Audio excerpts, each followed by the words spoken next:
pronto. I am so sick of running down to no mana and then not having.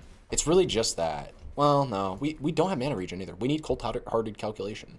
We need our mana regen nodes. This build operates well without mana early on if you get your mana regen nodes. We just need to level up a few times. We're still level 29.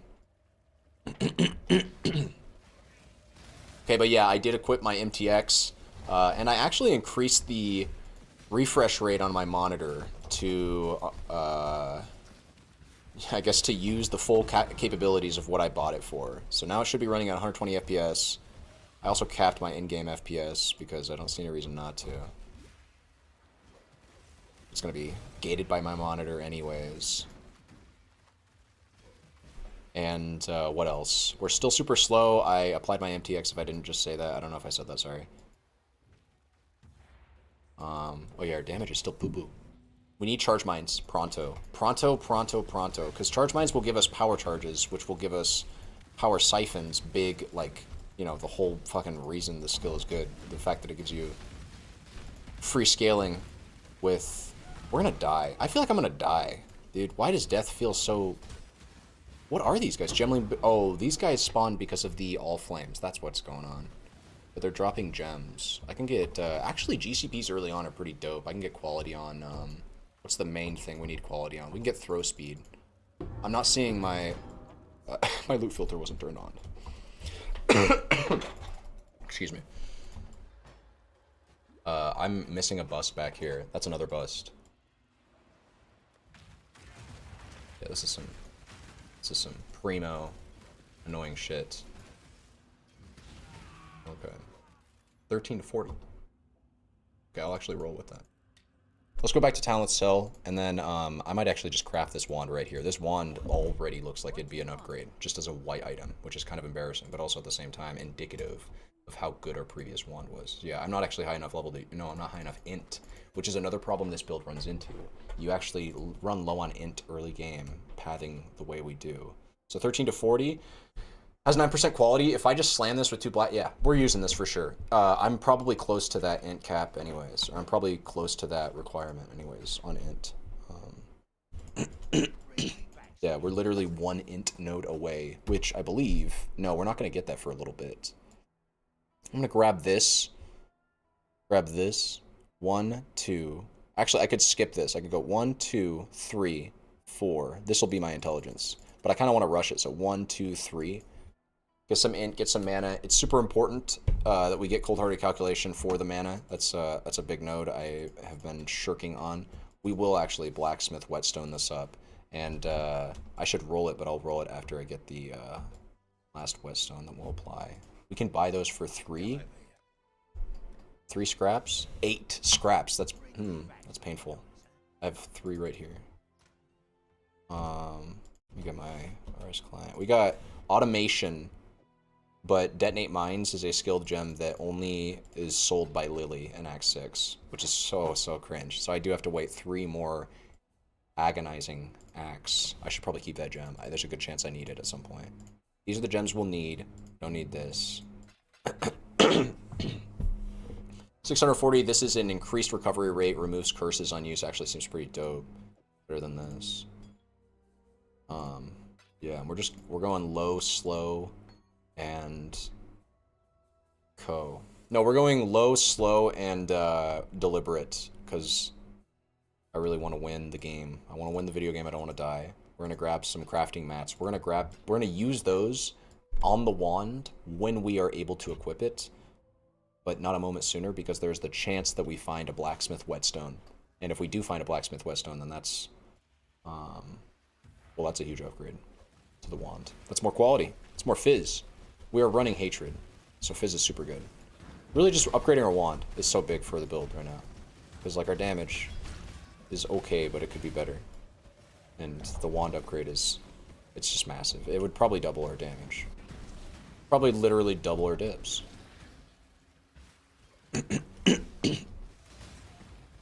Oh, we're going the wrong way. Wouldn't... You know, I think there's a bus back there. I think this is the last bus, or meant to be the last bus, because I think one of them is over there, so we might be wasting our time. Oh, and we can ascend this Act 2. Yeah, we're going to get a lot of power in Act 3. Act 3 is when this build takes off. I think I'd recommend if you were playing this build, if you were trying to play this on League Start, I think I would say play another build until Act 3. Until like level 33 is when you can equip Charge Mines and Ascend. And that's when this build really becomes a build. So yeah, I think we just casually skipped over the other bust. God, I hate these tanker danks. These guys don't fuck around either. My chat is still loading. What's going on? I'm sorry. Give me a second. Let me just pop it out. Is it gonna pop out? It's not gonna. It's still not gonna load. Restream is being weird. Streaming software, man. How does this shit work? There's 5 people in my chat right now, and you guys might be saying things, but I can't respond because I can't see the chats. So what I guess I just need to do every stream now is... Yeah, it's fine, dude. I built a new PC for this purpose. I can load all the YouTube browsers, all the browsers I want. I'll have my Twitch and my YouTube browser, and I'll just alternate between both chats until I find a better solution. Sure, why not? We have a tab open for PoE Wiki. Pretty much always need that. We're experiencing some latency, some lag, a little bit of terror on my bandwidth right now. What is going on? Okay, did it load? It loaded. Let's go to this. A little bit of terror on my bandwidth. Okay. Okay, and Botrix has joined the channel correctly. Beautiful. We are missing one, but we're missing 2 busts, man. What is going on? I think we actually returned one of them because we went back to town. Let's just find... we want to do the catacombs. Oh, that's not going to be here. It's going to be somewhere close, right? Yeah, no, it should be close. It should be here. Even the marketplace looks different. I just want to find a waypoint, man. I feel so slow. I'm going the wrong way. Cringe, man. Cringe. I think it's right here, right? The catacombs. God, what is this? Dude, is this my stream? This is my stream. Okay, let me just pause that, too. Okay, thank God. I can play the game now.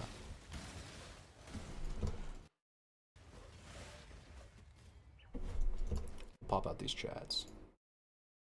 This is how we do it.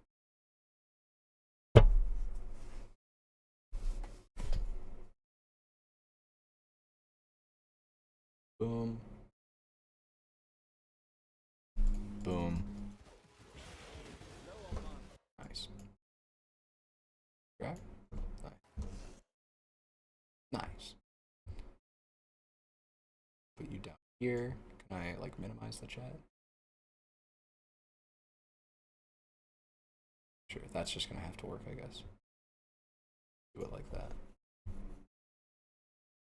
This will just... It's okay. Nobody's saying anything right now. If anything, I'm just making the stream unwatchable, which is not my goal. I apologize for this. Bear with me, okay? I've only been doing this for 10 years.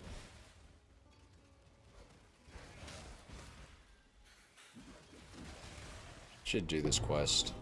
I've done so many run-throughs up to Act 3 where I don't do this quest, and I should not be clicking boxes, man. Every time I click a box, that's very possibly my death. Until I get one step ahead.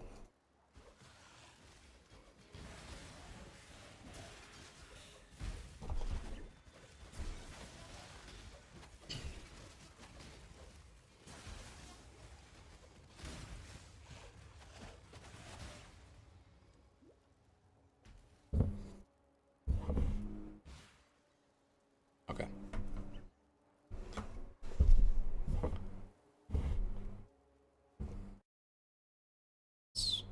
I'm gonna load OBS this side. Oh, okay. We're good. We're good to go. But now I push my hotkeys and they're not working. What's going on there?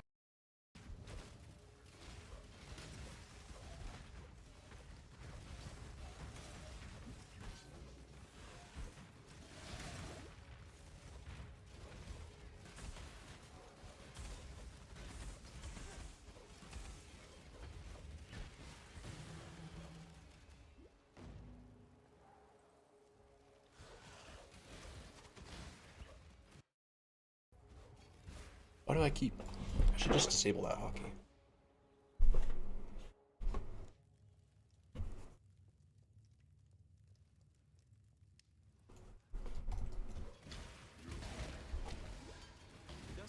Trial of Ascendancy, Blue with the 34-month sub. Jesus Christ.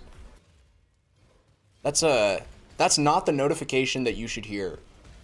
After this stream, I promise, I'm going to record personalized subscriber and follow notifications. And then next stream, I'm gonna play it. I'm gonna play the personalized one for you, Blue. It's not gonna be personalized per subscriber, obviously. I can't do that. But it's gonna be a cute. I have already got an idea for what I'm gonna record. I was gonna do it last night, but I was so tired. And I guess I'm just a lazy piece of shit. But thank you very much for the resub, Blue. You're too kind. I guess you're just lurking. I don't know if you were you lurking? Oh my god, can I speak? Were you lurking earlier? I did stream earlier today. Usually when you pop into chat, you'll say something. So I didn't see you say something, but then again, I didn't have my YouTube chat open, unfortunately. So maybe you were there. I'm not sure. Either way. Okay. We don't have any crazy levels to grab here, except for, I guess. But we aren't critting at all. On your way to the gym, that's good. That's good. That makes one of us Blue, but good for you, man.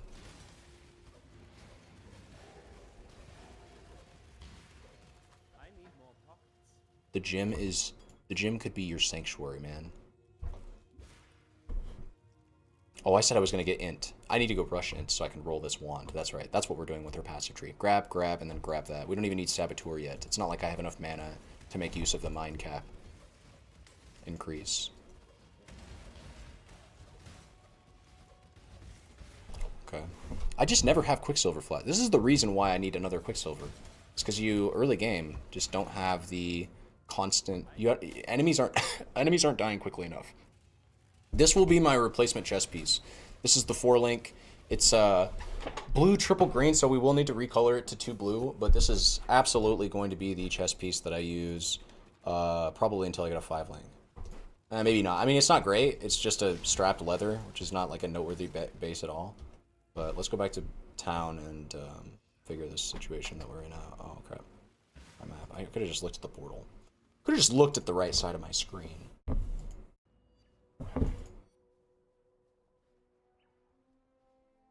We can go back and do the busts. Okay.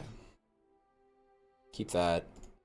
Decanterous Spirit. I want to see if the Decanterous Spirit, the Decanter Spiritus or whatever. The quest. I want to see if the quest reward for that is different, since the Great White quest reward was different. Maybe it's more worthwhile. I think you still just get a piece of jewelry, though. So I want to keep these. Dude, my inventory is getting clogged. Okay, 2 blue. It's not going to happen. Oh, 3 blue. Now let's think about this. Power Siphon. Yeah, we could roll with this. I'm not going to be able to roll added cold. I'm not going to be able to roll added cold. That kind of actually makes me think about maybe just swapping over. But yeah, I guess we'll just rock this. I'm not going to chance it with this high of a dexterity. Actually, wait.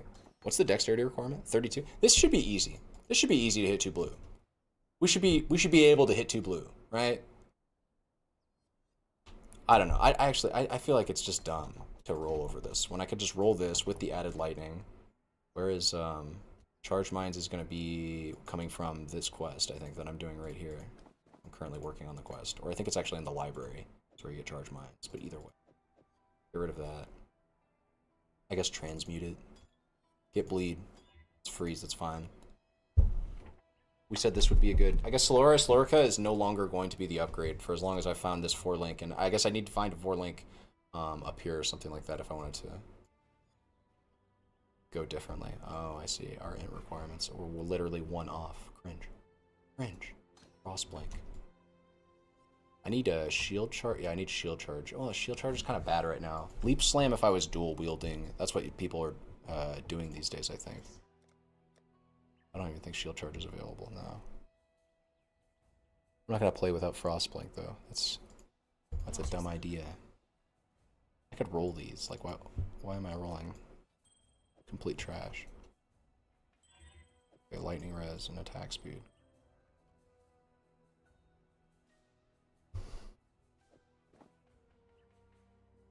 I don't think I have an essence. I think I used... Yeah, dude. It's tragic. Can I like buy an alchemy orb? I will just slam it with an alchemy. Oh. Okay. Well, if I make it magic, I'm kind of fucking myself later on because there's no shot I'm finding a regal. So this is kind of a problem. I guess I don't need to. I need to equip it. For the time being, we could roll a different gem. We should roll a different gem. What would I roll? Added lightning. Is crit? No, it's not a spell. Added crit and then added crit damage only applies to spells, which is kind of funny.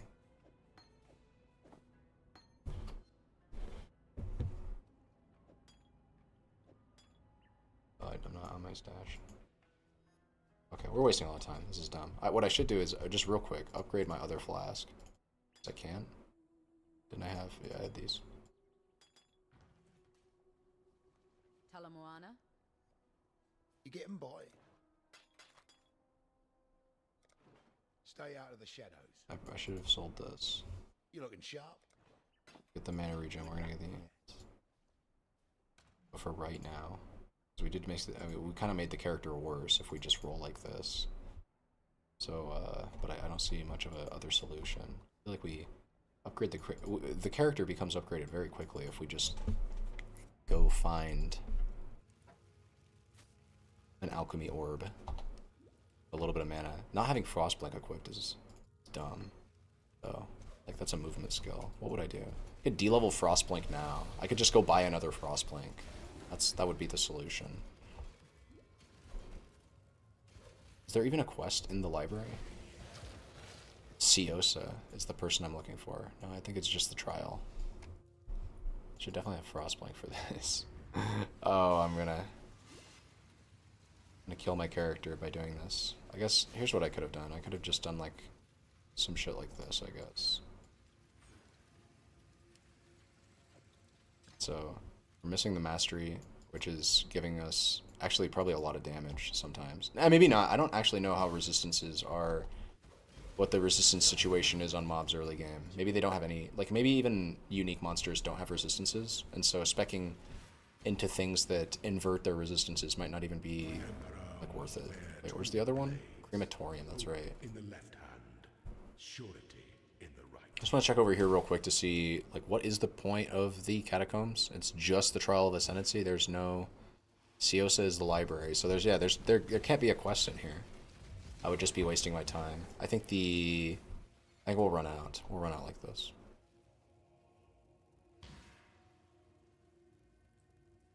Maybe the waypoint's like right there. Yeah, the waypoint's right there. Whatever.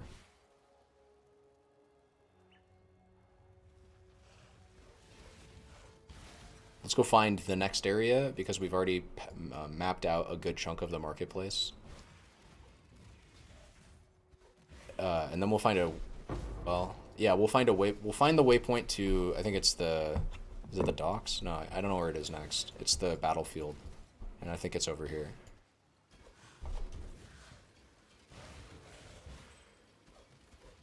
Oh no, it's not. Crazy.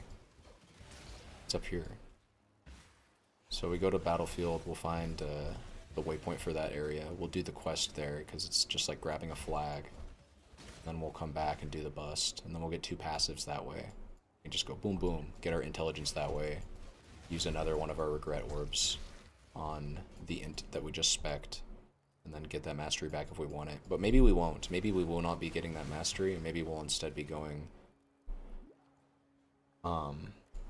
closer to our mind mastery, or just the mind nodes in general. Is there any RPG that actually controls well / plays on the phone? Or controls or plays well on the phone? I'm not aware of one. Diablo Immortal was a game that got released last year, or 2 years ago. But I don't know. I think most people dislike it, but I don't think most people said whether they dislike it because it's a bad game to control, or because it's a bad game as like a monetization / actual game to play. Like, maybe that game controls well, I wouldn't know. Oops.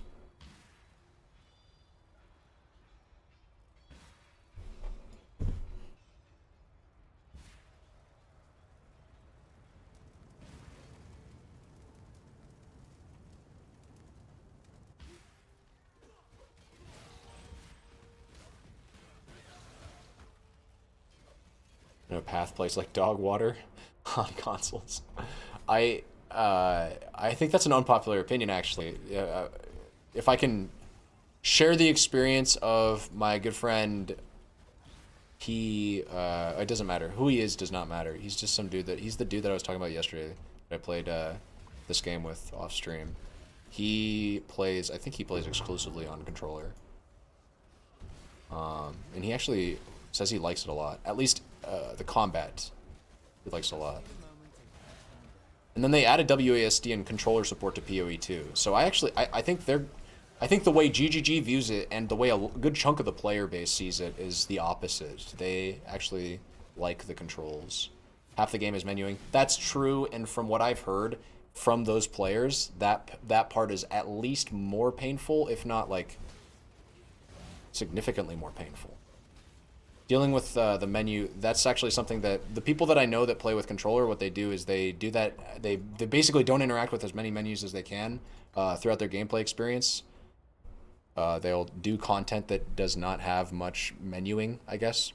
Maybe ritual. I'm not sure though if there's like a hotkey for ritual on keyboard on console. I don't know. I haven't played on console, but what I do know is the people that I know that do play on console do not play that part of the game on console. They'll actually swap in their mouse for dealing with that.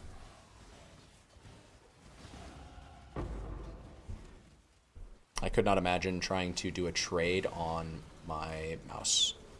Or sorry, on my controller. But then again, I haven't done it. You know, I couldn't imagine it because I haven't done it, so I don't actually know if it's good or bad. But we are kind of playing risky. Like, there have been 2 instances where my health was dropping to half HP, and I think even just getting that low is kind of spooky when you're playing hardcore PoE. I'm pretty much just asking to die, but it's okay. If I die again, which won't happen, because this character is never going to die. But if I do, then it'll just be one more cycle in the revolution. One more revolution in the cycle. Can I jump across? I can fire across.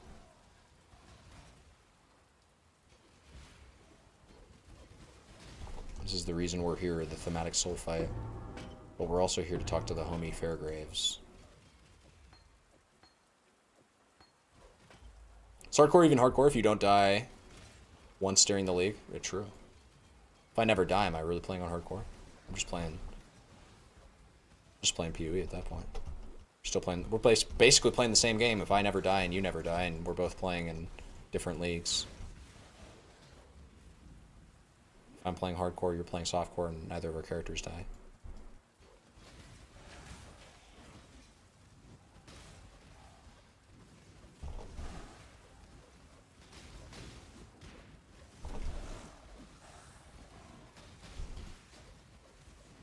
Regen. It's the haunted modifiers, dude. It's always haunted modifiers. I mean, don't get me wrong. This build needs an upgrade, right? We need to equip this wand. We actually probably should just literally equip it, like right now. I bet damage goes up. And sure enough, damage literally goes up. So, like, we do need to upgrade our wand significantly, because we can actually roll this for way more damage. I could double the damage that it's giving currently. So we could literally more than double our damage. But, I don't even know what I was saying. Holy shit. My brain just farted. Oh, what's up? FPL children. Lux Big Cat here. To think a decade ago, we met on stream and talked for ages. I have 3 children now, and I still meet you on stream in early hours of the morning. Some things don't change. Damn, that's... I mean, shit, that's a nice passage of time for you, but that's almost a depressing passage of time for me. You've had 3 kids, and it sounds like you've lived an entire life in between the time that I've just been sitting here on my fucking ass. Playing video games. No, it's fine. I actually, that's cool as fuck, dude. Sorry, pardon my French. That's really awesome. Genuinely speaking. This is a good shield. It's got the mana regen roll. It's got some life. It's got some lightning damage. It's got some spell damage. Less resistances though, but just like on the fire res. I think this is probably technically an upgrade. Let us. These are good gloves too. Let us now upgrade the character significantly. Let us now make all of the changes that we need to start one-shotting things. We don't have green gem slots now. That's a problem. If I wanted to equip this, I would be Let's just not even worry about it, because I don't want to spend currency. Got the grace that we still need to level. I think we can do that with weapon swap, though. And just go find something that has a green skill gem. We've got to catch up in Discord sometime, dude. Looking forward to hearing your stories. I have no stories to tell you, though. All I've been doing is playing video games on the internet. I'm just kidding. Yeah, sure, man. I mean, hit me up. I think the Discord link. You're on YouTube. My Discord link is on my Twitch, but you can absolutely add me on Discord and we can talk. I'll talk with you on stream. We could talk right now if you wanted. How old am I then? 30? I am 30. I started streaming, technically I started streaming when I was like 19.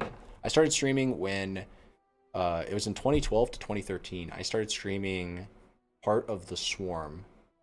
No, it was Wings of Liberty. I started streaming Wings of Liberty StarCraft 2. That's how I remember it beginning.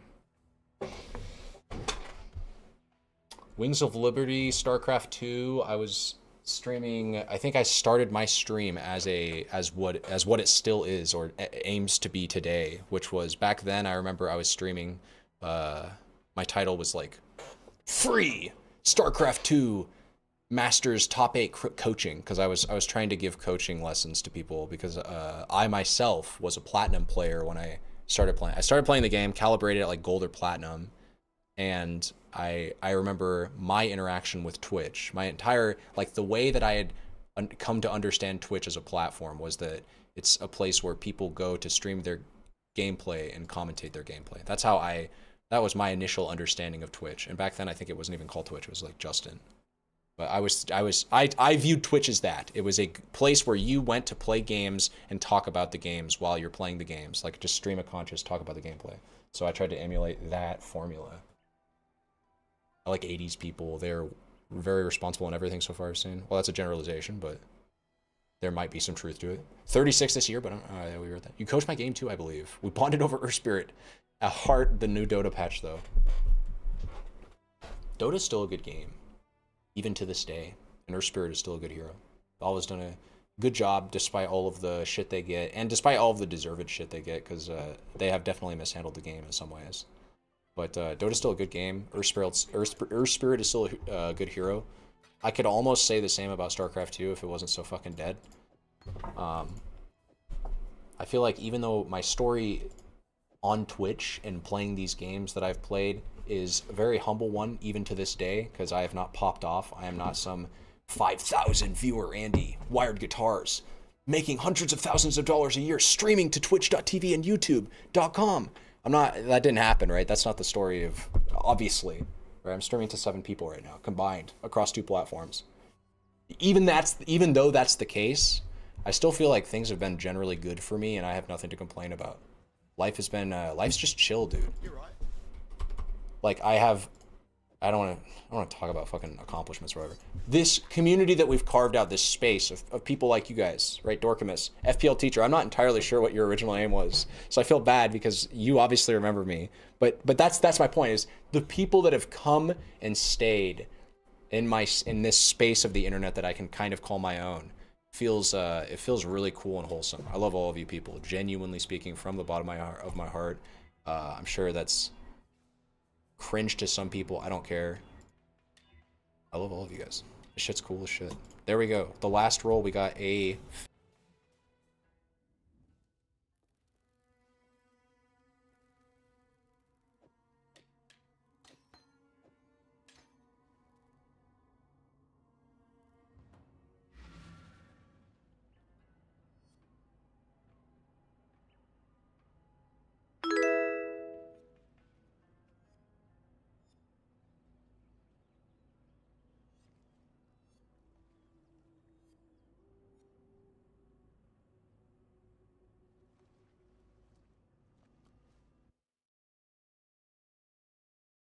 Ha! Ha! I was muted. How long was I muted? Wait. Oh, dude, I know what the issue is with my everything. Okay, here's the issue. I can't use F5 as a hotkey on... This is another example of why my stream never popped off, is because I don't know how to fucking stream. My hotkey for muting my stream, for some reason I thought, oh yeah, F5, that's not a problem. Awaken PoE Trade, which is the third-party tool that I've recommended in all my videos. Like, you should use Awaken PoE Trade if you're playing PoE.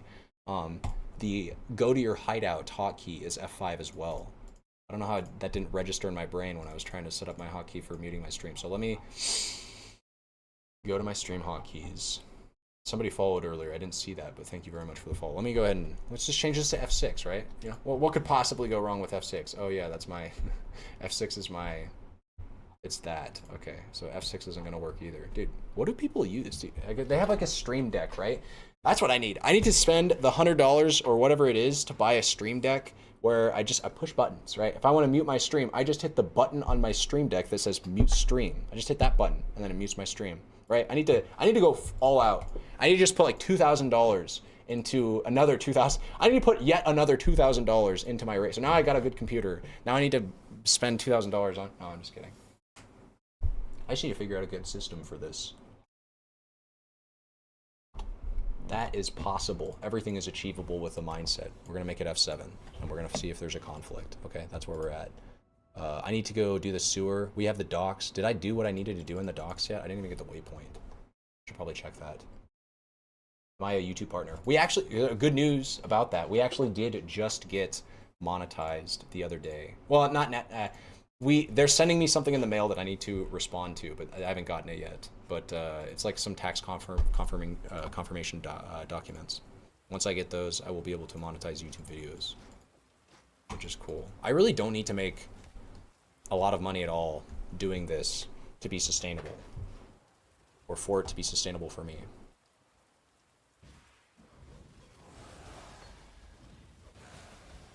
So, more to the point of like, it's not necessarily, I really don't have anything to complain about. I just need to grind. Just need to put my head down and grind, you know? Need to work on, like I have this video that I want to do about talking about evasion scaling in PoE. I think it could be very informative. I have kind of worked out how evasion works as a defensive layer in PoE, and I think I have some wisdom to share about that. Whatever happened to the Twitch politics scene? Look, I am very much still interested in talking about politics, but I'm going to say this. Making my streams dedicated to politics, as I was trying to that while back when I was, that was a bad idea. I can't dedicate full focus 8 hours a day to researching and then talking about politics on stream, because if I do that, my head will explode.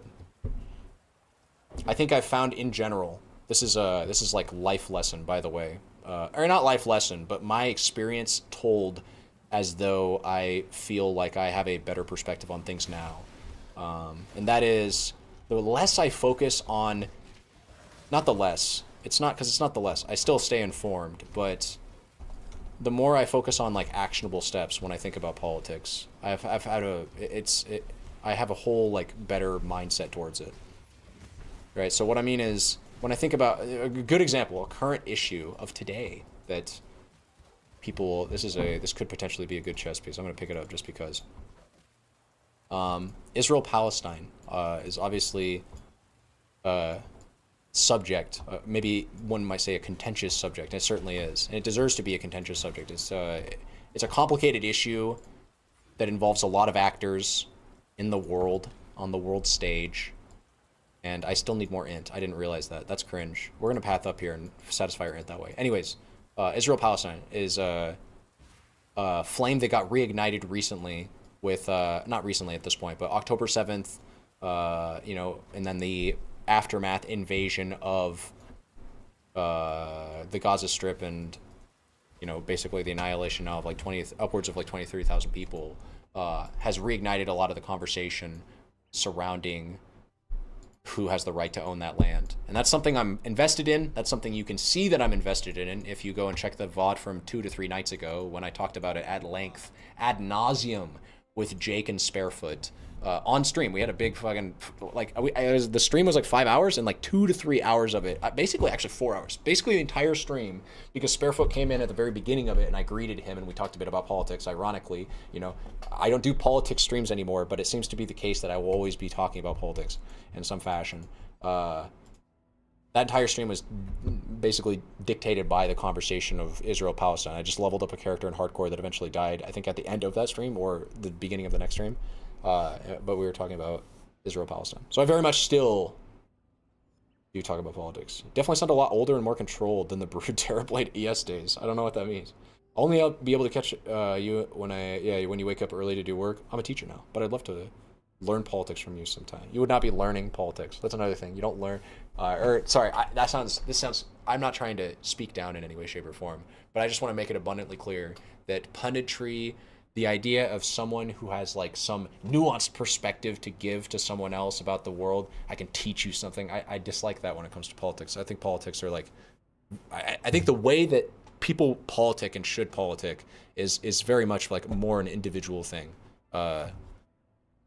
I dislike the echoey chamber, the way that people tend to use groupthink, and especially they don't do it. People don't do this consciously, but your political beliefs become like a necessary or integral part to building the brand of who you are, especially in how you are perceived by your friend groups. And people typically, when they sequester themselves, I was just talking to my mom about this when we were at the dog park. So it's something I'm obviously like I'm still thinking about. When people think politically, they often think in terms of their groups, the people that they are touched by, moved by, and they believe they kind of base their political beliefs around that.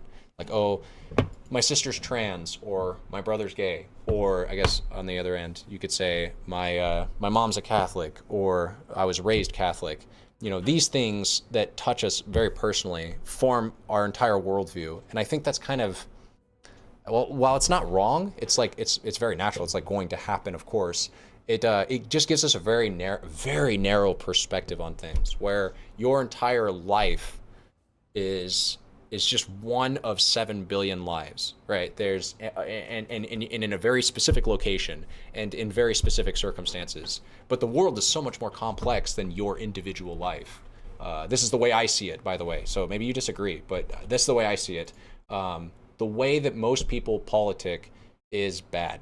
Is kind of, that's like the short end on it. I don't think that the way that most people formulate their worldview, which is based on primarily their upbringing and the immediacy of whatever it is in their life that shaped their worldview. I think that's like not a.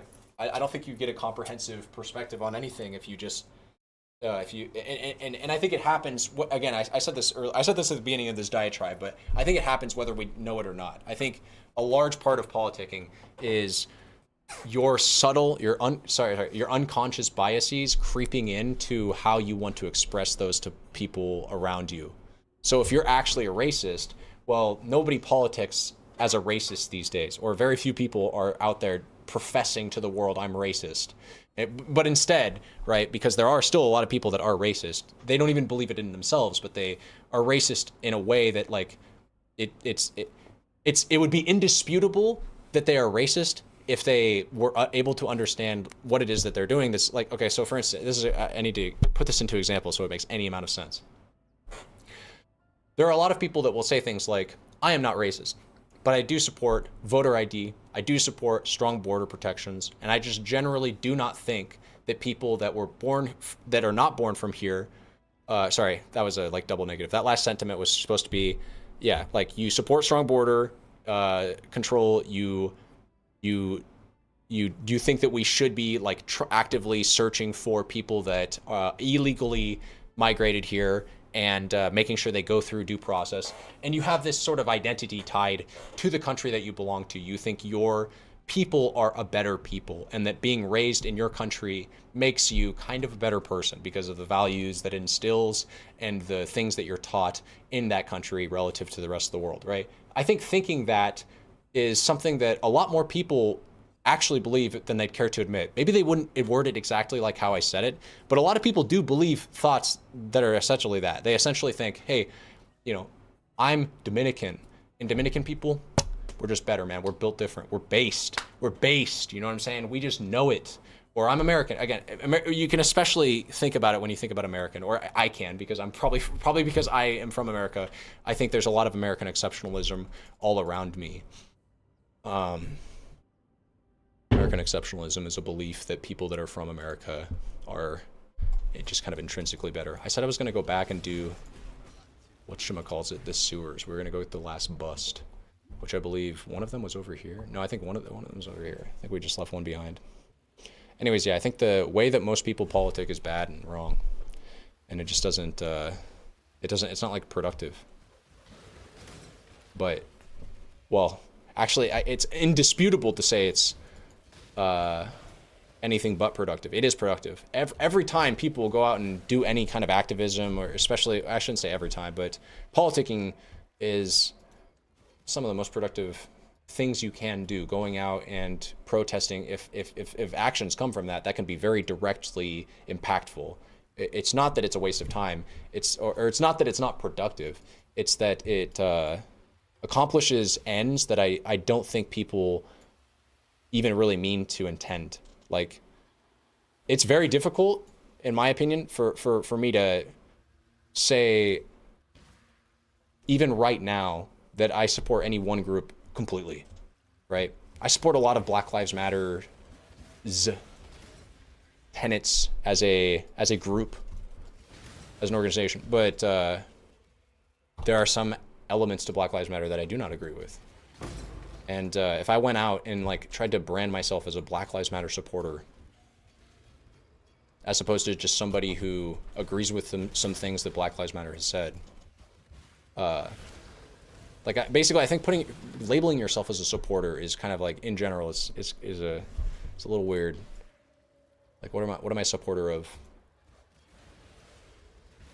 Like, a great example, because I'm speaking so generally, but about things that I think sound self-evidently, like the way most people would like, oh, you're not a supporter of things? You don't support things? What does that even mean? Let me try to give some context. If I was to say, in Israel, Palestine, I'm a supporter of Palestine and Palestinians' right to American Palestinians' right to protest. I'm a supporter of Palestinian people that are born in the Gaza Strips' right to protest the Israeli government, of course.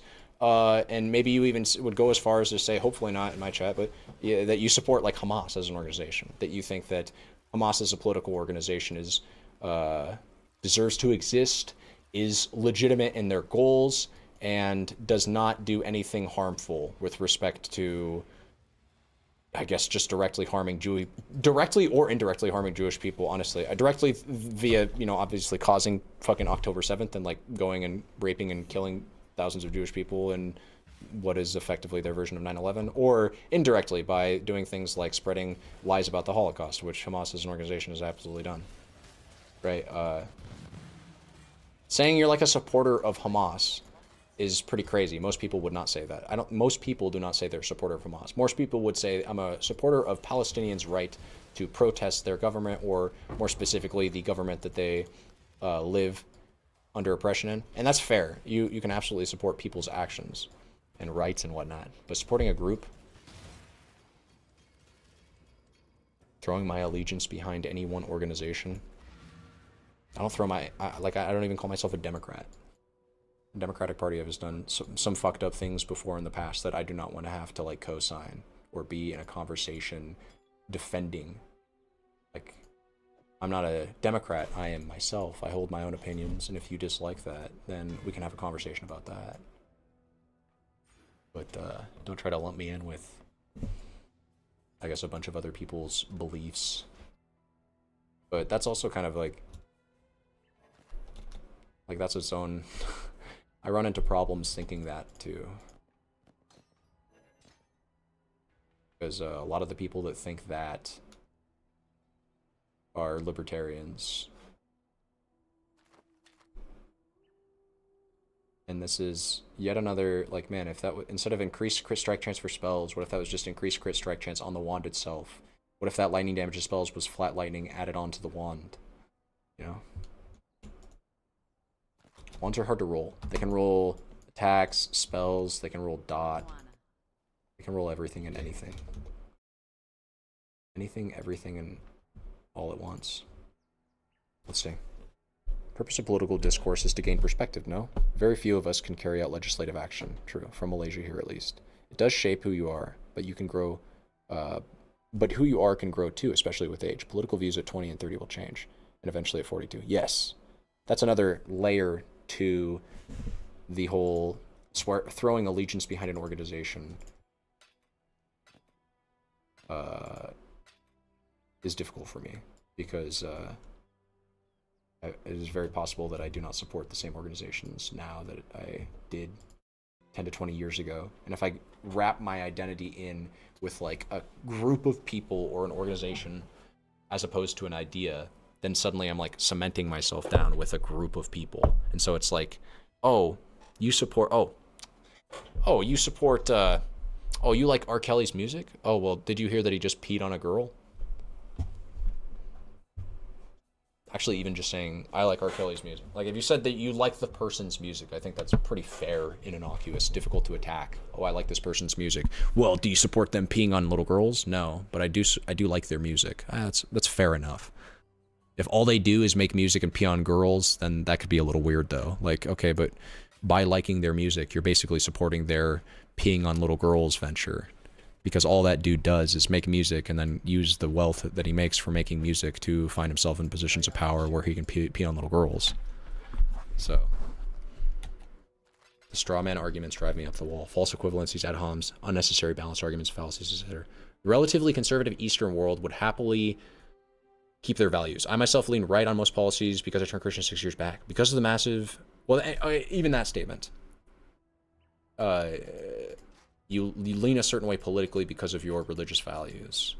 I feel like that's kind of that's part of what I'm calling out as like issues with political beliefs. People can't seem to break from the chambers, I'll dare say echo chambers they find themselves in. Naturally, as people, we find like-minded people to befriend and stay close to. That's just a fact of life. I'm not trying to change that. That makes sense for humans to do. This makes sense for everybody to do. But because we do that, I think we find ourselves oftentimes in front of a bunch of people that we don't want to disappoint, that we don't want to upset or disrupt.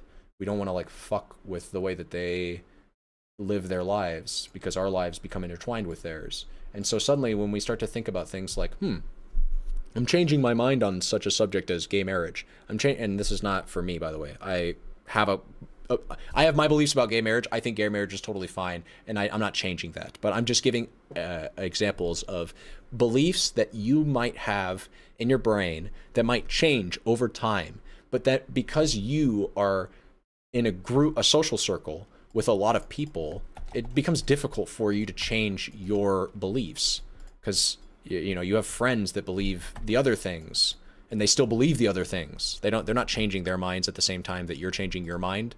Right? They're not even thinking about the things that you're thinking. But that doesn't change the fact that you're not thinking the things that you're thinking.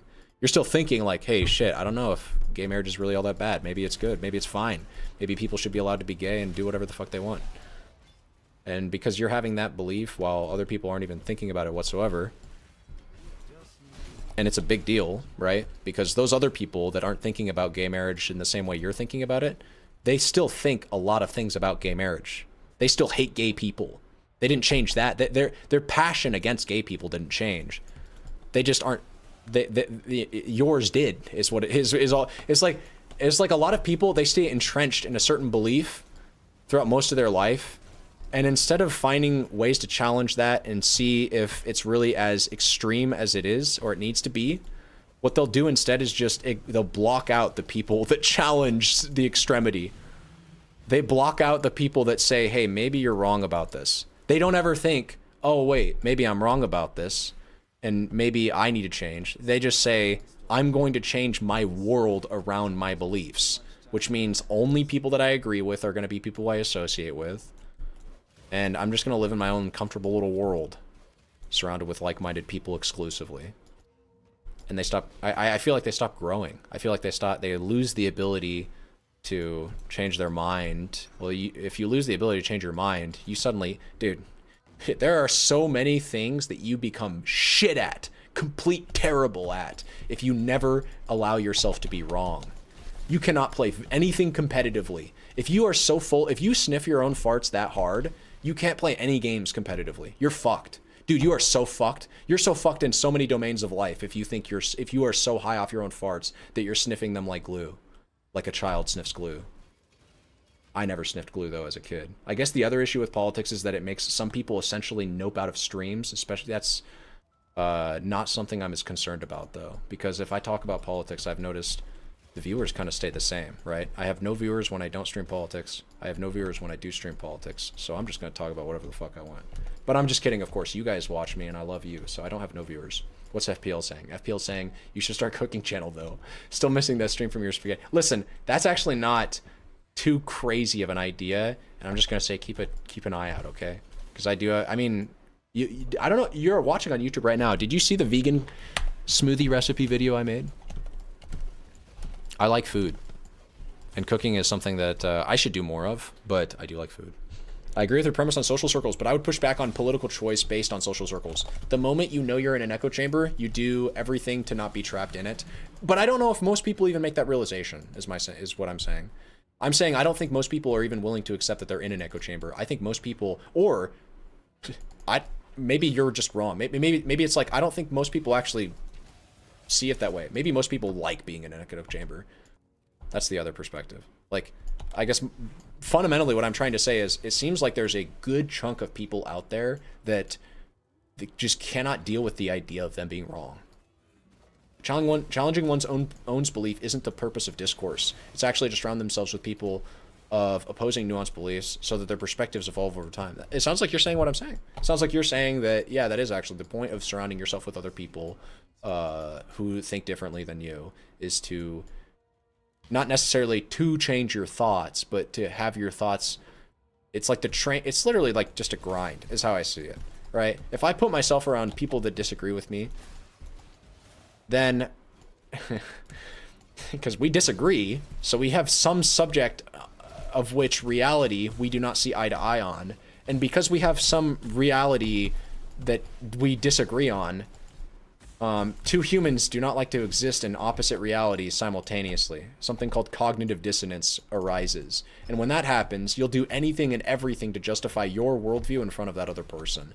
And that's what I like. I feel very comfortable when I'm around somebody who's fucking fighting for their life, trying to justify their perspective. Like, yeah, dude, you tell me about your childhood and I'm gonna disagree with you, and we'll see if that shit's real, based on who can be more persuasive. I'm just kidding about that last part. Anyways, it's 6:10 a.m. I'm glad you're on stream. Twitch eats too much memory on my phone, so I'm glad you're here too. Catch you soon. Hey, I love you, man. Genuinely, especially if you've been here for 10 fucking years, dude. I don't know who you are, but I love you. Take care, and I'll talk to you soon as well. We just leveled up. I thought it was like going for some... No, I was going for this wheel. Yeah. I don't know why F1 isn't working. Now it is. Okay, fantastic. Is F7...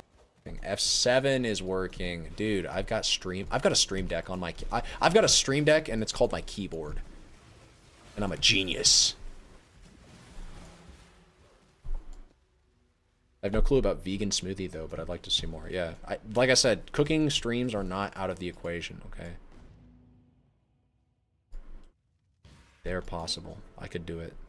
I think I want an int amulet here, actually. I think I want an int amulet very badly. Give me that ribbon spool reward. Now just let this be, like, usable. It's usable. It's actually, like I mean, they're low, but all of those are, except for, okay, it's got 3 damage rolls, right? The Crit Strike multi, that's actually the best roll on it. I get 5% damage, guys, and I get 1 to 2 cold damage to attacks. It is damage. It's trash, though. It's complete trash. All of my gear is trash.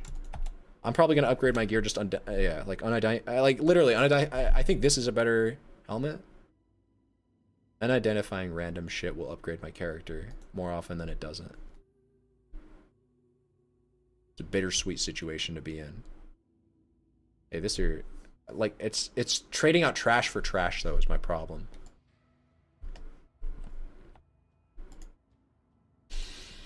The Decanterous Spirit is found in the Imperial Gardens. We go there. We do the other Ascendancy thing. Yeah, this is all gonna just like smoothly play out.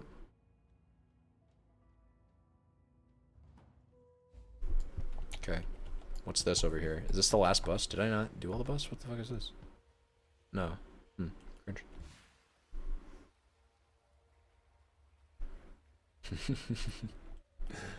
I also get, I know I don't think you're here anymore, FPL teacher, but I need to consider another layer here to your suggestion about a cooking stream, which is that you're probably speaking from nostalgia. Like, you probably just want to see me You just want to see me in my old college dorm with that spaghetti on my bed because that like image is burned into your brain for some reason. Probably because that was like a halcyon days moment for you watching Dota streams. Like, would you actually sit there for a whole 2-hour wired guitar cooking stream? Would anybody sit there for a 2-hour wire guitar cooking stream? Does a wire guitar cooking stream sound fun or enjoy, like, in any way? Does that just sound like something you want? Be honest with yourselves. The damage needs work, bro.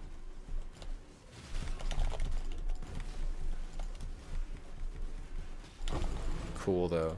One-handed weapons deal more damage. So there it is. That is our crafting mat. We could scour this down. We could scour this down. This is actually 4 to 8 is the same roll. No, it's a lesser roll. It's a dog shit roll. But it is a roll. It is something. This is going to take a while. We might even die. Gravicius doesn't screw around. Mostly it's his energy shield. Let's curse him. Okay. Oh, God. He's smacking me.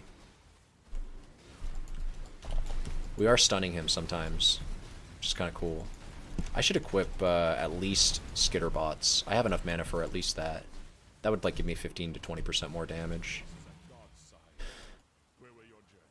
My place is at God's side. Where will your journey end? Is there like a way to make skitter bots better from a mine's perspective? They have a 15% chance to re-trigger a mine, is what skitter bots does. Does aura effect affect that?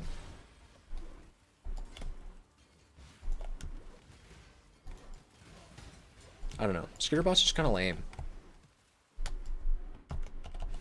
15% more damage. I mean, it's not really that lame. It's not a bad aura. Having chill in... Having especially chill just kind of apply in an area around you randomly is nice. That's like a nice defensive layer. Meaning you don't have to actually hit the thing for it to be getting chilled.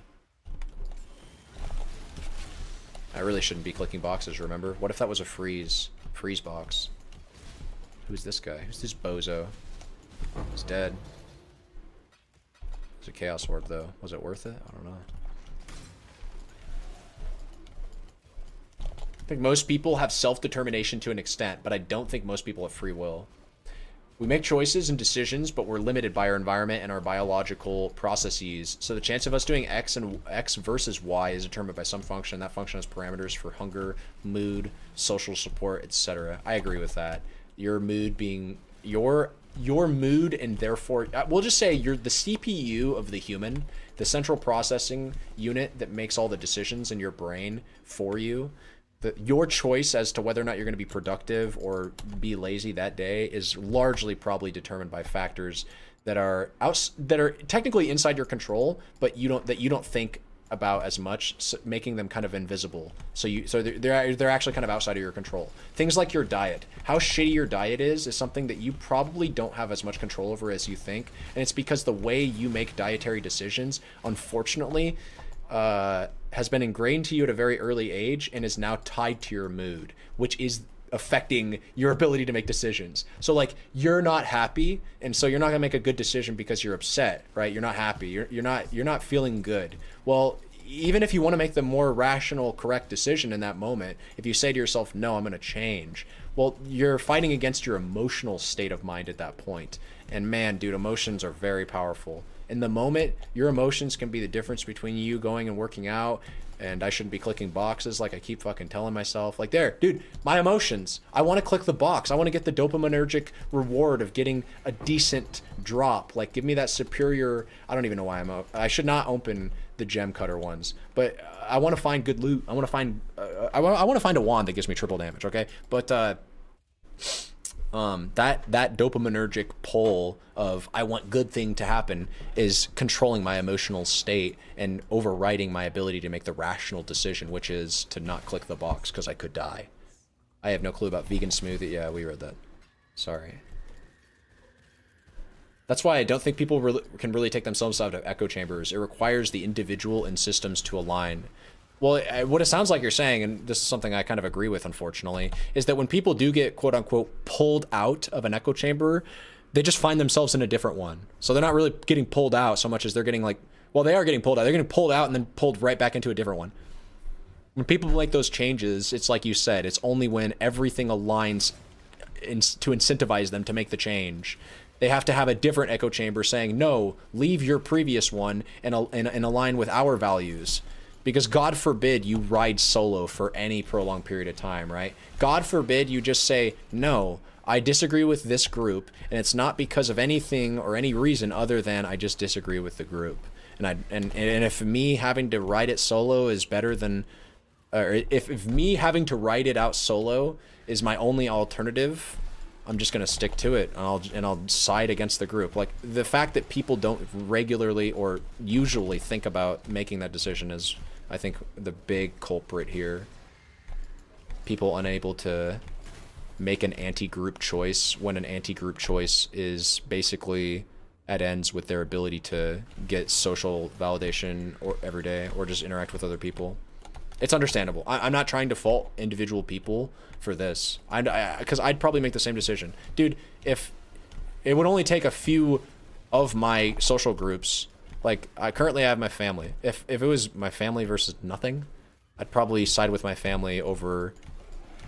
I'd probably start rethinking a lot of my values, I'll put it that way. If my family was like, yo, dude, we're not jiving with this part of you anymore, man. You gotta change. Well, I'd really start giving some consideration to changing, because I value my relationship with my parents.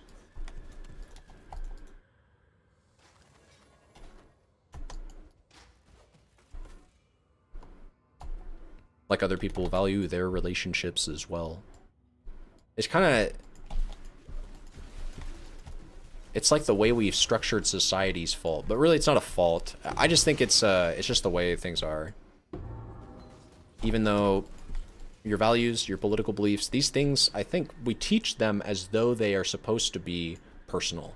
We teach things like what you believe, how you operate, you know, in our media. And I shouldn't say we. I'm speaking so from my own perspective here. What I should say is the American upbringing of a child born in the 90s, okay? That's my upbringing. That's my experience. I'm speaking to that. My experience growing up was a lot of individuality. Individualism is the beauty of us, right? We're all different. We all think different things.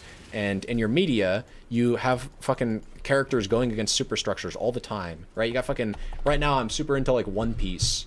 And so you got Luffy fighting against the entire world goddamn government. And he does it so callously and, like, casually. He's just like, oh, yeah, I guess I'm against the entire world right now. Okay, whatever. Just another day in the office, you know?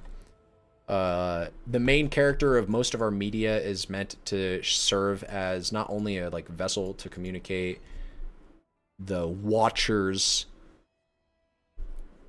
perspective. So like the main character, the protagonist, is usually someone through which we see their eyes, we see their perspective, and we sympathize with them. Typically, that's typically how media goes. But also in a lot of Western media specifically, that main character is usually a complete solo. I mean, they have friends, but when push comes to shove, it is typically the main character who is going to go against all of anything, right? The main character is going to be the guy that's like, nope, you're wrong, you're wrong, you're wrong, you're wrong, you're wrong, you're wrong. And then the main character like arises to a strong position of power and then takes over the system. I guess I should say that's like a particular bit of media. Some media goes that way. Some media is told in that fashion. And maybe that's just the media I gravitated towards. So maybe I'm just speaking from my very narrow perspective. One Piece is fucking sick, though. It is. It is incredibly sick. This is a good... This is a good set of gloves, I believe. We'll just, we'll check the tooltip. 227. 236. Technically an upgrade, but maybe not because of the gem situation. We do need hatred. Yes and no. I think what I mean is that it's easier for us to influence another person that is within an echo chamber than to pull ourselves out of our own, because we can do we can be a both part of a system and an individual from the perspective of another person. But to ourselves, it's hard to enforce systemic change. One Piece is sick though. I just can't read through all of One Piece. I stopped after chapter 200 back in manga. All I do, here's how I interact with One Piece. I just watch clips. of Luffy doing cool things. I don't actually know a lot about the plot. I wanna get back into it. Here's what happened. I saw on Netflix that they actually have a good chunk of. I think they have all the way up to the Arabasta arc on Netflix. So you can get to the part where Luffy pulls out the second gear and. You know, you can see like CP9. I don't know these arcs outside of researching on them on Wikipedia, so this is like cringe that I know this much about this media, but I haven't watched any of these arcs or any. I haven't watched the show. I just want to remind you, I don't watch the show, but you can get all the way up to the part where, yeah, like Luffy's whipping out the second and I think third gear or whatever, just on Netflix before you have to start going to like illegal streaming services or sites, we'll say. And I genuinely did think about doing that, but then I realized that I like to watch One Piece I like to watch it from afar. I don't actually like to watch anime anymore because I don't have the time for it, unfortunately. If I started watching anime again, you guys would not see me on stream. How'd I even do it? Dude, just 3 days ago, I was like, I want to play Tears of the Kingdom all over again. And I went down a black hole while I was downloading all of my apps. I was downloading all of my apps for my new PC that I've been talking to you guys about building for like the better half of the last 2 weeks. And for some reason, towards the tail end of the build, I let myself get sucked back into Tears of the Kingdom.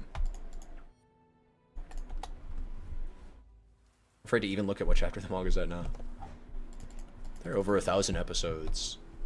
One Piece is just never gonna die. One Piece will die when Oda dies. And even then, maybe not.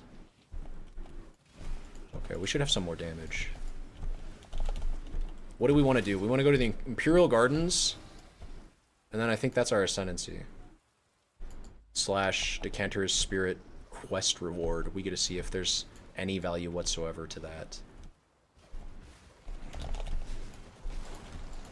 This is what I hate about marks. You have to aim them.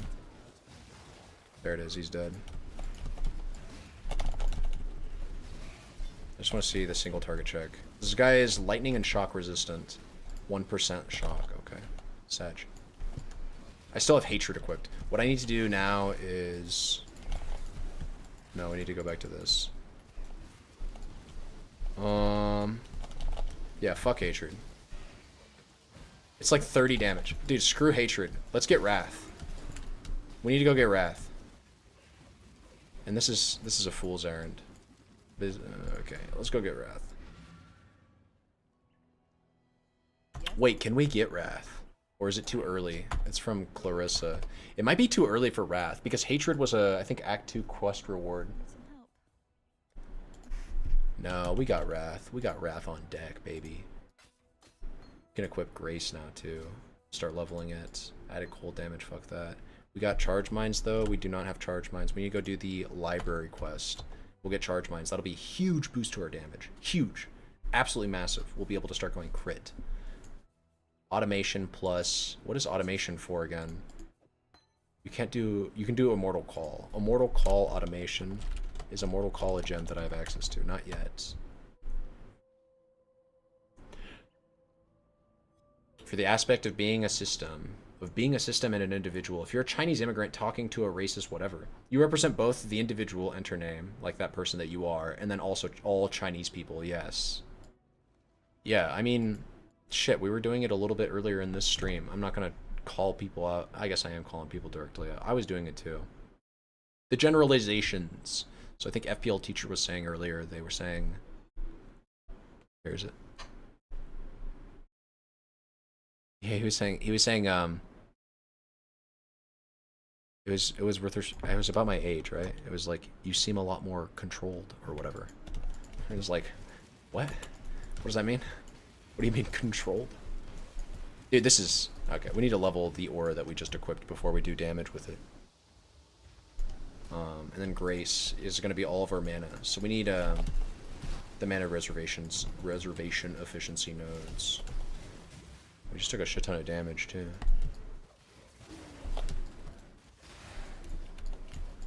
Where is it?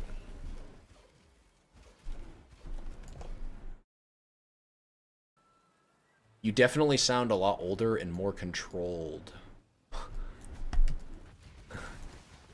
Well, I don't even know... because like a statement like that seems like it's aimed at generalizing how, or a way that I was when I was younger, but I don't know what that means. The older you get, the more elder gods control you. Yeah, you're right, Erzik. That's actually what I meant. You nailed it. Clearly.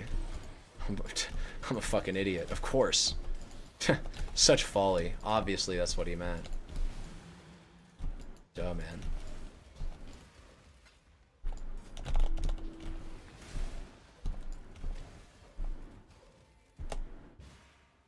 Yeah, you should get help if you think you are struggling. That's for sure. Every time I click a box, man, just scream. Scream a little bit inside. And think to yourself, Wired could be killing his character. I think we have to go down to the second level first to visit our homie, Siosa. Siosa's quest in the library is going to give us access to the Charge Mines. The Charge Mines gem. I don't know why I took the multi. I meant to take this, but anyways. We're going to get Charge Mines. We're going to be able to actually scale our crit. More than any other ability, probably in Path of Exile, Power Siphon is a skill that very much wants you to have power charges for it to do damage. You get inherent scaling for power charges, for having power charges on the ability itself. Read the gem. The gem says Power Siphon. At the very bottom, it says 10% more critical strike chance per power charge, 20% to crit strike multi per power charge. What this means two things. One, power charges, more than they do for any other skill, they scale the crit on Power Siphon significantly, right? Because you're getting 10% more critical strike chance. That's massive. That's absolutely massive. It's a different pool of multiplication for your crit strike chance. It's crazy. Just with the base power charges you can get from the tree, you can get 3 power charges from the tree, and your character normally can have 3 power charges. So just off the tree alone, you can get up to 60% more critical strike chance. I don't know how many times I can say that's massive without sounding like a broken record, but yeah, that's completely fucking massive.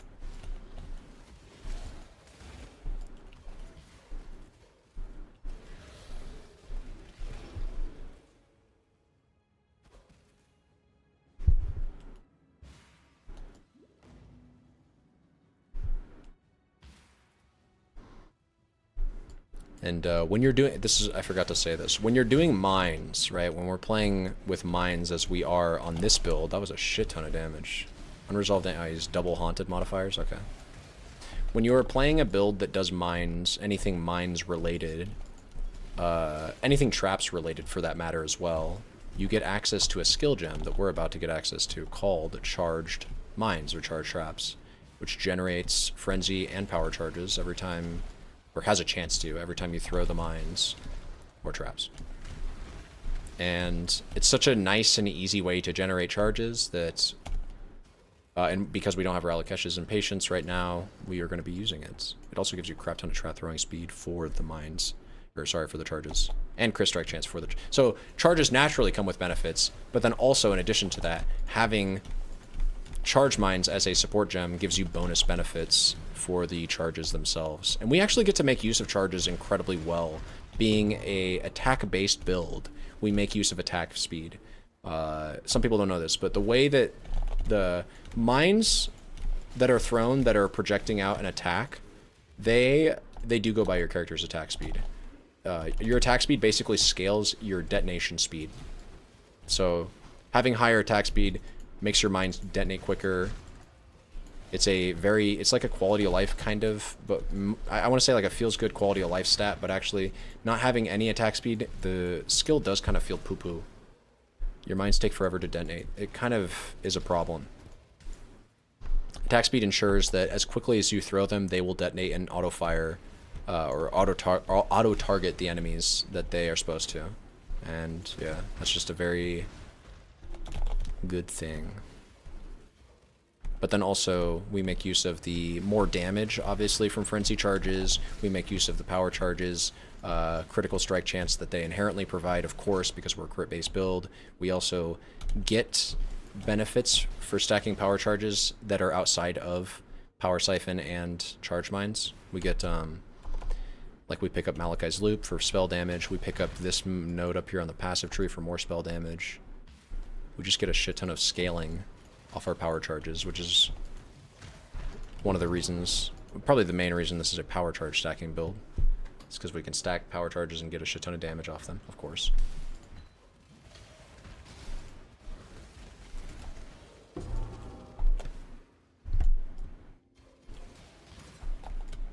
This is the last one. Nice. And then I think Cios is right next to the waypoint, viewpoint. How far can the build go? This build has taken everything down. It's killed everything I've wanted it to kill. It's killed everything it's needed to. It's killed all the Ubers. It's done all the content in the game. You can do it from as early as level 12. So overall, I've been very impressed. We just got Charge Mines. That's a huge damage boost. We're going to go kill Dominus. We're going to own Dominus. He's not even going to be a challenge. I was going to go do the Imperial Gardens quest first. Let's go do that real quick, because I want to see... Oh, dude, did I get rid of the Decanterous Spirit? No, I think I just gave it. Thanks to Elfheim, he survived, whatever. Achieve this, he needs the Chitus Plum and an Imperial Gardens. Well, let's go to the Imperial... Oh, we're not there yet. Simple as. Simple as that. Now with Charge Mines, you see, every time we throw a mine, we have a chance to gain both a power or a frenzy charge. And when we ascend, we're probably not going to do it on our first ascendancy, but we will eventually get a ascendancy node that's going to significantly increase the duration that both of these charges last, which will be a very nice quality of life stat. You see how they only last 10 seconds, and so sometimes I'm running around and they might actually like deactivate. It's really annoying. That'll pretty much stop when we get our ascendancy for I think it's called Swift Killer. These things that you see, these darts are the reason my last character yesterday died. I was running Cruel Lab, and these darts apply a poison. I'm gonna show it. They apply a poison debuff when you get hit by them. Yeah, you can see it. 2 poison. So I'm taking a shit ton of chaos damage over time. That scales with like the area that you're in. Traps do a crap ton of damage. They need to be respected. You just can't mess around with traps. Nice. So we get successive detonations. This is an absolutely massive amount of crit and multi from one passive point, basically up to 40%. It's a crazy node. It's definitely one of those nodes that is hard to skip if you're playing a mine-based build. And why I don't know how you make mines work on like the bottom left side of the tree. You're missing so much good shit from the mine nodes on the passive tree if you can't reach them. I think we go down here. Oh no, we don't. Go over here? I'm not sure. No, we do. We must go down.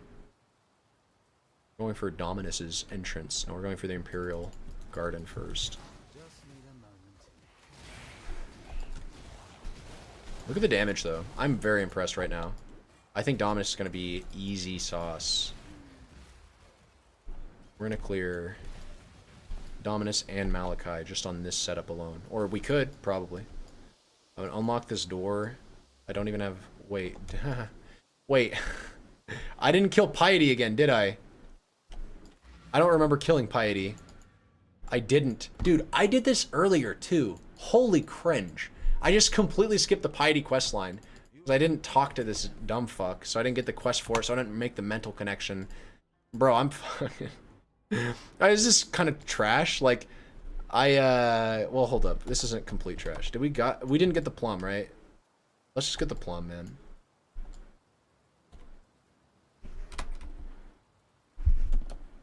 The trash thing is that in the process of going to kill Piety, I'm going to most certainly reload this instance. I'm not going to be able to make it all the way down there and kill her in time, I don't think. So before I do that, I at least want to go get the plum. Probably a wasted... this is probably a wasted quest line, the Fairgraves one. It probably just gives you a crap piece of jewelry, but I want to just see. How do we know the build is actually powerful? What if the wired factor skews its ostensive power level? I really don't think that the wired factor is doing me much service here. It's perhaps an advantage in Dota and StarCraft, 2 games that I excel in. But in PoE, I'd say I'm just alright at best. The wired factor... Let's see. The Wired Factor came up with the idea to stack int, I think, and power turret. I mean, really, I did come up with a good chunk of the build all on my own. It's a good build, too. So, you know, maybe you're right. Maybe the fact that it's a good build that Wired is piloting makes it perform a little bit off kilter with what you can expect through replication of your own. But see, the thing is, I don't know what to expect from you. You know, Arzaic, you never really give yourself that much credit. What if the Arzaic factor surpasses the Wired factor? Huh? Did you even think about that?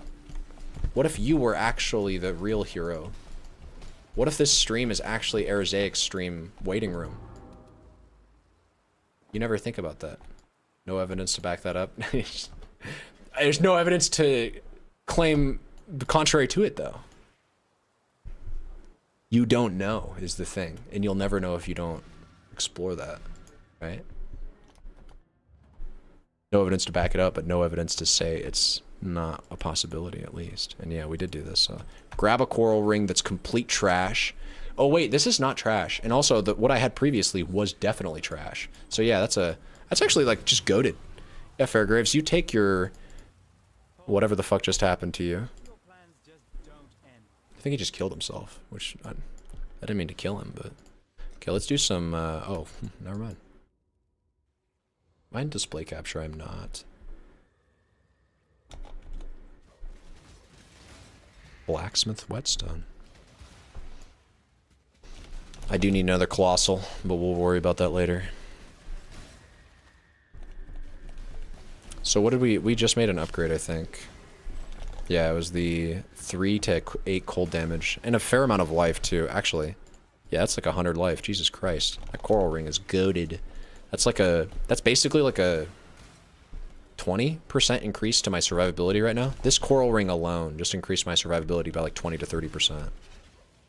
Probably like 25% if we want to really nail it down. When I consider the life and then the cold res that it has on it, the fire res I should say. The mana's not to be trifled with. The mana can be. You can trifle with the mana. Maybe the mana's not immune to trifling, but you can't trifle with that life roll. I need more life scaling, actually. Straight up, I should have like 1,000 life by the end of Act 4. We just go into this. I think that'll put us there. Okay. By the way, never mind. I hate when people do that. I'm sorry. I wasn't going to say anything important though, I promise.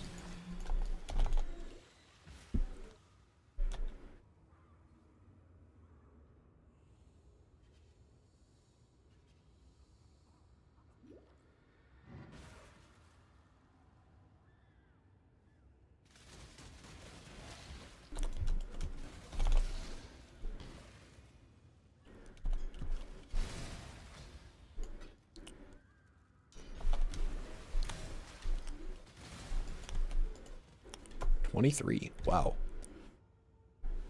It's shit.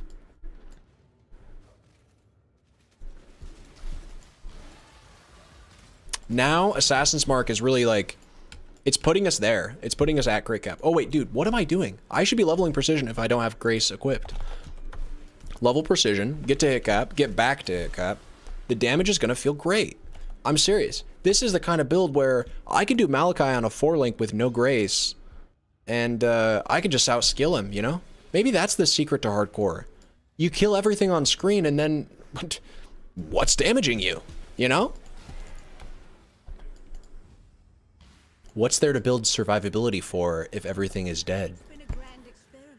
The best defense is, what do they say? A good offense. Look, I mean, look, this is respectable damage. That's a pretty good piety. Damn me. Yeah, damn me, and indeed. This is not a consideration. It is an armor base, though. I do like armor. +1 to minion skill gems. It's a mask. It's also trash. This is unidentified. This is also bad. I want move speed on boots. Can I get move speed on boots, please? Not a terrible helmet. Just not a great enough. Okay.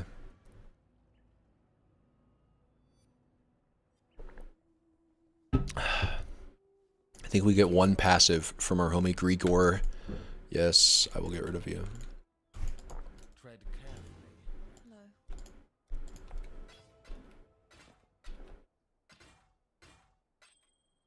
Cool. Keep hatred just in case. We were going for... I was going to get this note again. Left click detonate mines. We will unspec this in Act 5. Left click detonate mines. Okay. The build feels great to play now. That's the good news. The bad news is I shouldn't even have to get that gem. Or that mastery. Oh, sweet, dude. And then more good news. Our instance didn't reset because we killed her so quickly. Because I'm so goated. Is the real reason. Come on. You know it's true. There's the plum respawned. Here we are.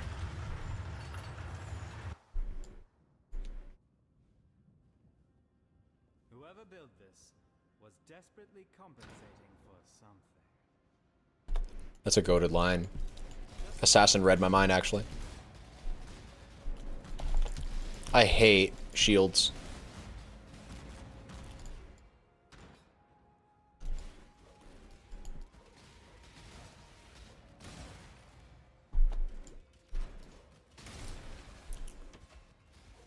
We don't need a mana flask either. Oh, the build is really starting to feel good. I don't have to push D anymore.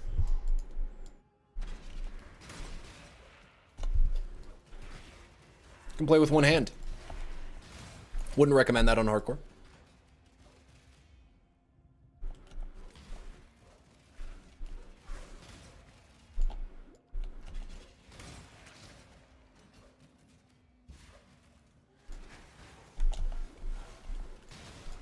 Dude, this build actually feels good now, dude. We are finally at a state where it's like, I want to play the character. And you know what's great about that is, this is just the beginning. This is just where the character starts. This is the hero's journey that we're talking about, guys. You think it gets worse from here? You think I'm, what, you think I'm do you think I'm tapped out? You think I'm Super Saiyan 3? You think there's no more in the tank? Bitch, this is GT. I just go Super Saiyan 4, dog. And we keep going. Now, hold up. This is a consideration. Do we just go for this? You know, I'm playing hardcore. I don't want to die. If I die, I lose my fucking character. If I die, I lose my fucking character. Let's just start and stop there. If I die, I fucking lose it all. So we should get the defense nodes, wire guitars. You should get the suppression. This is when you did that last time and it felt great. You should get the suppression. You should just get the suppression. We just say it with me, guys. We should get the suppression here. We should get the suppression. We should get the good defensive nodes and get the suppression. We don't want to die, you know? How dumb would we feel if we died right now? The character feels good now, right? Now I want to play the character. And we die? Yeah. That's a terrible idea, wired G-tars. Okay, so we make the correct decision, get the suppression. We're just going to keep on going. God, it feels good, man. This is a good build, dude. I'm excited. I'm excited to see this character progress. Dude, I like hardcore PoE, man. It's an addicting feeling, having a character that you want to progress in hardcore. I could have just died right there, touching that box, man. I'm doing so... Why am I could just go ascend, right? It's, yeah. We literally have all of it. We just need to go grab our ascendancy. It's that simple. Then we can't be frozen anymore. We already have it. I mean, we couldn't have died. No, we're totally fine to click boxes. We've got the freeze immune on the flask. We're golden. We're golden. We need HP and suppression now. I need a bigger pool of health to draw from. I already have, with just with just gear, I have 23% evasion, and I am leveling Grace. So equip grace, we're probably up to like 40, probably 50% evasion. I don't like that. I do not like having 50% evasion. I think evasion as a defensive layer feels good when you have, if you're only doing, if you are doing things with evasion, but then you're also doing other things like armor or like massive amounts of energy shield or some shit, like that's a totally different story. You can do a 50 evasion and that feels good.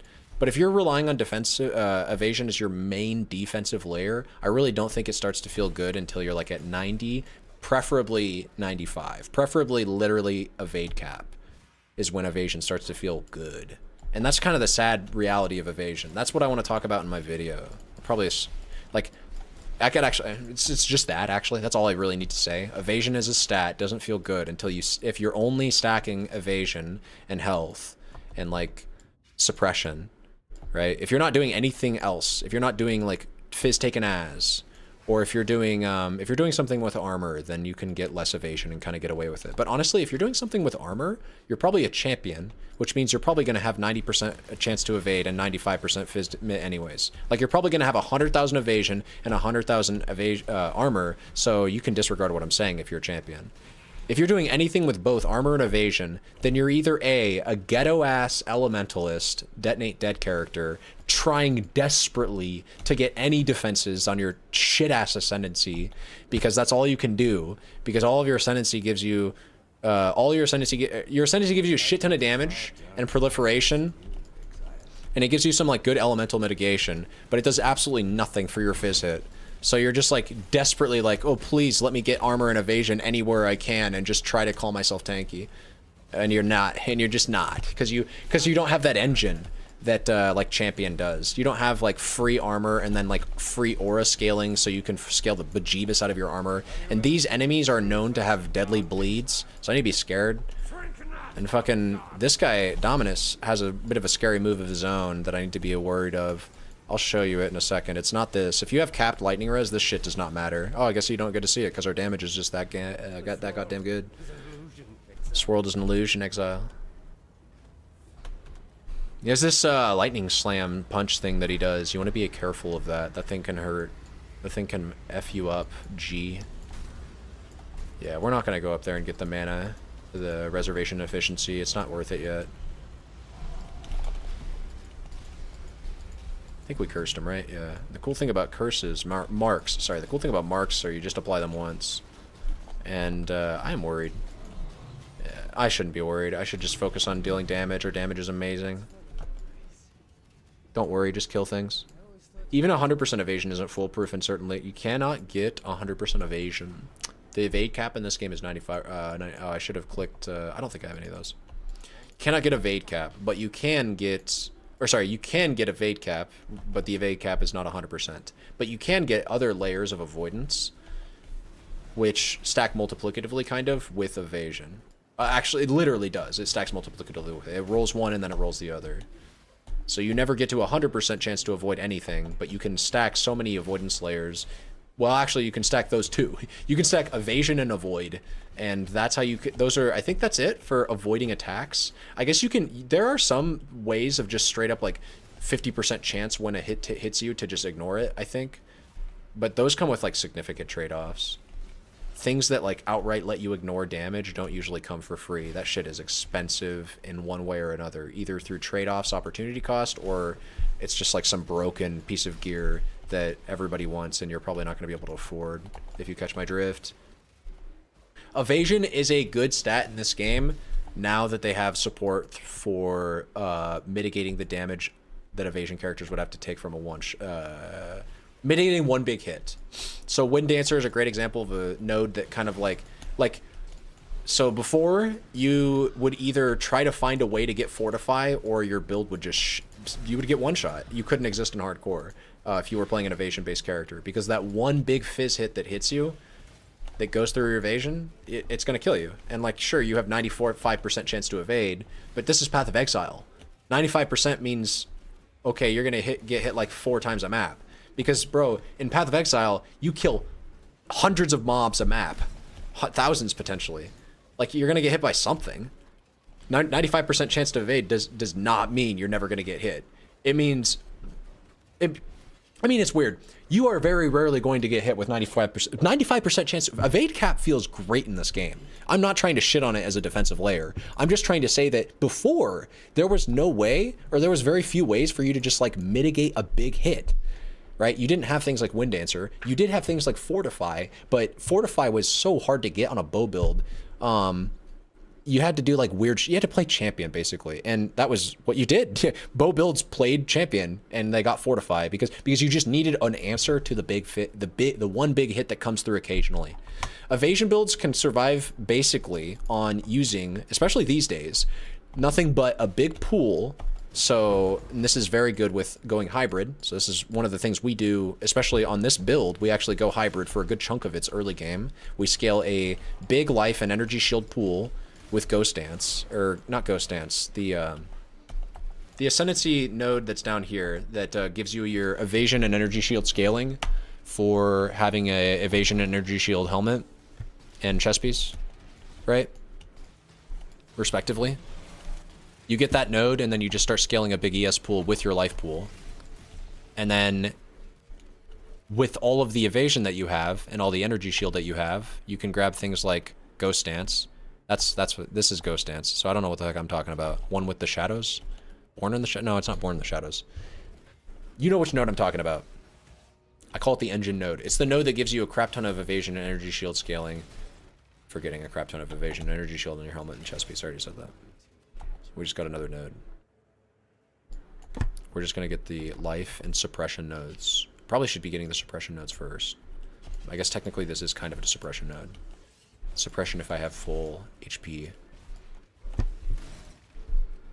Scale a big ES pool, scale a big life pool, and then make sure your resistances are always capped. Make sure you cap your suppression, and then you're pretty good for any elemental suppress, or any elemental spell is probably going to be fine, even all the way up until like tier 16s, and maybe even Ubers.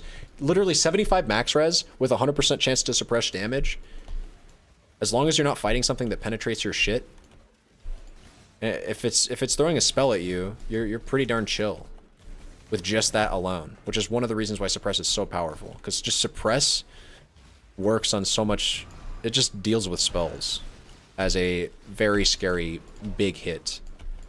So if you just get a bit of recovery and you can space out your recovery with other defensive layers like avoidance and evasion, which is kind of what you do with those layers typically, you get a big pool, you get a big amount of recovery, or you get enough recovery to make sure that your evasion can offset the spaces in between your recovery not healing you from big hits coming in simultaneously. That's literally just the core of your defensive layer. It's recognizing that you need a big pool to make sure things don't one-shot you. You need something to make sure that things don't come in so quickly that the literally hundreds of mobs that you're going to be throwing on screen at any given moment in time don't all hit you and kill you simultaneously. You do that with primarily evasion. All right, that's really what evasion is there for. Evasion is good on bosses. It's great in maps. Making sure that like all this shit on screen. Imagine if all of these were archers firing arrows at me. It'd be really nice if I could just evade 95% of that shit and just not deal with it. Because imagine every attack that they're sending out being like 200 to 300 damage a hit. And once you think of it like that, and then you think of a screen full of archers, that's a shit ton of damage. I only have 880 HP. I thought evasion was only useful for attack damage though, since avoidance is what rolls after damage is taken. Well, yeah, evasion is good for attack damage, especially with nodes like Wind Dancer. Anything that's going to hit you, so not a spell, but here's the thing, evasion naturally plants you close to suppression nodes, which is why like evasion is great for spells too, because evasion pieces of gear can roll suppression, and if you're playing a character that's utilizing evasion in any way, there's a pretty good chance, I'm not saying this has to be the case, but you're probably playing somebody on the top or the right side, what they call them right side of tree builds, so you're close to a lot of evasion nodes, you're picking dexterity up, which gives you evasion naturally, right? So you're just getting evasion sort of happenstancely, so it's kind of easy to scale it that way. But then also, again, I can't stress this enough, evasion naturally sets you up to go suppression, and suppression is broken. It's so broken. It's so easy to use too. You don't need a whole lot of investment in suppression to make it good because of the suppression mastery for lucky, right? The chance to suppress spell damage is lucky is broken. If you do have a lot of investment in suppression, you're gonna feel amazing. No spell in the game will kill you outright if you have a decent HP pool and recovery. And that's broken because spells are like... like, most of the things that are scary in this game are spells. Actually, wait, you don't even need to take my word for this, by the way, because the best player that plays this game, by far, Ben, who wins everything and plays hardcore all the time, said that about suppression himself. He said, like, ever since they added suppression, this game is easy. And it's not a surprise that, like, every character he plays that makes anything, that is, every character he, like, the characters that he breaks records with, or like, wins league reward tournaments for, or whatever the fuck, like, they are usually characters that utilize suppression in some way or another. In addition to, like, 80 other sources of evasion. His characters, or not evasion, defenses. Like, his characters are very well optimized, and he doesn't really waste any thing. Like, he gets everything he needs, and it's all a well put together machine of a character. If you want to learn how to build characters, you look at his Hobbs, study what just check out what that man is doing.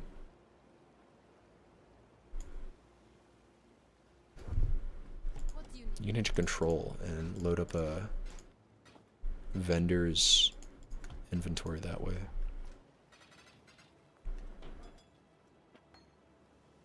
I think I was trying to hold on to this this jewel for some reason because it had mind damage rolled on it, but it's trash. I don't need more jewel. Yeah, we'll just grab those. Go where you are needed.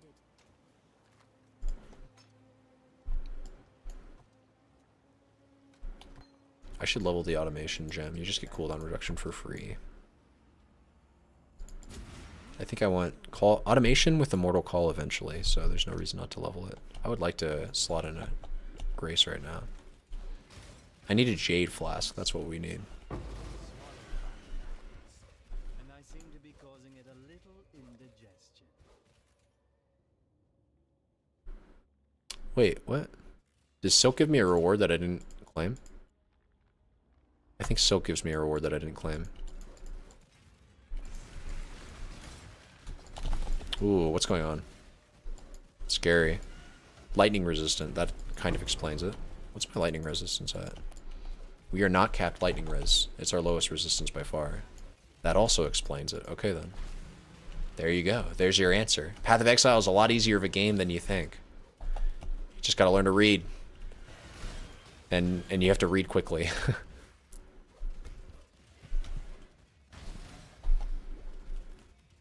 We need more lightning resistances. Oops. I think this is some kind of way. Maybe the Deshret Spirit quest is this way. I'm gonna go check this quest that I apparently didn't finish the next time we go back to base. This is not a way.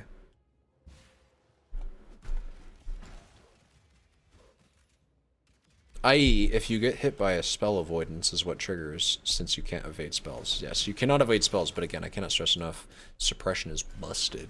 And suppression is very naturally poised as a layer of defense that you should invest in if you're at all doing anything with evasion. Especially on gear. If you're getting evasion-based gear, you can roll suppression on it. Suppression can only be rolled on evasion-based gear, is a better way to put it. So, definitely something that you should look into using. It's kind of hard to get suppression capped without taking at least one cluster of suppression nodes on the tree. So for that reason, you kind of want to be near them, right? Which is like, it's about as far out as here. Right, because you want to be able to get, I mean, you don't have to. You can get suppression cap without getting any suppression nodes whatsoever. But if you're not getting suppression cap, because even not getting suppressed cap, it's kind of weird. Suppression is an interesting defensive layer because it's technically, for a lot of builds, an inconsistent one. And most people hate inconsistent layers of defense. So for that reason, I find it interesting because it's so broken that even being, it's something that if you're going to rely on at all, you typically want to get at least 60 to 70% of, for sure. And then again, you want to make sure you're able to get the suppress is lucky node. So that way, even if you're not going to get cap suppression, Like I said, you can be fine not getting suppress cap. There's a lot of characters that run like 90 effective suppress, and that's totally fine for them, because the suppress node mastery allows them to get to that amount of suppression, and they have other layers of defense to deal with spells. Day 20 of no wired Dota. Oh, it's been longer than that, my friend. I think. I'm trying to remember when the last time I actually played Dota was. I think it was with Versatis. So yeah, it's been probably over a few months. Because it's been a while since I played Versatis Dota. I need to go Ascend, because it's painful to turn away from that strong box, but I know that if I click it, there's a chance I die. There's a chance that if I do this essence right now, I die. Even right now. I'm gonna do it anyways.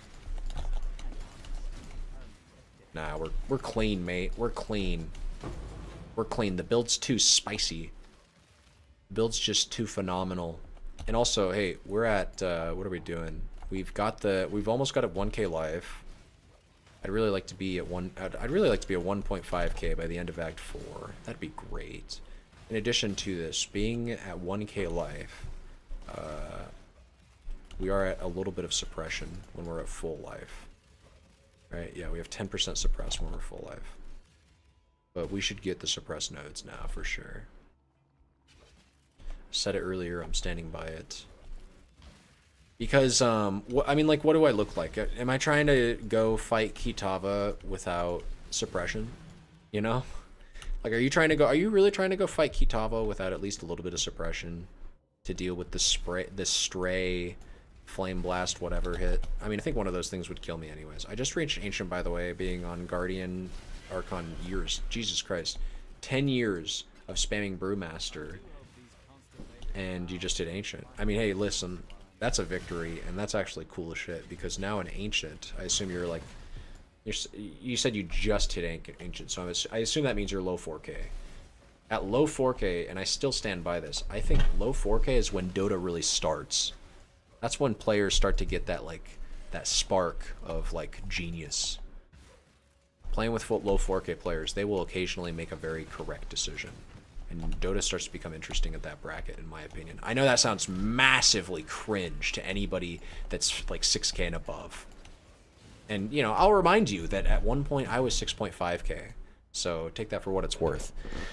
But don't let the opinions of very good players make you feel bad about yourself. 4K is actually a decent MMR bracket. You're better than, and I mean, this isn't everything. It's not important to be better than other people. But 4K is in the, I think, top 30% of players.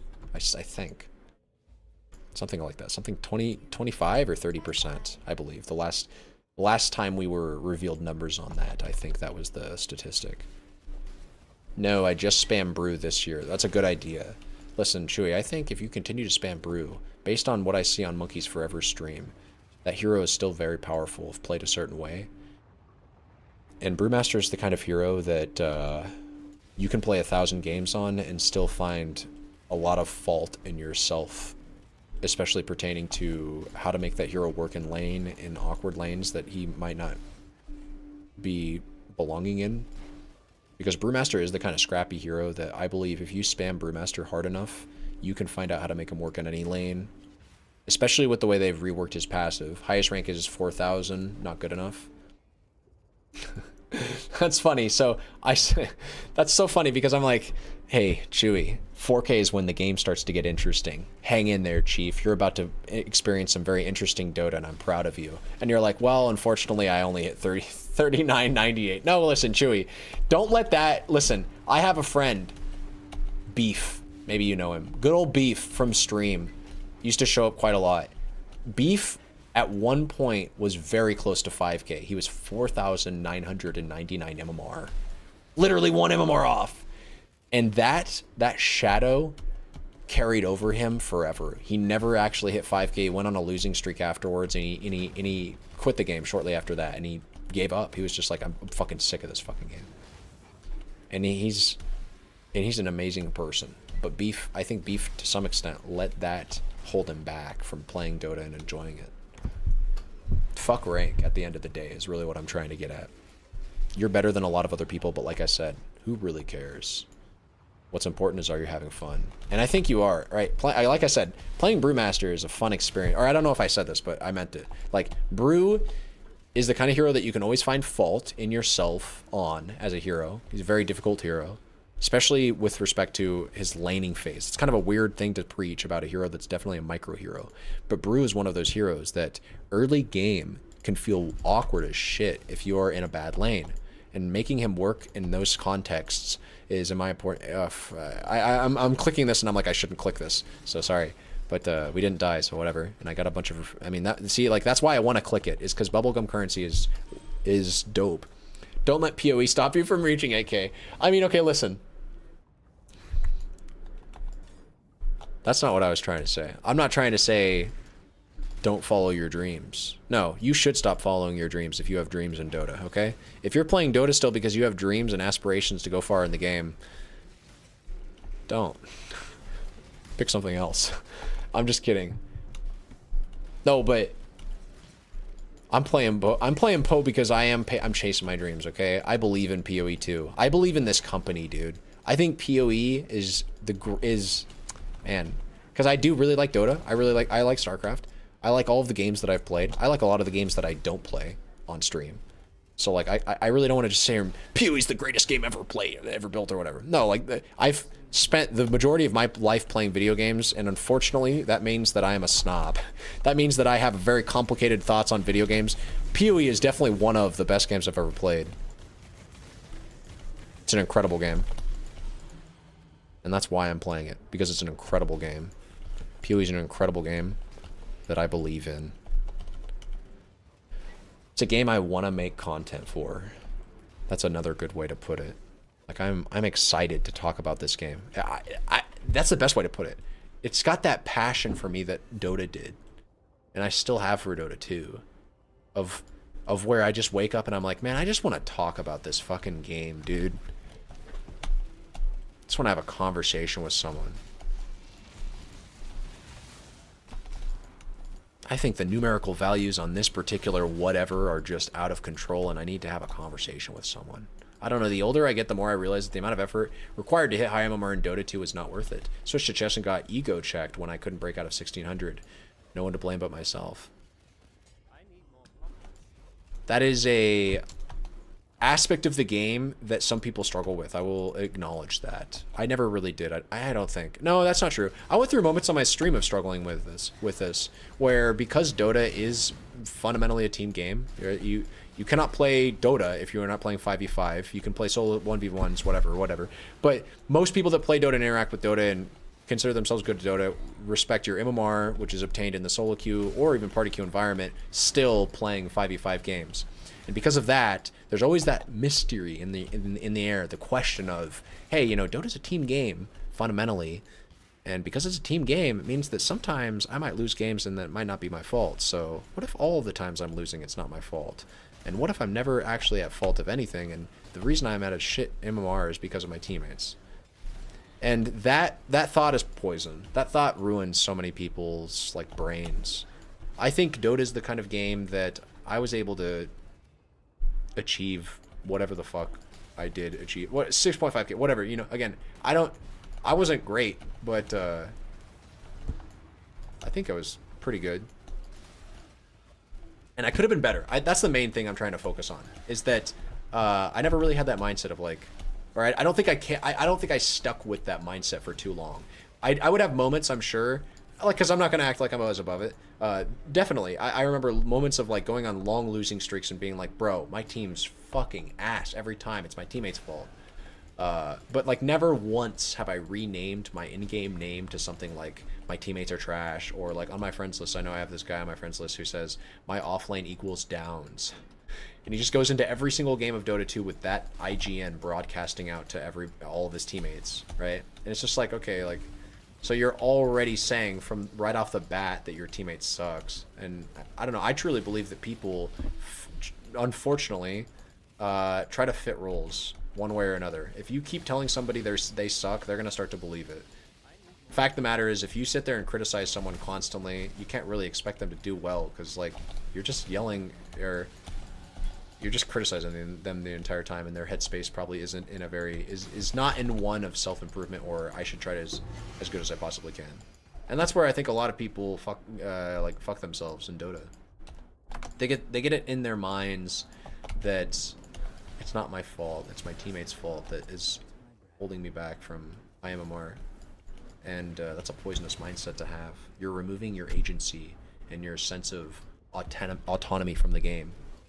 If you ever start to think that, like, I just can't do this, I can't do that, I think that's actually a great moment to start introspecting and being like, wait, is it my hero's fault? Should I start picking a different hero?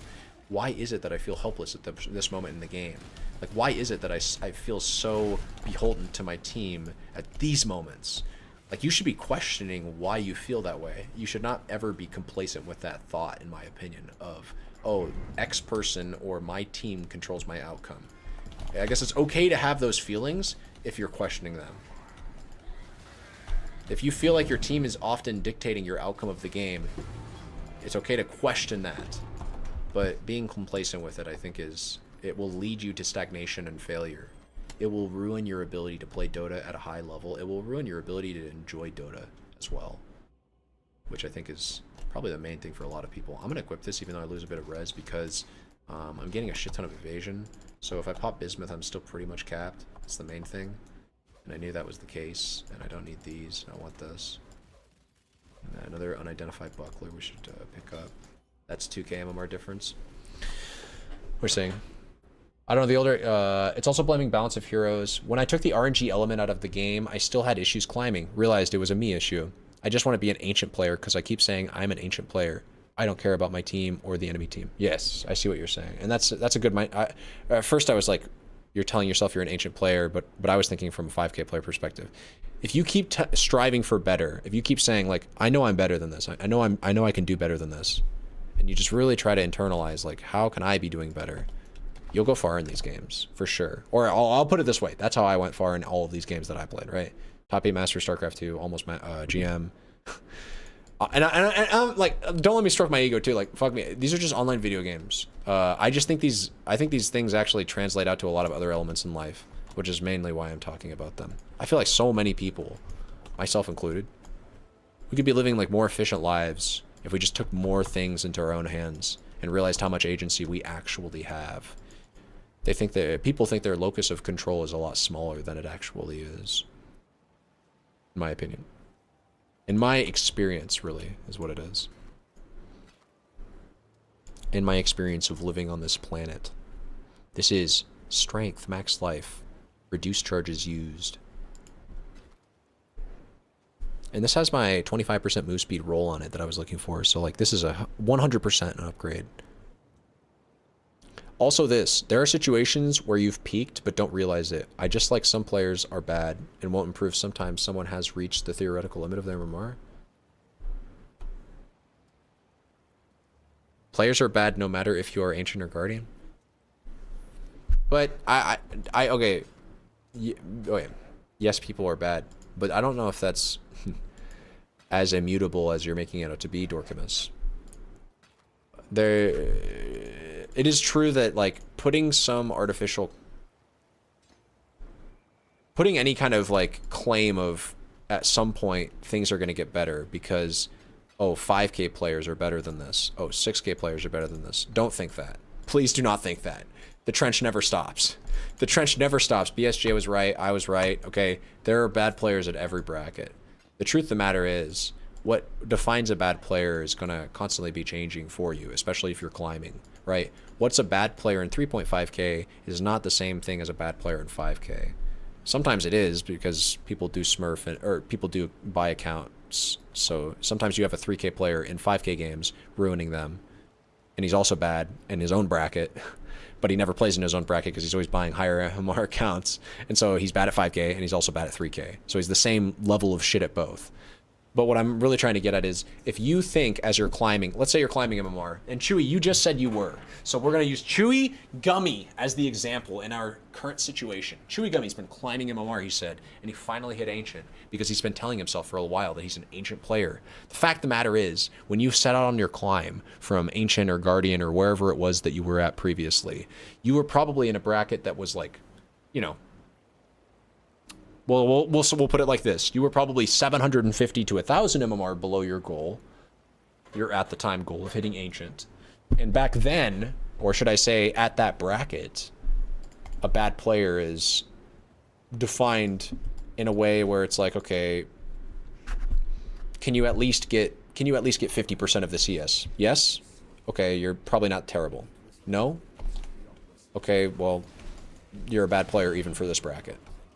Or it's like, okay, when the team says group, can you ever group? Or are you always insistent on, like, doing your own thing? Yes? Okay, you're not terrible. No? Okay, you're actually terrible for this bracket. You know, it's like, and it's like, and I'm not trying to sound rude. I actually don't play at 2K. I don't smurf. I think smurfing is bad and I don't do it. So I don't know what it's like to play at those brackets. But I know that for 6K, it's kind of like, what's a bad player in 6K is not somebody, it's not typically somebody who's 2K. Like, I've played with 6K players that make me think, oh my god, this guy might have actually bought his account and he might actually be a 2K player. But generally speaking, people in 6K that are playing poorly are usually playing at like a 5K or 5.5K level, if you want to put it that way, you know? They're missing things that are like very complex that still are mistakes and that they shouldn't be missing. But, and this sounds elitist as well, but like a lower MMR player doesn't even usually know what to criticize when they're watching a higher MMR player and they suspect that the high MMR player is making mistakes. That's something that I think more people should think about when they're watching other people play. If you're watching, typically speaking, when you're watching a Twitch stream, you're going to be watching somebody that's better than you. I think that's like psychology. I don't know too many people that... Oh, I'm setting myself up for a big diss here. You guys could all be like, oh, Wired, we watch you and we're all better than you. Look, if you're watching a stream, typically, I think this is... You know, actually, no, I'm not going to say typically. Fuck that. This is my experience. That's what I'm doing. I'm speaking from the sheltered perspective of my own perspective, okay? In my experience, I don't watch too many streamers that are like 2 to 3K because it hurts. It's hard to watch. Or if I'm watching them, it's like I'm not watching them for their gameplay, you know what I mean? Because like it's offensive, like in a way. It's like I watch them play and I watch the things they're doing and I'm just like, oh man, what the fuck? Because I take the game like way too fucking seriously, right? But at the same time, you gotta have that drive, bro. If you're trying to really get good at Dota, bro, you gotta be looking at the game and that kind of cutthroat, like, what the fuck is going on with this guy? What is he doing? And questioning what they do. And then you can get good. Sometimes people are doing things that are actually smart. And when you say, what the fuck are they doing? You get to learn something. You get to be the person that grows. You can be like, what the fuck is RTZ doing? And then you realize he's like triple stacking a camp. And so you just thought he was wasting mana on I don't know, you just thought he's wasting mana, you know, randomly nuking creeps he's not killing, but actually he's playing Coddle and he's like quad stacking or some shit, you know? Yeah, but how many times have you been in a situation where you review your own games, swap your heroes, micromanage your gameplay, play the best you can play, but due to some aspect you can't identify are at 50% win rate? Sometimes you just step away from the game and just take another, try again another session. I don't think every situation is a situation you can learn from. Sometimes you're just not meant to be playing Dota 2 at this particular moment. Let me think about that for a second. Because I interpret what you're saying fundamentally as sometimes you're just not in the mood to play. I agree with that. I actually agree with that for the reasons that you were stating earlier can affect other people's moods in other ways. I think that sometimes, politicking I think we were talking about, like sometimes people's moods are affecting them in ways, more complicated ways than they realize, and it's actually, it's biasing the shit out of everything they're doing, but they don't realize it. You don't realize that because you're in a bad mood, like unironically eat a Snickers, right? You're hungry, you don't realize you're hungry, and you're not you when you're hungry, so eat a Snickers, like, but seriously. But don't eat a Snickers. Like, I'm not trying to be an ad for Snickers.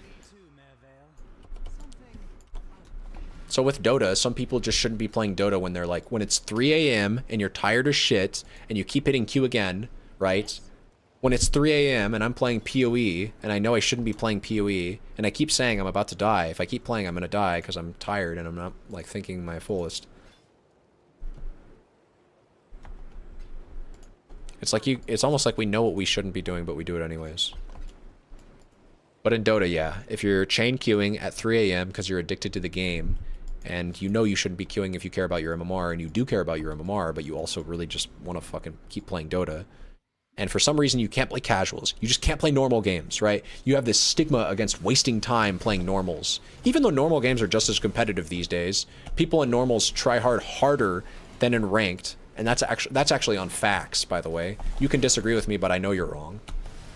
People that play normal Dota games are literally more try-hard, filthy motherfuckers than people that play ranked Dota games. And so you could get just as good of practice and better practice because you'd probably be playing with players that are greater than your MMR, because the MMR stretch is harsher when you're playing normal games, right? When you're playing normal games, you can play with people that are like 2 or 3 leagues above you.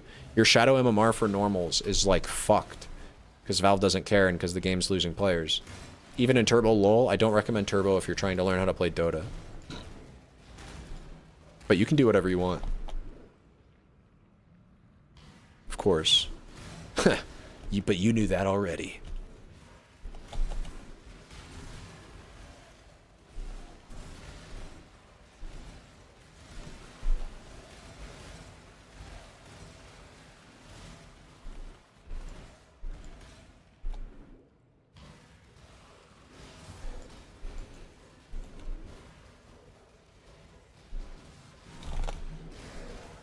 Dude, the build feels so good. I'm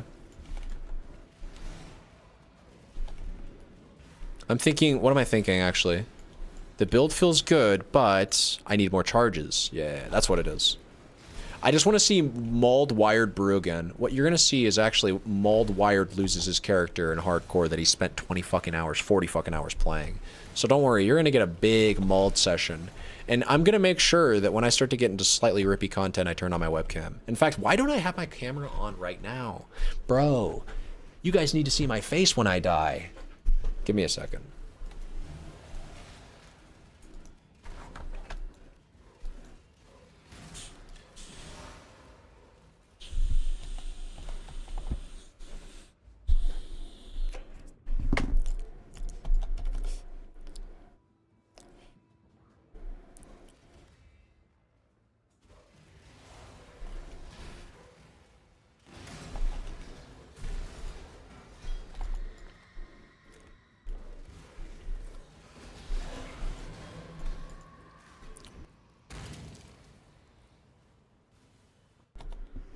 Yeah, look at that. That bleed just hit us and it was nasty. Also, this is a big thing, is I agree with you when it comes to like traumatic life events triggering those moments of disconnect. Because here's, and here it is, right? You want to know the truth? This is the reason it happens. You got into Dota as a form of escapism. You got into Dota to escape the real world in some way. For some reason, you were drawn to Dota as a method of getting away from the real world. And you have not fully let go of that. Dota still acts as that to you to some extent. So when a traumatic life event, like your girlfriend breaking up with you, my girlfriend breaking up with me, whatever, all we want to do is go play our video games.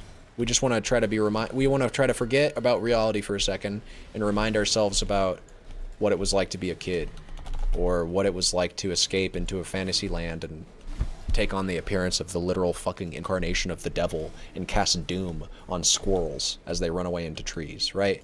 Like, you just want to do that. And the thing is, you can do that. But when you do that... Well, actually, there's just nothing wrong with doing that, and you should do that, man. Never forget what it's like to be a kid. Never lose the child inside of you, inside of us all. And never forget what it's like to talk to him. Dude, I can't get hit by the beam, bro. I'm getting beamed out here. I'm gonna get fucking beamed, mate. Boom. Yo, this build slaps still. We haven't even, like, upgraded... What? Have I even touched my gear in, like, half the... Yeah, we're still at the same exact progression that we were at halfway through the act before. Or halfway through the act before. At the beginning of the act, we haven't touched our gear. The High Evasion Strat IRL. I'm working with piety. That sounds even stranger when I say it out loud.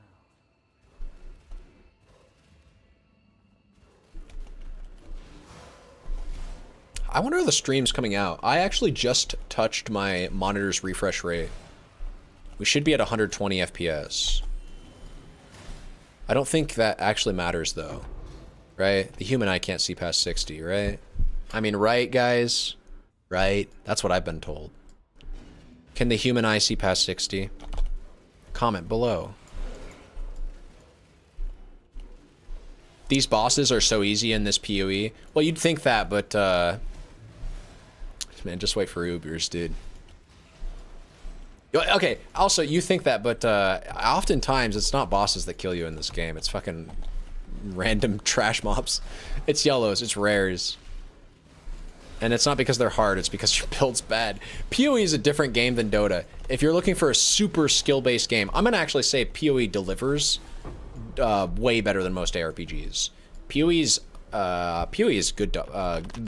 PoE's boss mechanics are actually pretty well designed and balanced. Here's Dojier, right? She has these 3 rings that she has on the ground. These all curse me, and she swaps them. I actually should not curse her because she has like a mechanic. Her like theme as a character is like all about curses. And actually, when the player curses her, it benefits her. She can consume the curses that you curse her with to gain health, I think. But you would never know that unless you looked it up on the wiki. That's one thing I dislike about bosses in this game, is some of their mechanics are like secret. Also, you saw the areas where the curses overlap. That's like something you have to be mindful of in her arena, is you're pretty much always getting cursed by something, and she changes where those curses are. And then also, there's an area where you can stand where all 3 of the curses affect you, and that's like super bad. Like, then you're getting enfeebled. You're getting cucked on all 3 directions. You don't want that to happen. Shavron, this is like a kind of bullshit boss. It didn't used to be bullshit at all, but then, I don't know. They just like buffed the shit out of her. Her damage becomes kind of wild randomly. It's lightning damage, so I guess you'd have to... You could say you should expect that. Honestly, it's the same kind of dips as we are. For someone so obsessed with looks, that wasn't a pretty day. I think leveling through the axe, the bosses don't get too crazy, though. If you're well geared for them, especially, they're not too scary. If you're not, like if you're not keeping on top of your defenses, you can get trucked.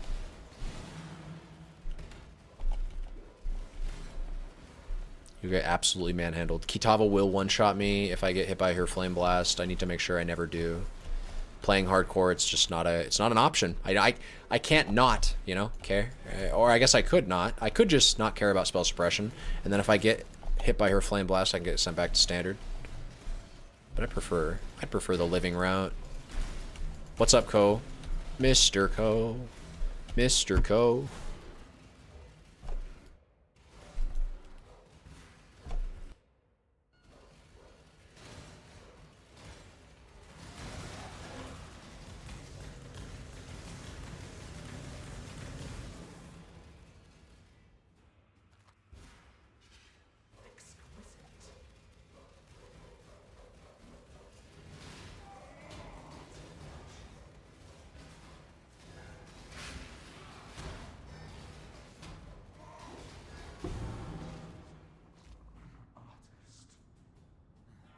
I don't know much about art, but I know what I like.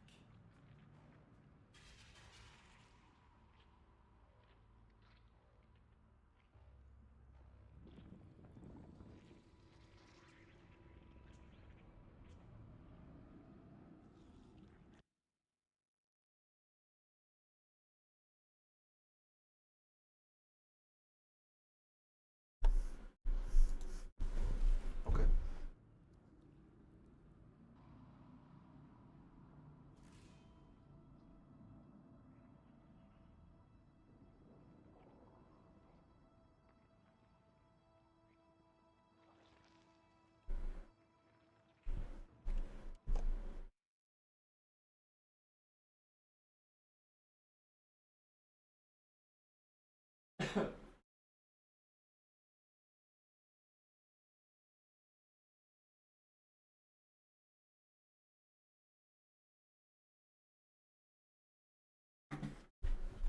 Okay.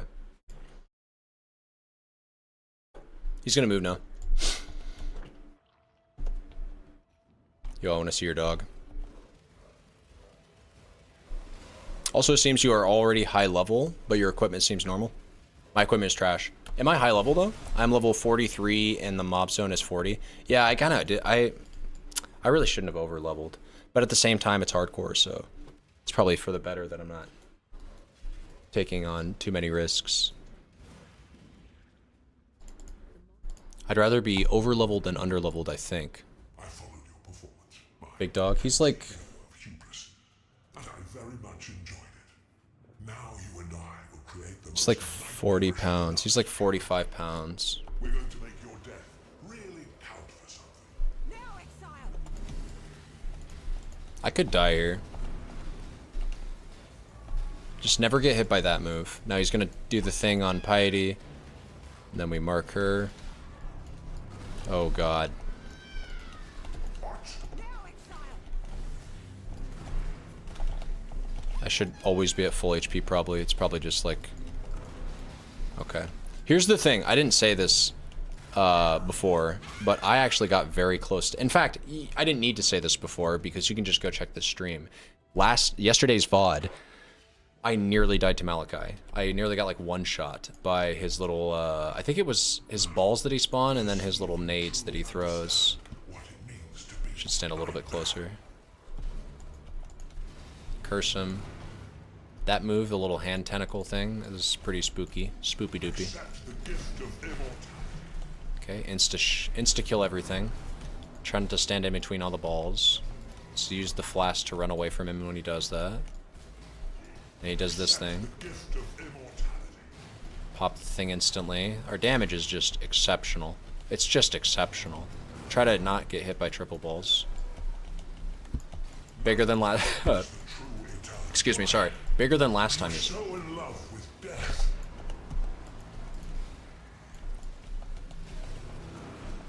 Okay, sick. Ko is 40 pounds, no sorry, 45 to 50, usually hovers between that weights. Bigger than last time, I'm not sure when I last showed him. How are you doing? How are we doing?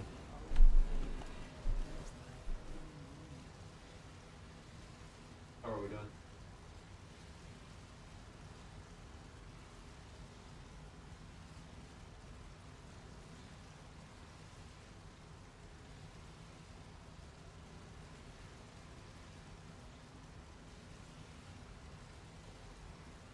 What a good guy.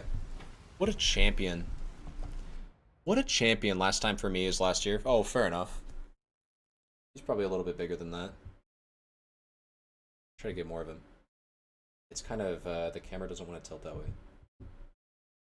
Oh, darn. This is difficult. Oh. I'm gonna leave you with this while I use the restroom. And the water. The water ambient sound. This is some ASMR. Oh. Boy, cool.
Mr. Ko. Oh, Ko. What a good boy Ko is. Goodness gracious. What an incredible little guy he is. He's gonna provide tonight's entertainment. Listen, I was thinking about this in the... Dude, I'm so weird for this. I was thinking about this in the bathroom, though, and, this is the... I'm thinking about the character that I'm playing. That's not weird. Yo, we need to, the damage is great. But there's just the threat of a one-shot that's still looming in my brain from now it's going to be focused on Kitava's Act 5 Flame Blast ability. I know I can get one shot by that. And so move speed boots is going to be like paramount, I think, to just making sure that doesn't catch us too crazy off guard. But I'm very happy with the damage so far, and we're going into Act 5 with well, what do we have? Nearly capped res without a bismuth active. We've got good move speed. With a flask popped especially. Like, we're clearing. Frostblink. I could just have shield charge. I don't see why I wouldn't. I have frenzy charges, which is usually basically the main criteria. Oh, dude. Oh my god. Of course, I'm so foolish. I need to go ascend. I absolutely need to go ascend. I just have like action speed, which is move speed, damage, it's everything. I have action speed and freeze immunity and chill immunity sitting behind my ascension. And it's so free too. The lab is so free. 100%. I need to go ascend, like first thing. After I find a waypoint. That's, I mean, that's just necessary.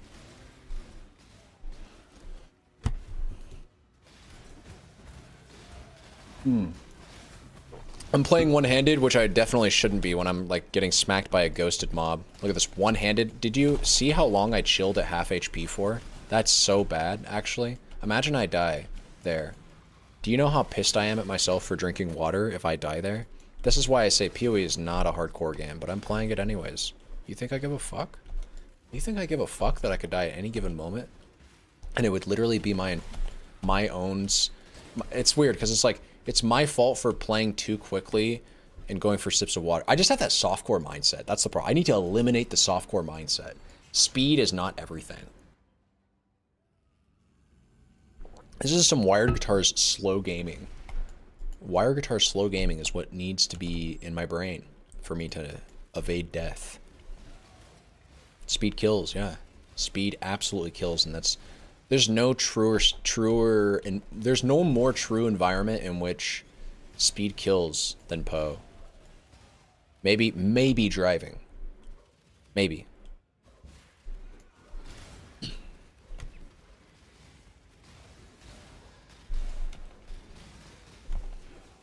And highway? Well, I did say driving, so...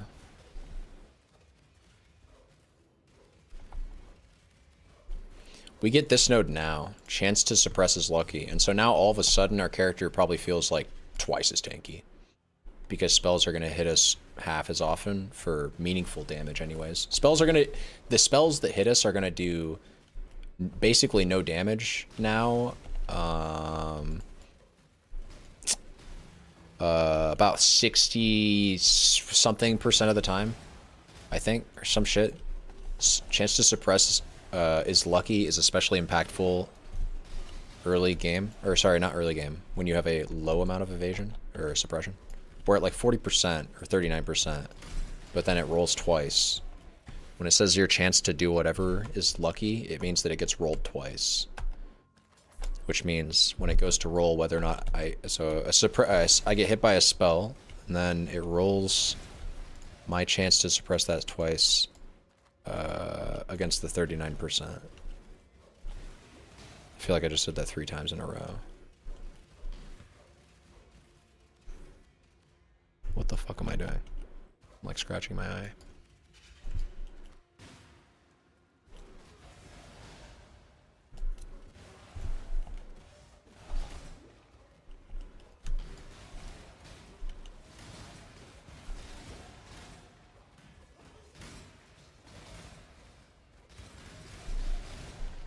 I really like the clear. I really like the Celestial Wander effect. This is the other thing I was thinking about in the bathroom, is I don't have a good cosmetic that I can buy. If I wanted to beef up the mines, I think I checked this out. If you type in mines, you can only find like, it's cringe. You can only find blast mine effects and then specific skill mine effects. So like there's storm blast mine. I'm not using storm blast. Icicle mine, not doing that. This is a mine bundle for all of Stygian, or sorry, for Icicle, Pyroclast, Storm Blast, and Smoke Mine, but I don't do any of those. And then if you want to get a generic mine effect, it's like there's Blast Chain Mine, but I don't have Blast Chain or High Impact. I have Locus. Why isn't there a Locus Mine effect? You know what I mean? Like, I'm using Locust Mines. I'm not using Blast Chain Mines. And it probably wouldn't even be difficult for them to add that. I mean, I don't want to assume. I'm not a programmer, I guess. Well, I kind of am a programmer, but I'm not really... I haven't developed PoE. I haven't worked with Lewis Systems. But they have the mine design. All they need to do is make it work with Locust Mines. Like, it's the same mines, right? Like... It just seems like an oversight. It seems like they didn't, because they added Locust Mine in 3.2 something. It's a recent addition. But Blast Chain and the other kind of mine, High Impact Mine, these have been in the game for a while. These kinds of mines. That's why Dota's better. Every shit got skins. Maybe true. Yeah, I'll give you that, dude. Skins are...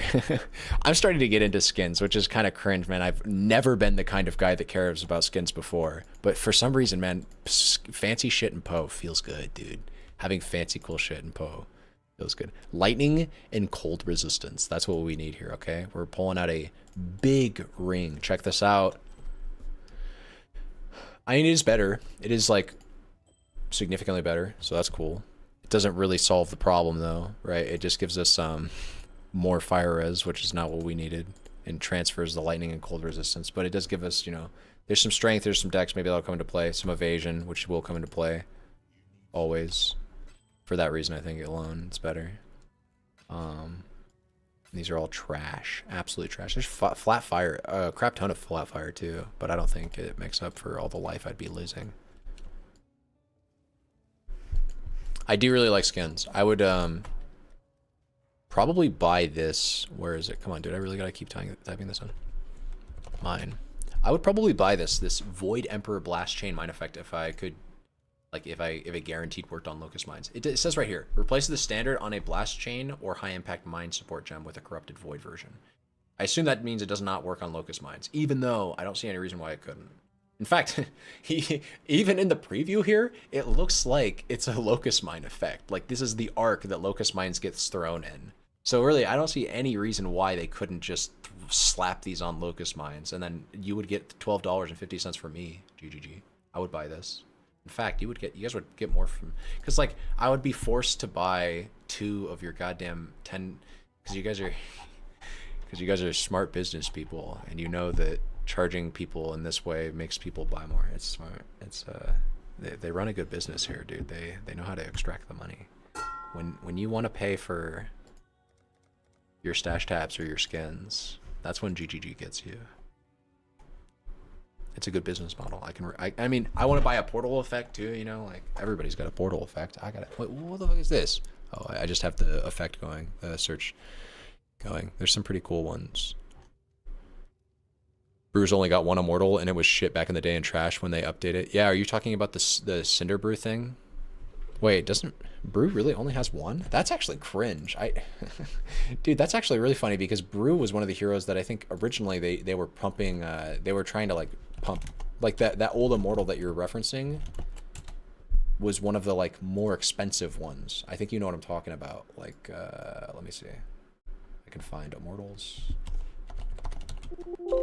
Oh, dude, you can't go to the Dota wiki and just type in immortals anymore. That's not like a specific tab anymore. Okay, I have to go to his skins, I think, right? Where is it? Gear. Where is it? Equipment? I don't even know. Where is the item that you're talking about? Equipment. Found it. The elixir of... Yeah, it's this bullshit. The elixir of Dragon's Breath. Now, you say they updated this. I can see it, because it does kind of look like these don't look like what they did in 2011. But this just isn't like, I mean, I guess it gives you a thunderclap effect. Let's see. Bro, this ain't shit, you know? Brew has some cool sets. I like the Loading Prospects one. Monkeys Forever usually wears this, I think. What's this? This looks like a new set. 2021. It's kind of funny because you're bragging about Dota hats and yet your main hero is not a good example. He's not a representative of good Dota hats. They do need to make a few new brew sets for sure. I agree with you 100%. Wish I could buy a cosmetic for my Locust Mines. I would do it. I would do it right now, and then I would try to make Locust Mines work on other attacks too. It would, dude. Look at how much weight I'm putting into this cosmetic. It would encourage my build diversity. But literally though, people actually do make builds around their MTX. The way skills look in this game is kind of like, it's part of the charm of making your own build, of making a cool build. Oh my god, what was that? I didn't check the mods, I needed to. That was painful. Whatever the fuck just happened scared me. Fucking lion looks like a crit. Dude, yes. That's the best description I've heard of. Dude, dude, Chewy, you just fucking nailed it, actually. That is exactly what lion is starting to look like, god damn it. And it's kind of funny, too, because lion's like, you know, he's kind of just an ugly piece of, like he's supposed to be this demon from fucking, like, literally, he says it all the time. I'm not being a jerk, right? I'm not trying to get canceled. Like, lion says it about himself. He's a demon from hell.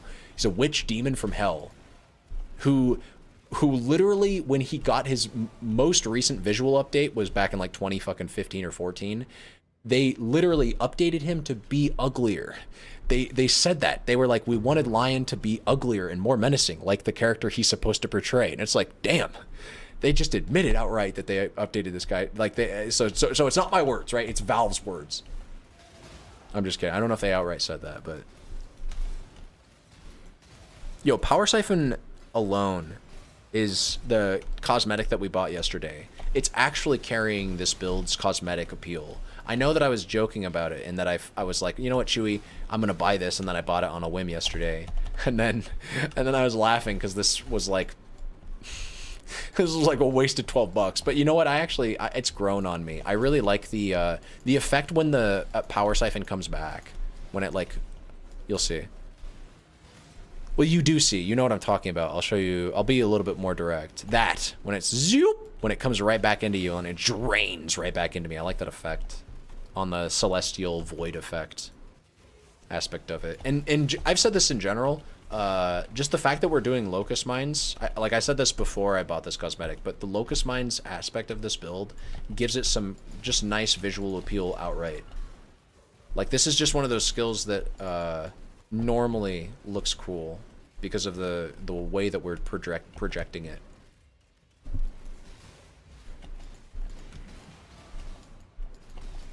This guy can do damage, I guess. Also, 5% chill? Come on, cringe. But I guess I don't have hatred and shit, so what am I expecting, really?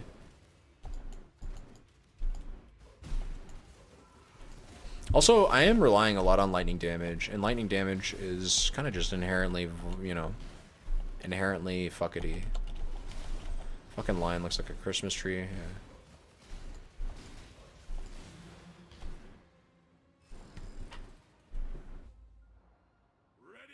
Ready exile? I'm not clicking him.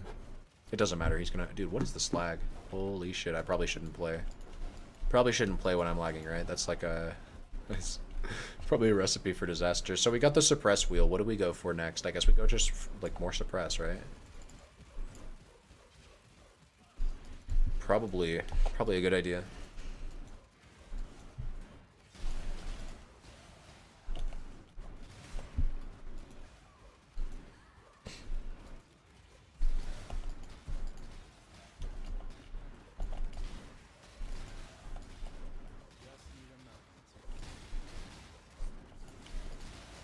Oh, the damage is starting to fall off. I don't know, actually. Maybe they were just blocking my attacks, or maybe it's just the nature of lightning damage. It kind of felt like we had to click a lot there. I don't like clicking a lot. I like just clicking once and everything dies.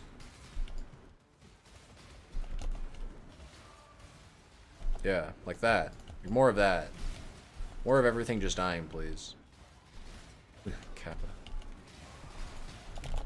When we assassin spark things, they do die. They do die pretty quickly. I think it's because our crit is, yeah, as suspected. It's pretty fucking shit. It's pretty fucking shit, mate. How do you even select your skills when you got that skill tree? Too many choices. Not true.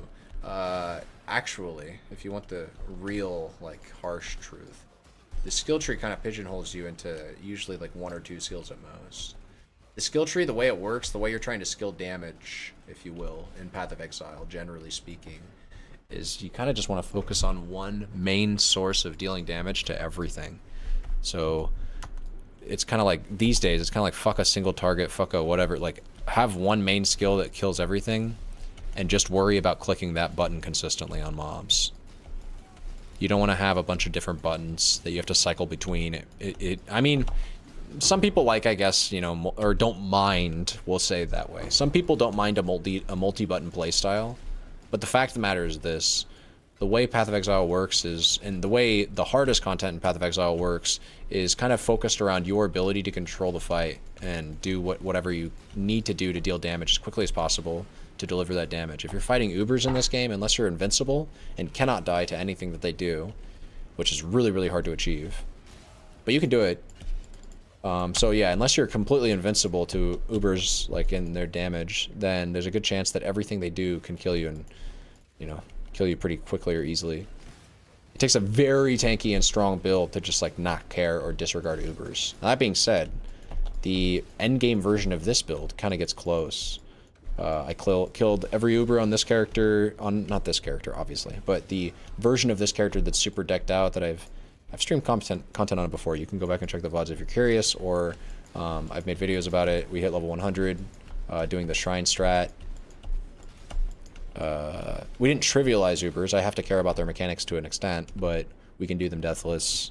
And it's a very powerful build, right? But again, it's not invincible, and Ubers are still like, they are a test of skill for sure for this build. And they're really just a test of how well put together my character can be, especially towards the singular goal of throwing power siphon locust mines.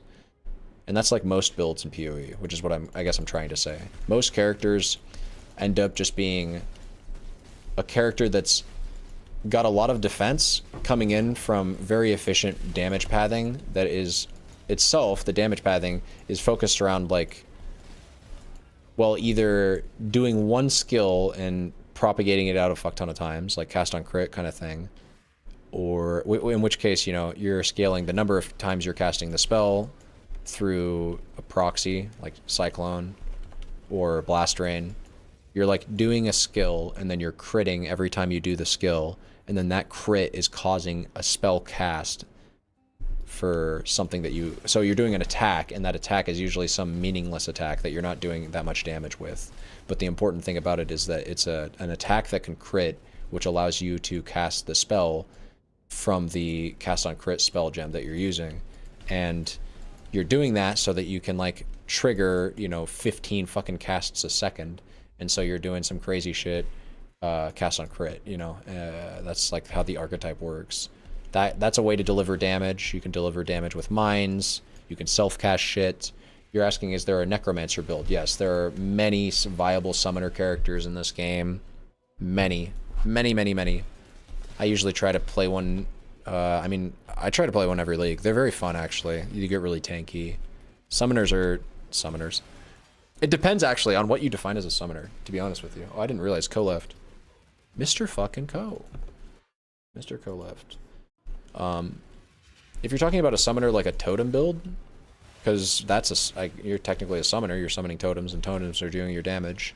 Those builds can get tanky with, honestly, any build can get tanky doing a variety of things. But I'm just trying to think of like the archetype. When I think of totem builds, I guess I think of attack-based totem builds these days, because those are the ones that are really popular. So like Elementalist EA, or I think there's a Pathfinder that does something with totems, I think. I don't know. But a lot of the attack-based totem builds are doing, well, like I said, they're doing some attack like EA, and they're using totems like Siege Ballistas. But then there's the Hierophant mana stack totem variant where you get a bunch of totems that cast a spell for you.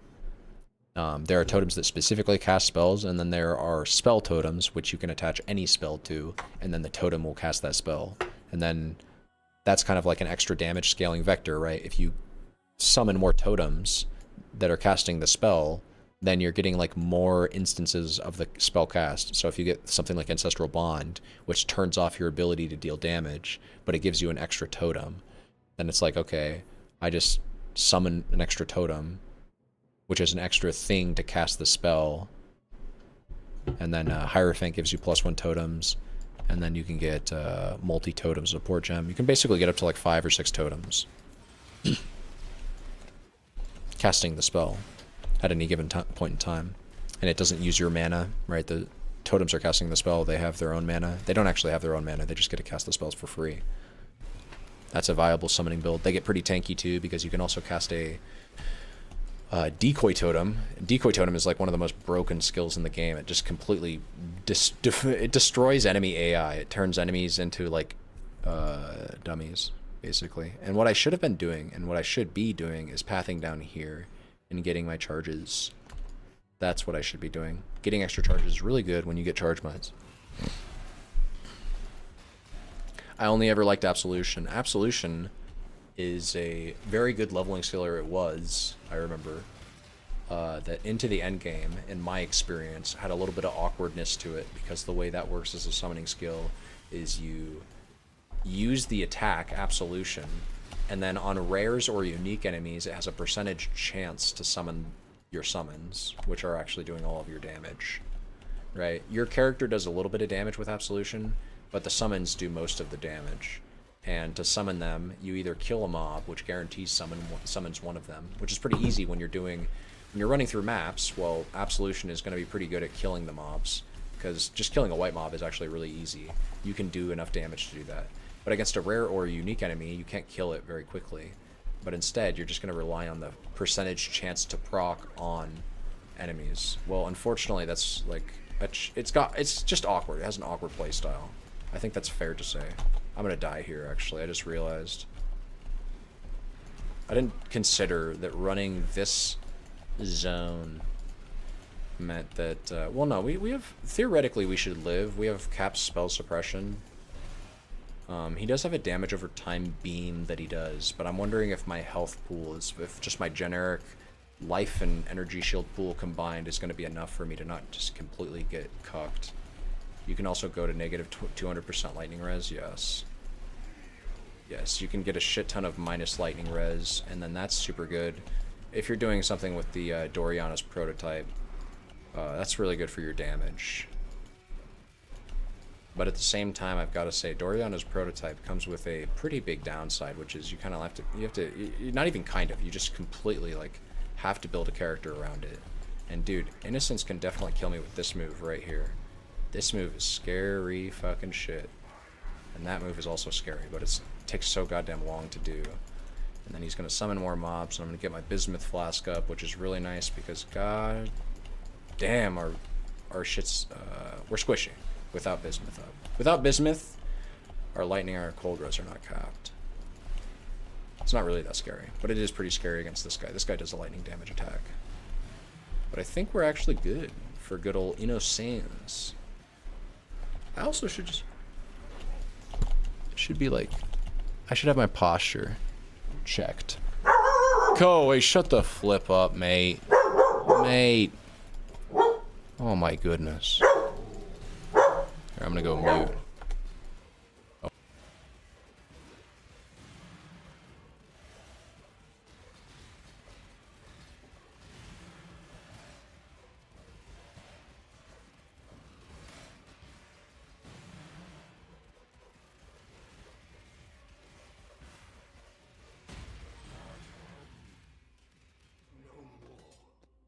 I need more pockets.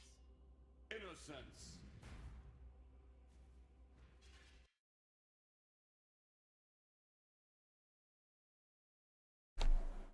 Hey, what's wrong? What's wrong?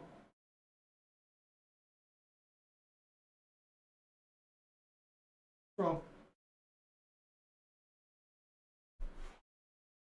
What are we doing?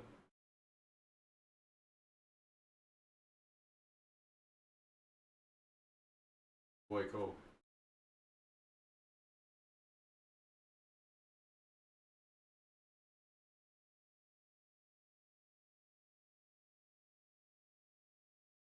Got a lot of furry shit. Got 2 coats. Do.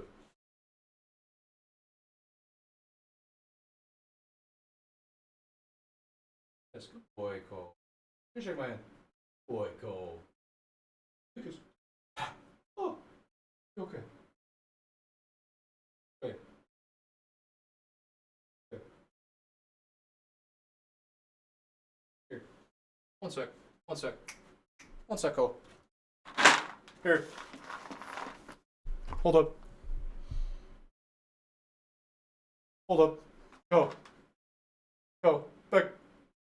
Back. That's a good boy. Here. Back. Good boy, go. Oh. Oh. Boy, cool. One sec. Yes. One sec, go. Here. Come on, my friend. Good boy, go. Lay down. Good boy, go. Roll over. Oh, here. Come over here. Lay down. Roll over. Roll over. Roll over. Oh, no. Lay down. Roll over. Oh, come on. It's like half rolling over. He doesn't have enough room. This poor guy. He doesn't have enough room. Here, go. Toss it. One sec. One sec. Stay there. Oh, good boy, Cole. Boy, Cole.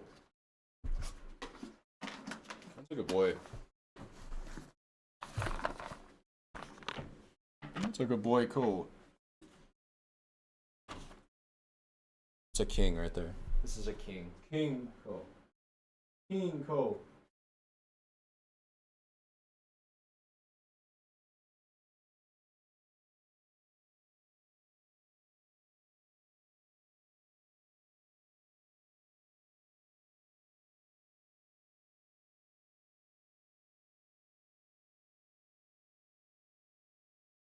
Good guy. He's shedding so much. So much. One second.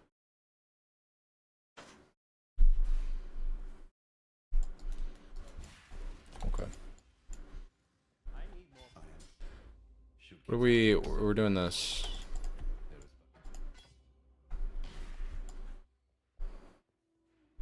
Okay. What are we doing with our accuracy? Right below hit cut. Oh, I should talk to Bannon probably. Mr. Co. Dude, I wanted to click on the lantern. I don't think I have any. Yeah. We're at 1122, but kind of like 1222 with energy shield, which is not reliably up. I'm thinking we need to ascend, dude. Like I said, I was gonna go ascend, and then I fought a boss. So where's that? Where's the waypoint? There's one here, I think. Okay, ascend after this for sure, 100%. It's damage. It's damage. It's quality of life. It's move speed. It's just everything, man. It's everything you want. It's the ability to click strong boxes with a little bit more peace of mind. There's an instilling orb. I think this build is fantastic with Bismuth Flask up. We still need some damage at this point, actually. I should say it that way, because we were doing fine on damage, but now I'm starting to feel a little questionable. Jesus Christ, we're getting trapped. We need to trade out our Mana Flask for... I think at this point it'd be preferable if we had a Jade. I would actually take a Granite. What is the worst meta build you've ever played? The worst meta build I've ever played. Worst meta build I've ever played. Oh, that's an easy one. Detonate Dead. I did not enjoy that build whatsoever. And actually, that build is currently very meta. Now, actually, I gotta be honest with you. I would probably enjoy the meta version of that skill that is being played currently. The current meta version of Detonate Dead that you see conquering PoE Ninja is actually a cast on crit version with Inquisitor. No, it's Hierophant, right? I don't know. But the current meta version of Detonate Dead is not subject, we'll say, to the same problems I had with it. Okay, I played that build last league, actually, an Affliction at the very start of it, and it ruined the league for me. Or at least I'll say it this way, I let it ruin the league for me. I did not want to... Well, it was a combination of that, and then also Affliction was just nuts. Nuts, money-wise. I was kind of like... I was turned off to the idea of just, like, printing money in that league. But then this league ended up being kind of, like, the same in some ways for me. I made a shit ton of money this league. I've also played a lot of PoE this league, so... I kind of, I guess, no matter what I was doing, I was going to make money this league no matter what. No matter what I was doing, no matter what. Nice. Nice English, bro. Okay, so I said I was going for charges. And what's weird is that I kind of have this, like, these tail points. They don't really make a whole lot of sense, but it's fine. I need to wonder, do I have an intelligence? No, okay, I don't have any, like, hanging random intelligence nodes that I don't need. I think the goal, so on the passive tree, we're getting our charge benefit nodes. But then after that, we'll go up top here and get shock immunity. That'll feel really good. But our goal with gear now is still, I guess, as it's always been, we want to upgrade our wand. We have a blue setup. This is power siphon with flat added. Oh yeah, no, this is fine. Blue is fine. We're off of hatred. We're on wrath. We want to... It'd be Grace. Grace is the next thing I want to fit into the build. That's the next, like, big project. Not big project, but, like, local power spike would be fitting Grace in. For a defensive power spike, it would not do much for us offensively. I guess it would make us tankier. But, I mean, defense is not even really the main consideration at this point, because the question is, why am I not one-shotting everything, you know? Why am I not one-shotting everything? Well, we could get more power charges. That would be a good solution. Yeah, it's just the tree. That's it. We just need to exclusively focus on damage for the tree. The tree is going to be doing that. It's going to be grabbing these, which is going to be all damage. And then it's going to be grabbing... it's going to be coming up here and grabbing this, which is all damage. So we're going to be getting our damage on the tree. So what I'm focused on then, instead of getting damage on the tree... because that's guaranteed as long as I stay alive and level. What our brain needs to be focusing on is how our gear needs to progress. And so finding a better wand is definitely on the agenda. But past that, I want to get...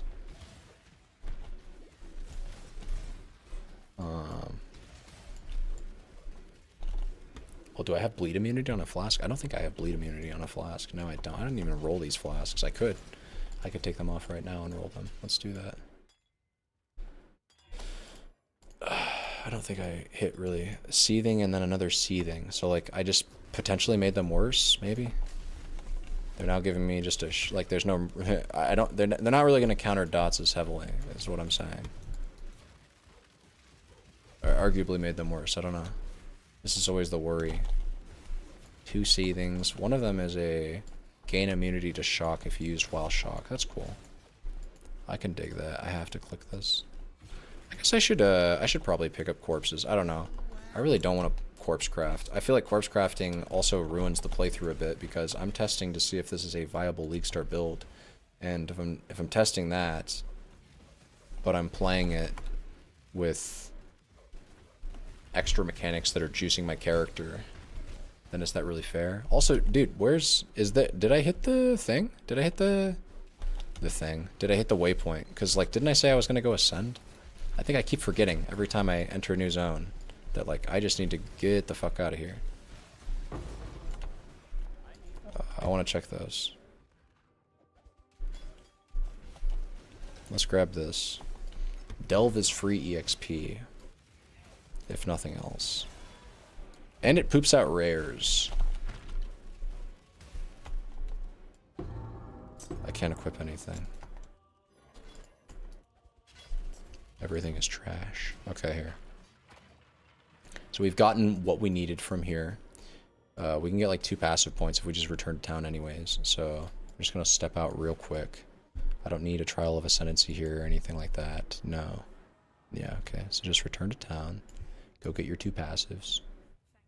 Or I guess you're 1 passive. Yeah, this is fine. Do I want a granite though? That is a good question. Granite over jade. I mean, I don't have. I think it's jade. I think it's jade. Oh, of course, of course. I think it's jade because I'm gonna be getting grace pretty soon. Send grace duration. Equip that. Potentially mine throwing speed. Let's sell some items. Mine throwing speed? Any mine? Nothing. Okay, I need a good jewel at some point. This is rare, so I'd need a scour if I wanted to start rolling this. I need a good jewel because I basically am forced to take it. 1 point jewel is not necessarily... It's just like there's nothing better to take, so I'm going to take a jewel socket, and I'm going to want to have any kind of jewel to slot in there. Any kind of useful jewel. Because it's free. But if I can't find one, that's going to be troll. So we're going to do this. Put that there, and then we're going to augment this, actually. Remove curses, immunity to shock. I guess I'm going to augment this, too. Gain a flash charge on crit. That's completely useless. I don't ever crit things. Okay. Cool beans. I guess, wait, hold up. I kind of screwed up there. We should grab, wait, remove curses, remove ignites. Sure, we'll take remove ignites. I'm gonna pop one of these. Increased amounts, reduced recovery. Sure, fine, fuck it, whatever. We get the passive point. Hit up my boy Bannon, pop that, and then we go for Ascension. Go to Act 3. I think we need to go get another Thingerding. No, we do. We do, it's Crematorium.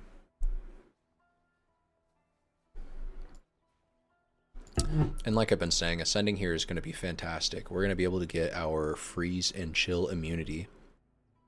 Just outright immunity.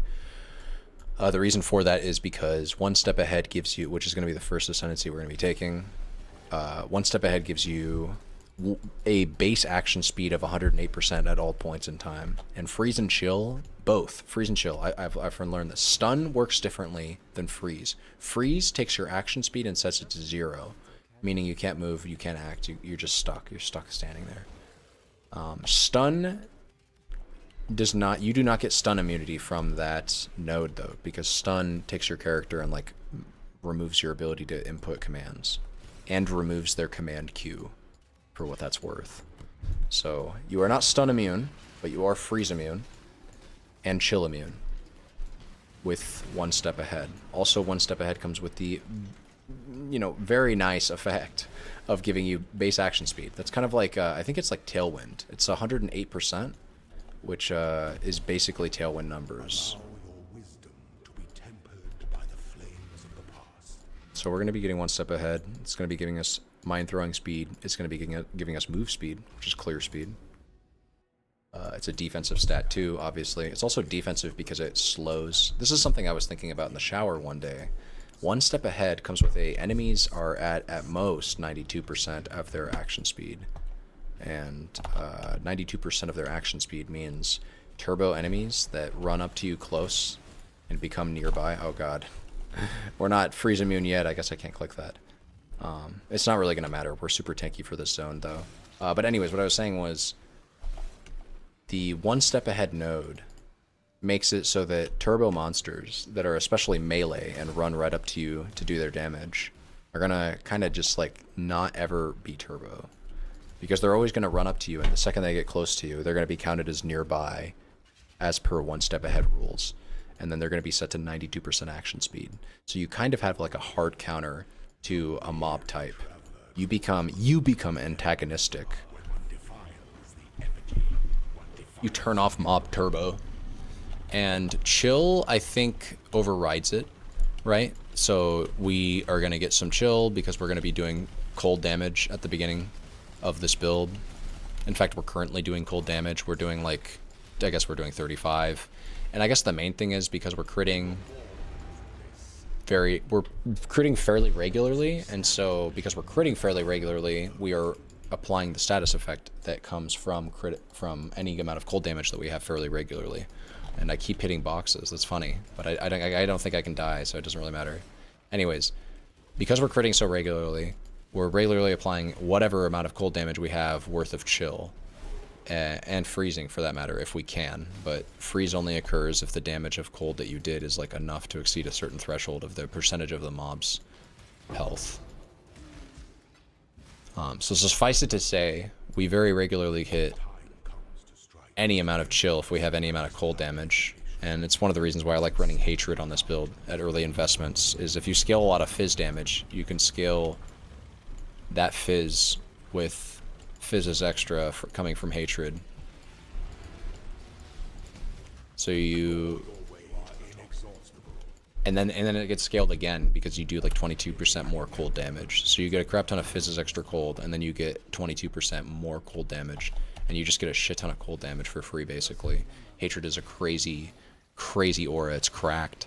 It's absolutely cracked for damage. Now, of course, scaling cold damage, you lose the opportunity to deal a shit ton of lightning damage, because if you're using Hatred, you can't use conductivity.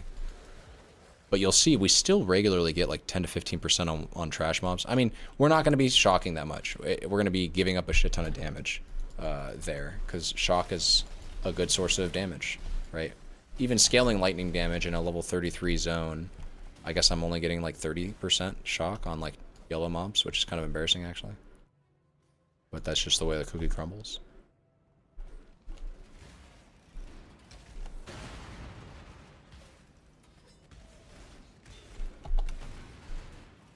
I don't think I need to go this way.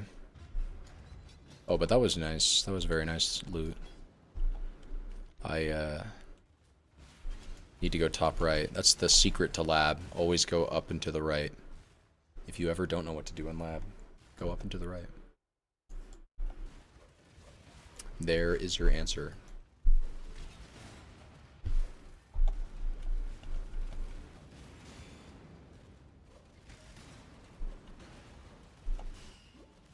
Taking some dots.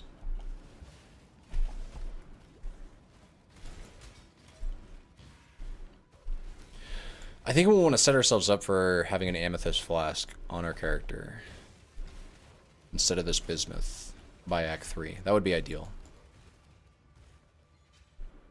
Because the truth of the matter is,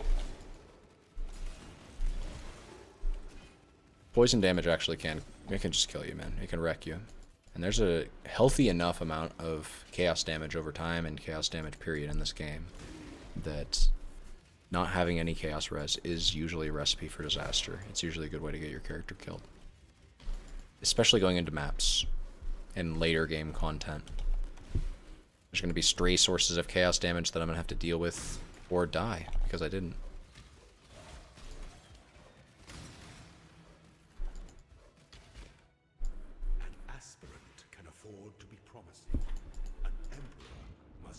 Alrighty. Is this it? I think this is it. This looks like it, yeah, because it's got a trap over there.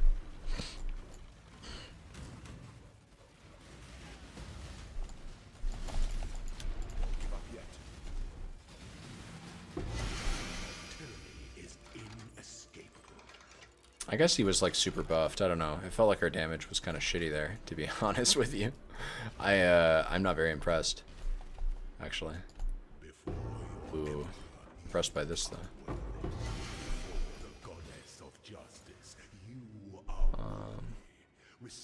I think I like charge mines because you get throw speed. No, you don't. You get mine throw speed from locust mines. I like that. I like that shit, mate. I like that shit, mate. Everyone knows how to die. Some just need a little nudge to get them started.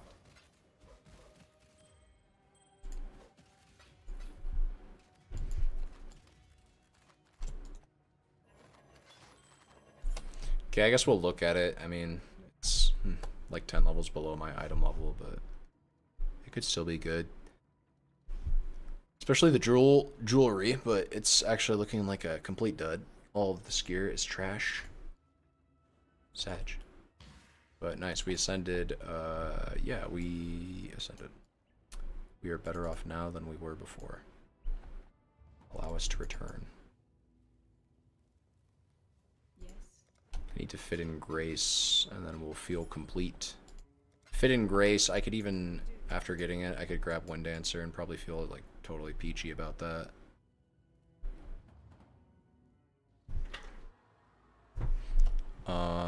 Kitava's Torments. I can't remember if you get anything for doing that quest. Passive point wise.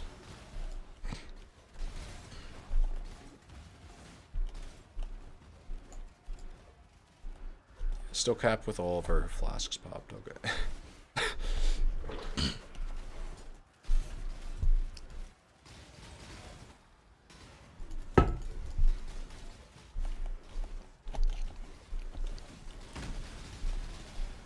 Dude, the damage.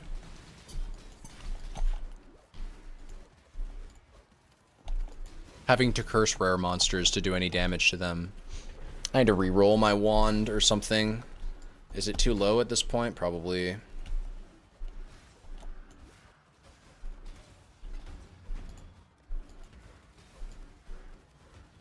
lot of her damage is lightning. Okay. Yeah, I could roll it for lightning. That'd be cool. To get more effective damage out of my elemental scaling. Right now it's rolled mostly for physical damage.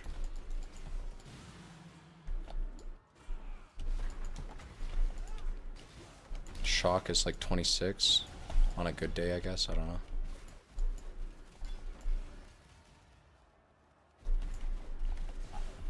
What was I going for? I said I was going to get damage on the tree. What did I even mean by that?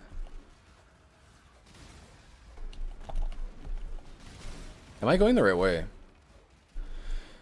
need to go to the reliquary. I think that's down here.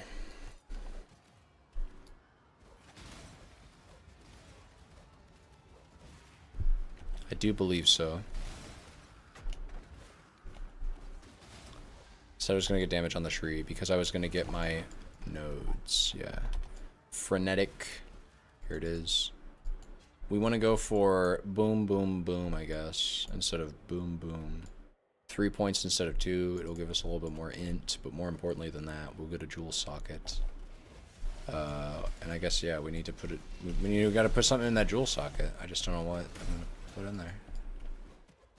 If I could even just roll like a blue gem for mind throw speed damage, I would roll it. I would roll with that. Get life on it too, that'd be sick. But I'm SSF, so I have to find it myself if I'm gonna find that gear.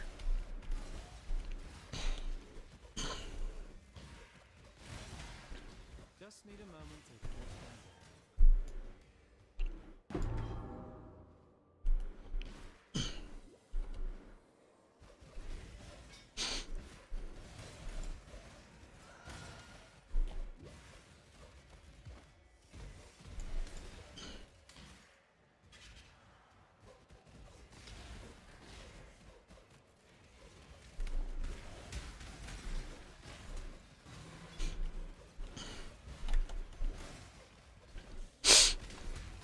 Nice. Still feels alright, actually. Well, we did just add a frenzy charge, so we got like 4% more damage, and then we got like attack speed, and then we got like mind throwing speed.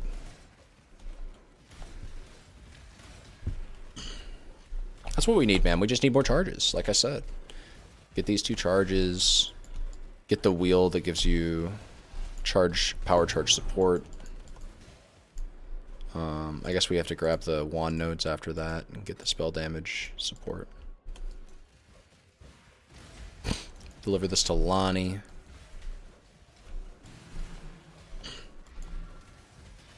This will be another passive point. Excuse me. We need something to do there. I need a jewel. I need something. Feels lame taking a passive and not getting anything out of it, especially something as powerful as a jewel socket. I'm gonna roll that, man. Do I have a jewel? Did I sell it on accident?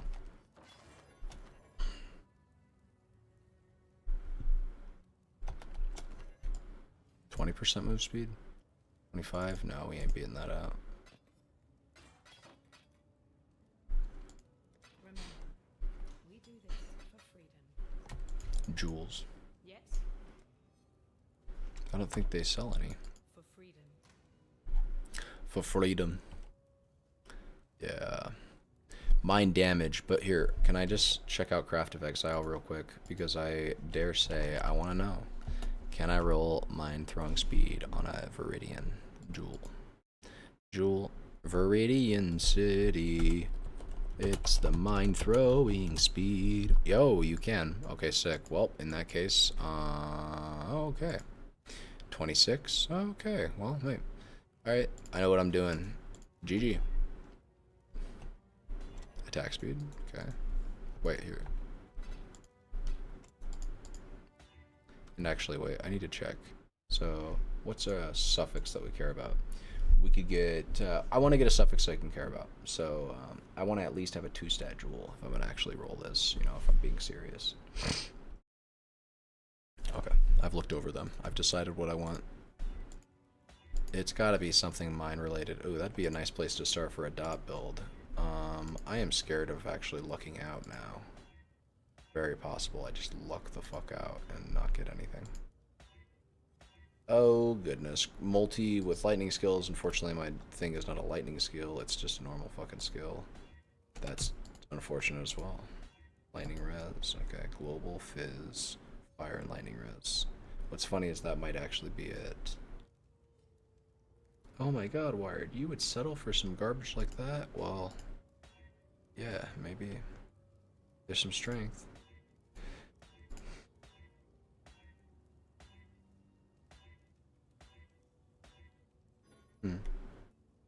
Okay. Well, fuck me. I wish I had a Regal. I wish I had a Regal.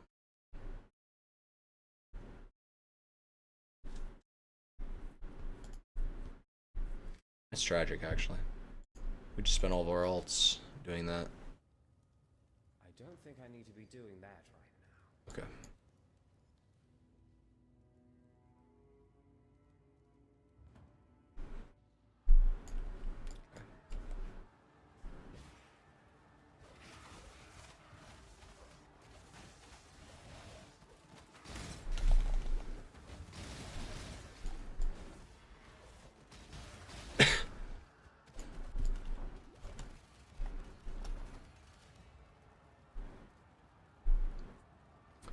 I mean, there's no shot. There's just no shot. Just need a moment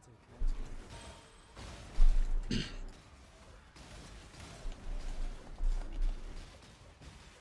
Oh, I forgot I had Bear Trap.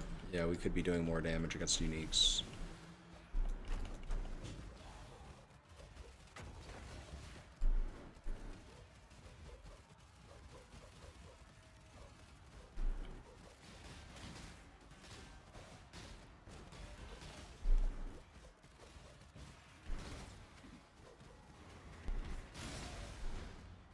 Damn, I just got tired all of a sudden. Oh wait, the torch quartz? Is that where we came from? No, dude. Okay, I think it's down there. Of course it's down there. I've been here like 50,000 times before. Okay, I know where I'm going. I promise I know where I'm going. I promise I remember. It's okay, we're leveling, dude. We're leveling. Chill, bro. We're just leveling, man. Are you okay? Just getting some XP. I'm just getting some XP, bro. Build felt kind of shit. Thought we could use some XP, man.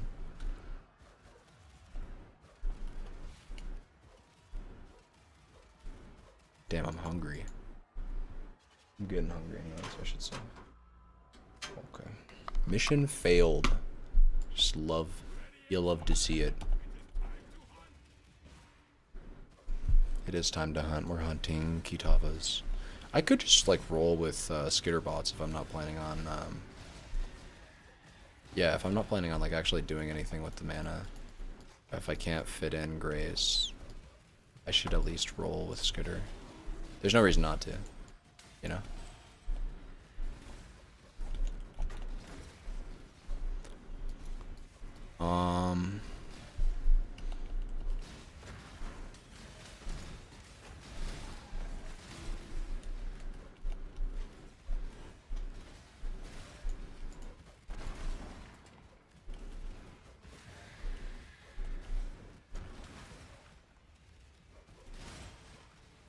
Okay, suddenly the damage feels good again. But I don't know what I don't know what I did. You know what I did, man? I actually don't. I didn't even grab my power charge. I would expect this to spike on my power charge. I mean, it's a comforting feeling knowing that I can still get a power charge in one passive and giga juice my damage still. We're gonna gain so much. Here it is. The ultimate test. Can we handle Kitava? My bet is on yes. My bet is on he's gonna get demolished. Yeah, he is getting demolished. Look at that. He phased. Phased in like half a second, by the way. Mana's just not a problem. So mana not being a problem...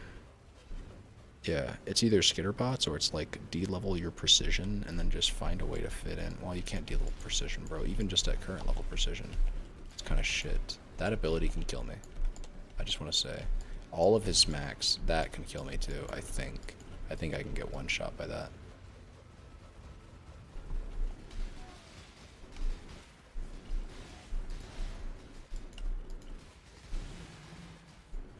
Okay.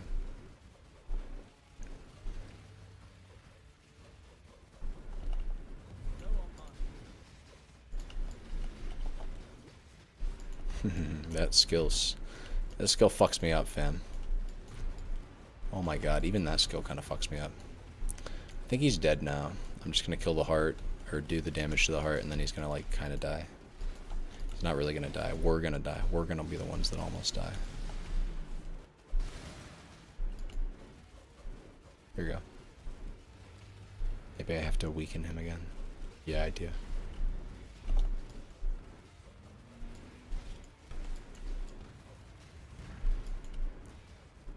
Damn, yo. Kitava's got me fucked up. Yeah, hell yeah. We pwned him, noob.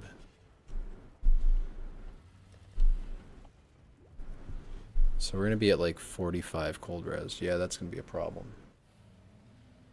That's with bismuth. The flame of hope may flicker, but it cannot be extinguished.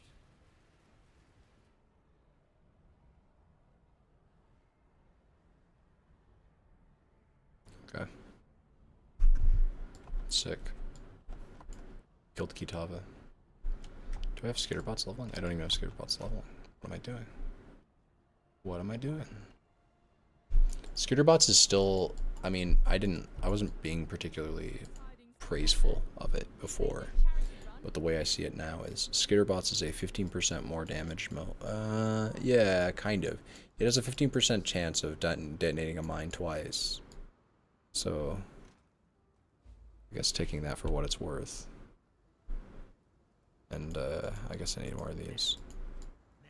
Hey, Ko. Hello, Ko.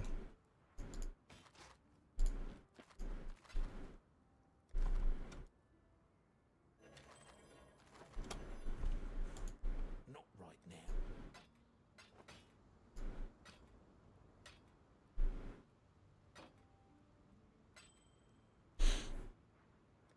Okay.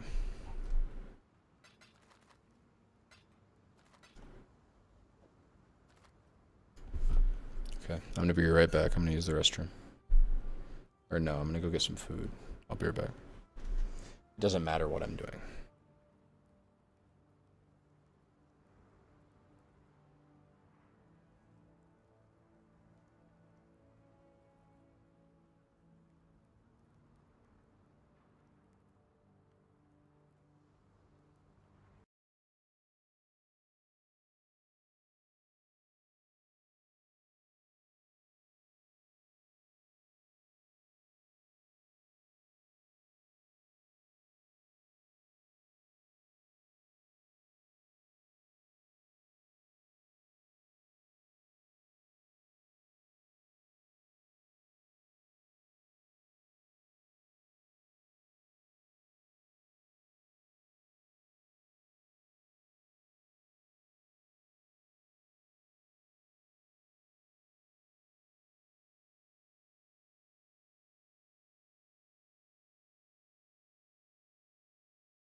Okay, I apologize for the wait.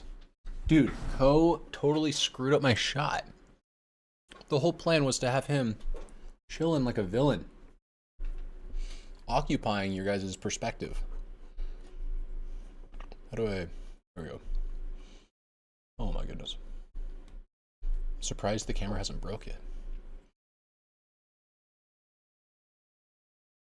It's like the camera I'm putting on this monitor, but like I have OBS on this monitor, so I have to look.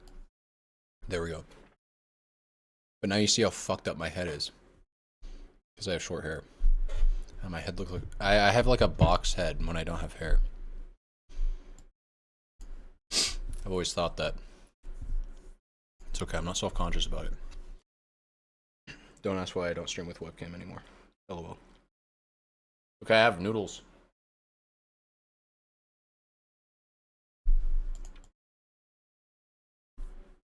Noodles and a dream to make it into maps.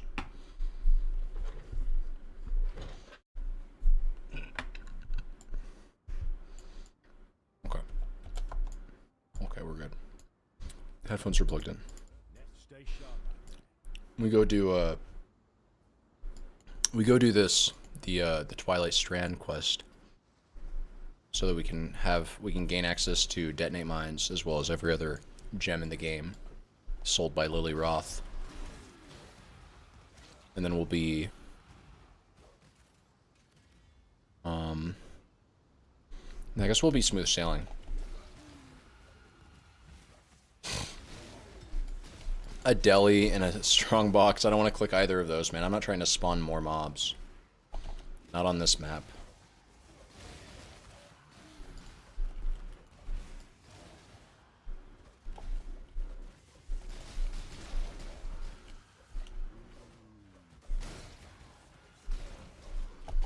I guess I'll hit this one. Oops.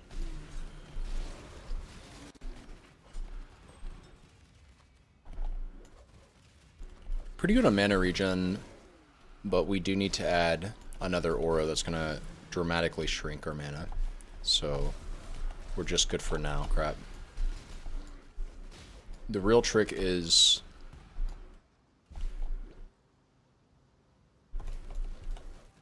finding a way to add another aura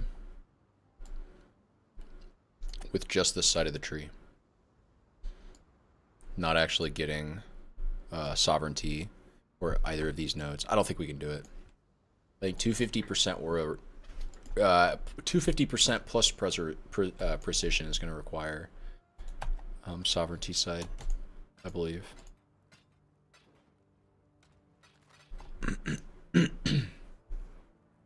I want to keep rolling this. We just need to find like mine throw speed. I guess all attributes. Whoops. I mean, Chris Strike multi while dual wielding. I could just like whip out a wand. This isn't really worth it. This is bad. It's all bad. I don't think I need to be doing that right now. Technically, I mean, technically I should equip this, right? Because 6 all stats is like 4 health.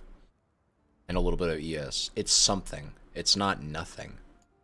But I want to remind myself to re-roll this. So I want to see it every time I see my passive. Every time I open my stash. Okay, we go to Lily Roth. And she's going to sell us... Well, she's going to sell us our... let's see. Our automation combination. We could do automation with... Actually, wait. No, automation doesn't work with curses, does it?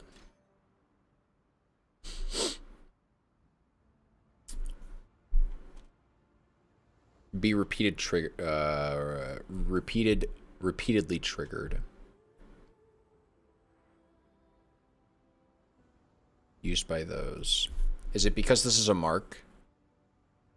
It says each supported spell will trigger when its cooldown is over. This is a spell.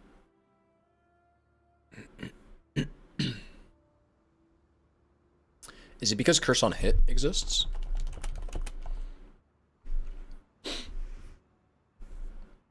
Because this exists, it won't let you...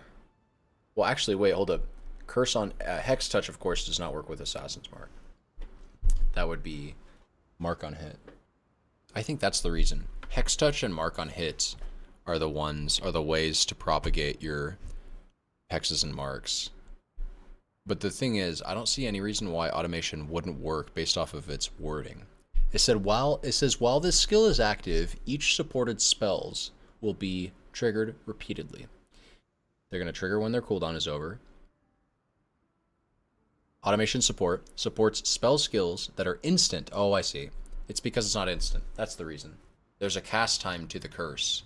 Because there's a cast time to the curse, that means it's not instant, and therefore it is not instantly cast. Fair enough. Fair enough. That's how the wording makes sense. I can commend that. I need to get a pillow. Give me one moment.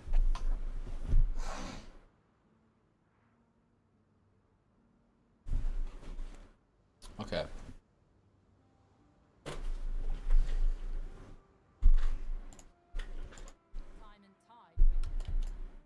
We're Jay chilling. I think we were gonna get a Mortal Call, and then try to die this with one red. Immortal Call is a good skill gem. I can't afford it? No, I can. I guess we can't even level it. So perhaps that was a bad purchase. But we can also attack to Diala for a support gem, I think. Or a golem? I think she'll give us a golem. Enduring Cry and Call to Arms. I would like that tech. That tech would at least be... That would be dope. Yeah, let's just do that. Oh no. Oh no. I've wasted too much currency. Now I don't have enough alts. Magique.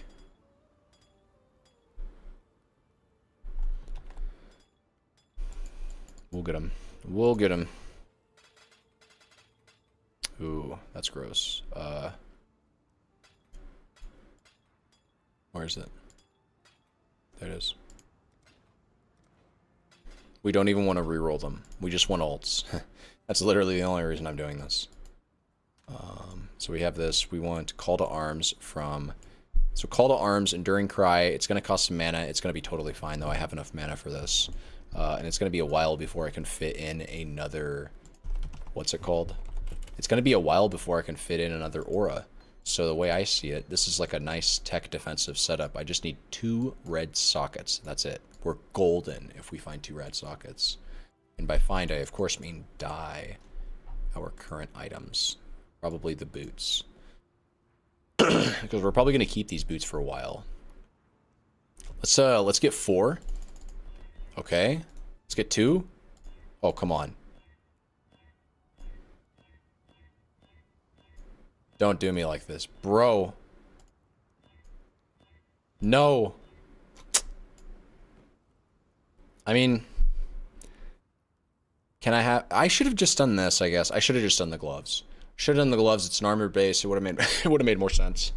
I feel like I was going to stick with the boots for a while, so I didn't want to do it on a pair of... Okay, actually, here's the new plan. We're going to go out of our way to get 2 red sockets, which means I'm going to start looking for items actively. Looking for items that have 2 red sockets. And I'm just gonna roll with that. Because this setup is strong. This setup is Endurance Charge Generation, which is very powerful. And then obviously you get that Giga Boost to regen, which is Sustain during boss fights. It's good. It's Enduring Cry on automation is good.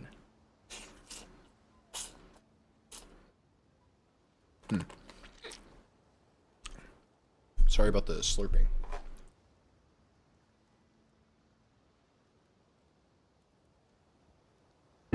I'll go mute.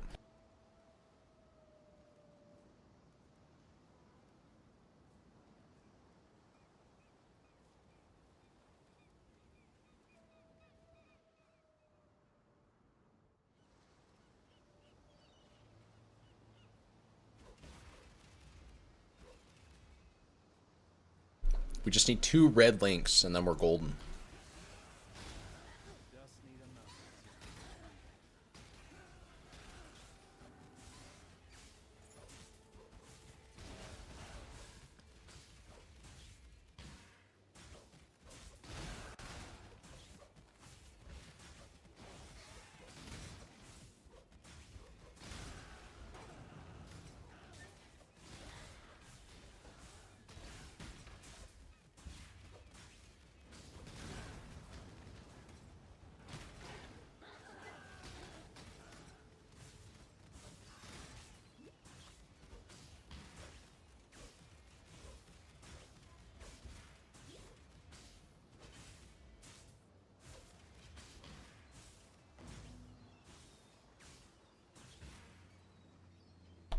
Think I'm supposed to do this quest? I think it gives me a Stib Knight.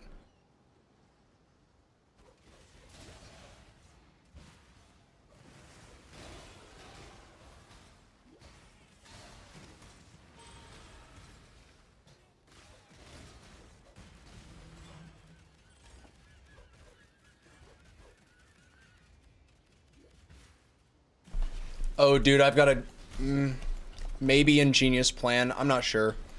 Sun plate, it requires way too much strength. Never mind.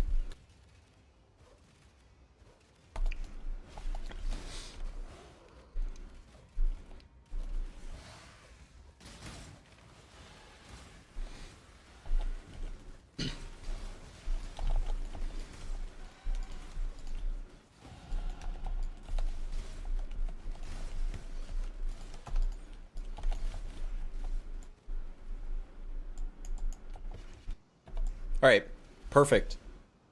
I mean, dude, this is going swimmingly. The build is progressing. Oh god, the build is progressing quite nicely.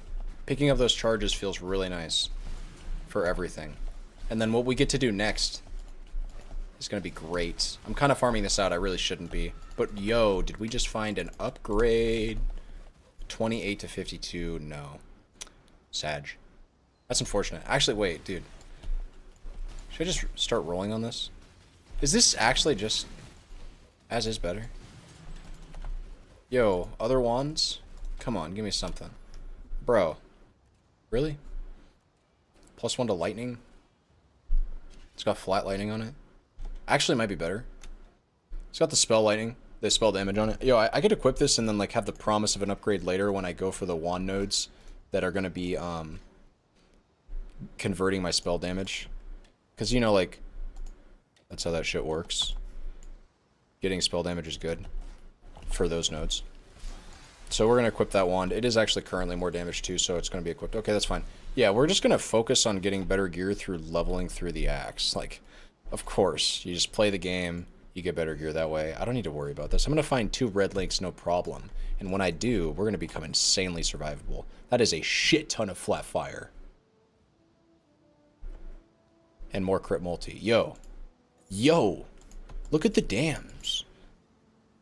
It's because of all the elemental damage scaling that you're doing on Trickster. Or I guess on Wanders, really. On Trickster, pathing out, and then also... I guess well, we're scaling crit, which is like generic damage scaling. So crit scales all of our damage, you know? It's good. This is like good, dude. Look at the dams. Yo, this is the leveling experience. And this is going to be an upgrade right here. Check this out. Accuracy, I dig it. That is an upgrade. We don't have any life on this bad boy, which is a shame. But I think the accuracy alone makes this like... Let's check this out. Ooh, the resistances are getting sad. We are getting some sad resistances. A chance to hit. Armor is in the trash. Complete gutter. We have 70% chance to evade. 70%, I want to remind you, that's 70% without, well, alright, 70% with flasks up. But even still, that's without grace. That's without a more multiplier. Like, we're literally missing the most amount of evasion that we can get. Near evade cap, probably, with grace. Feels fucking good, man. Need to go kill the dude here. Damage is feeling spicy. Spicy damage. We're, like, one-shotting mobs when our lightning damage rolls high with 1 click. Yeah, we're one-shotting them. Feels good. This is the boss. Apply your mark. Check the dams. Look at the dams, dude. This is good. This is exceptional. I don't have my chats open. I'm sorry about this. Yo, who? Yo, you made it to Act 6 nice. You haven't learned from your mistakes. Still clicking strong. That's not true. Check this out. Warlordos. First ascendancy node. Also, well, I did have freeze immunity. First ascendancy node, 1 step ahead. That's freeze immunity, baby. That's freeze and chill immunity, baby. Very nice ascendancy node. Deja vu watching you level again. I know. Sad, right? But listen, this time is this is the real. This is to earn. This time the build feels good. This build, now that I have in front of you, this This thing you see right here, we're gonna kill Ubers with. We're gonna fucking kill Ubers with it, mate. I'm going all the way to Ubers this time. Okay? I'm gonna spend the next 2 months or however long this league is playing, this character killing Ubers. He's not gonna die. He's not gonna die. I'm marking my words here first, right now. Poppycock? Some say that. Some might say poppycock. We'll see. I feel confident. This build is the tits. I'm gonna prove it. So check this out. We've got half the evasion. It's just not even a consideration. Okay, now this is a consideration. Look at that. Holy shit. Holy shit. Where's my this? We just have to replace it. We just have to do it and not think about it. Just don't even think about it, because listen, what you're giving up is definitely worth what you're getting in return. We just got 6 times the amount of evasion on our body armor. We lost nothing. We didn't even have this rolled because I didn't have an alchemy orb at the time. Our evasion is now with flask. Okay, I don't have a fucking... my evasion is now what it was with flat. Like I basically just gained a flask. If that makes any fucking sense. I also need to roll this. No, I did roll this. Let's go get our charge. I want to go... I just want to see if I'm like 80. What's my evasion at? With Grace, we would definitely be at evasion cap right now. So we killed Tukohama. I'm not... oh, I don't have my Frostblink equipped. That's it. That's cringe. It's okay, though. We can just do this. Equip Frostblink. Check the wands. We are at 75%. Okay, yeah. Because that's classic evasion scaling for you. More is not necessarily better. What we really need is Dread Banner. That's what we need. Dude, of course. Of course. I could equip it right here, too. The thing is, dude, listen. If you don't have enough for Grace, but you're still scaling evasion... Dread Banner plus Generosity is almost just as good. It's not as good as Grace, but it's like so good.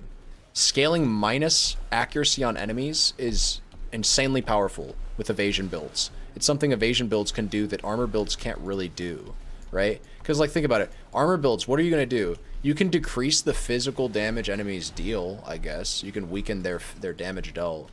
That's like, I mean, but that's something we do as well. We get like Wind Dancer and shit, you know? But then like if you're an armor build, you can't get like minus evasion, not minus accuracy. You can't get blind. There's no blind for armor builds, right? So, I don't know. I just thought I'd point that out. What points was I trying to get? Am I just trying to rush up here and get this spell damage as quickly as possible? No. We go suppression, right? Suppression. We go suppression because with this and this, you're basically like 80% base or 70% or some shit, but then like lucky. It's just too good to pass up. We get the suppression. We're scaling damage into the fucking moon right now. Our resistance. We just don't even look at our resistances right now. We need to go back to town. We need to go back to town ASAP. We can buy from Lily Roth the Dread Banner that we need. It'd be really, really sick if we could get the... hello? Yo. Oh, she's... Okay. That's... Yo. Poe? Yo, Poe, you want to fix this? We need to get Generosity, which is a 2 red link, and then we also need to get another double red link, because if we had, dude, if we had endurance charges going on right now, man, we'd feel so smooth. This build would feel so smooth. We'd feel invincible. We would truly just not die. It wouldn't be a problem. Type in Dread Banner. Check this out. Minus 15%, and that scales up with the buff effect, with quality, and then also obviously by just getting levels on this. And again, you can have Generosity on Dread Banner, which obviously you should do, because you don't you're not trying to like impale enemies or anything or some shit like that.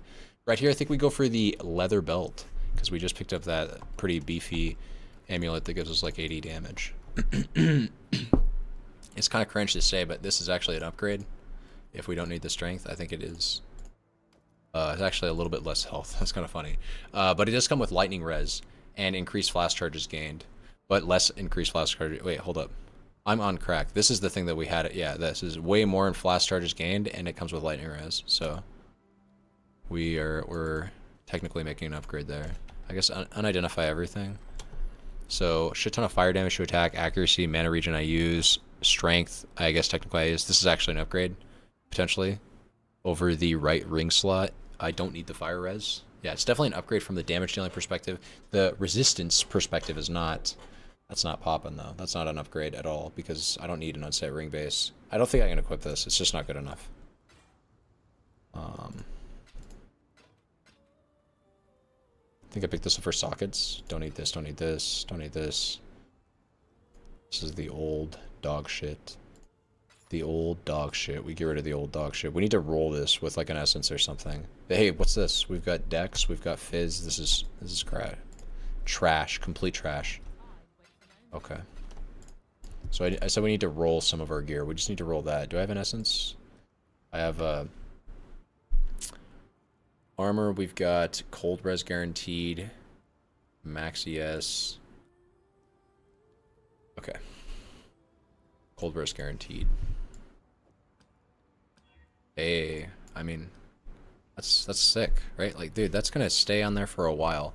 We can get, there is the lightning gloves, the lightning fists, the thunder mitts, whatever the fuck they're called. The problem is I'm in SSF, so I am not guaranteed those gloves. And they're actually like tier 3 or some bullshit. They're actually quite rare for gloves that are like kind of just whatever. Most builds wouldn't use them. This build could use those gloves to kind of get like a 6 link out of your 4 link because it's a level 30 added lightning support. Level 30, I'm not in SSF. Wait, hold up. What? I don't think I need to be doing that right now. Where can I check? I think I am in SSF. Oh, I'm not. You're right. I'm going to play this like I'm in SSF. That was the point. I guess I'm not in SSF. You're right. I'm not going to trade. It's, you know, it was the intention. I'm not going to trade, so I'm not going to actually be able to buy Thunder Fist. So if I check on, let's check. The intention was to see if this character is viable in Poe without interacting with the league mechanic and without relying on other players in any way, shape, or form. So if I check on Thunder Fist, Poe, rarity, unique, because I have to literally type in rarity. Oh my god. How do you check the rarity at a glance? If you go to Poe, this is my problem with Poe wikis, dude. They don't give everything. So this is the Poe wiki, right? I should be able to see where the rarity tier for this item is. That's a very important stat for items, but it doesn't show on the wiki anywhere. Right?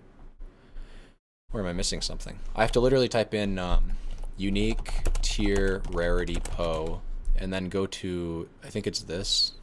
Yeah, I have to go to this and then I have to search for Thunder Fist. But it's like, this should just show on this page, I think. Right? Like, am I crazy? That for sure. That's really important. This is important information that should, in my opinion, absolutely just be shown here. I don't know. Anyways, the Thunder Fist is tier 3, I think. No, 3.24, 3. It's tier 2. Okay. Still, it's not like tier 1. Or no, tier 2 is. Wait, hold up. Yeah, because this is tier 1 uniques are super rare, right? If I go to Mage Blood. Yes. Dude, look at this. Thunderfist is fucking tier fucking 2. Mage Blood is tier 0. Tier 1 uniques are like Shavs, right? Shavron. Shavron's wrappings. Tier 2 is like Shavs. What's tier 1? Give me a good example of a tier 1. Dialis is to like, okay, so tier, you know, 10 div item, 15 div item sometimes, especially early on in the league. Dialis, makes sense. Okay. Mage Blood, tier 0 unique, okay. Most expensive item in the game. Headhunter, same thing. Tier 0 unique, okay. Sometimes 40 div, sometimes fucking 2 div. Okay, cringe. Anyways, look at Thunderfist. Look at the item, right? 30 added lightning. That's insane. Okay, I'll admit that. 100% increased effective lightning. Okay, that's pretty fucking good. But like, tier 2? Really? I feel like these should be like tier 4 or like tier 3. These are tier 2. It's hard to farm these. The point I'm trying to make is it's hard to SSF these. These are actually rare gloves, so I can't rely on them. And, well, if you get them, they make gearing really easy. Because like I said, they're a 4 link on your gloves. Obviously, it's very easy to link, but they give you kind of a pseudo 6 link. Because that level 30 added lightning is basically worth like 2 support gems worth of damage. I mathed it out. I was like looking at the level 30 on the wiki, and I was like, damn, this is like equivalent to 2 level 20 support gems of damage. Then you can do whatever you want with your chest, you know? It, like, sockets wise, I mean, obviously you'd still want to use like replica High Resire or something for damage. Like, that goes without saying, though.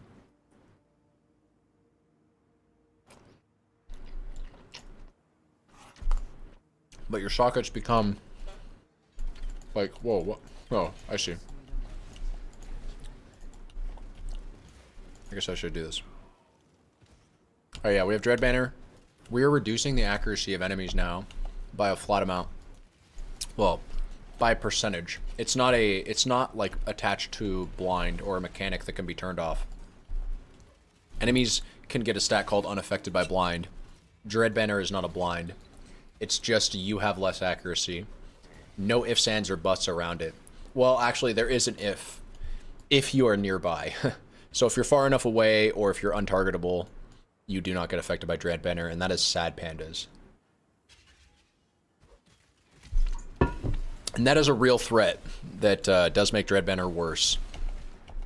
Also, obviously, it's attacks, right? Evasion only ever works on attacks, but it's okay because when you're doing evasion, you go spell suppression, and you don't give a fuck about spells with spell suppression. Especially with Inveterate.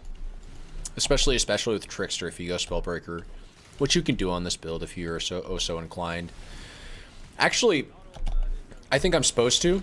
I looked at the hardcore characters that are doing Power Siphon Mines with Trickster, and they are actually doing Spellbreaker, Wicked Ward. I think I'll try that. I think I will try that defensive tech. I've been meaning to try Wicked Ward with Trickster Spellbreaker. That seems like a really strong defensive layer. I need more strength.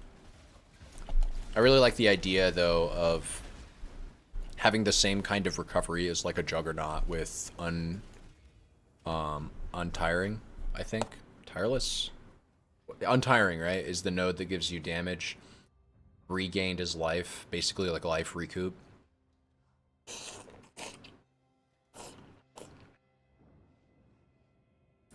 I like that node. That node, it scales your life recovery with the damage you take. I like effects like that.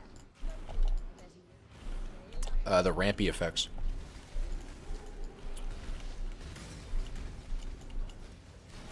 Which Spellbreaker kind of does. I mean, it doesn't really do that. Actually, what it's doing is it's scaling your ability to recuperate your life with the number of times you're getting hit by spell. Because if you're getting a bunch of small spell hits, you're going to trigger the Wicked Ward regen very quickly. And it kind of just like makes you immune to like a bunch of small hits, basically. Like you can start tanking Exarch, annihilating whatever the fuck. His little like annihilation, where he sends out a bunch of flame salvos or blazing salvos. I think you know what I'm talking about if you've ever fought Flaming Exarch, Searing Exarch. You just face tank that because your recharge is kicks in. And you can get energy shield recharge rate as a stat too. That's actually literally what they do, is they start rolling that on their chest for like 69, 70% increased energy shield recharge rate. And they basically, yeah, you just start face tanking spells. Like, if it's not a big spell hit, it's not going to kill you. Any small hit, even in any amount of repeated succession, you just recharge so quick. And then obviously you have so much evasion. See, that's why it's why Trickster evasion is like so good. Is you can scale your recuperation for energy shields so easily with Spellbreaker. And then for attacks, you're getting evade cap, right? You're just getting evade cap. You have now I can actually look at what it's called. You have Escape Artist. So you're getting like 4,000 free evasion from well, not free. It costs you an ascendancy, but you're getting 4,000 evasion from a fucking ascendancy. Plus 400 base evasion or energy shield. So you're getting a massive pool, you're getting a shit ton of recoup, and you're getting evade cap. So and you're taking Wind Dancer sometimes. Depends on where you want to do with your pathing. I think you should take Wind Dancer if you're playing hardcore. I probably will. I don't know. If you take Wind Dancer, you have to make concessions. Like I basically have to like anoint overcharge. I can't come over here and grab. Like Ralakesh isn't as impactful. It's a different build a little bit, but we'll see what we do. We'll see what we end up doing. I should probably like take a node here. This is a somewhat scary boss fight, especially, yeah, because Shavron does an unethical amount of damage. Here we go. Marker. Oh, we do an unethical amount of damage, though, bro. Did you see that? The preload. Just preload again. Yep, okay. We actually phased her. That's kind of funny. Full heal from them. That's cool. Let's see if it even fucking matters, bro. G fucking G. Damn. That's crazy. This is crazy, man. Are we further? No, we're not further yet. We've done all this on the other character. Hmm.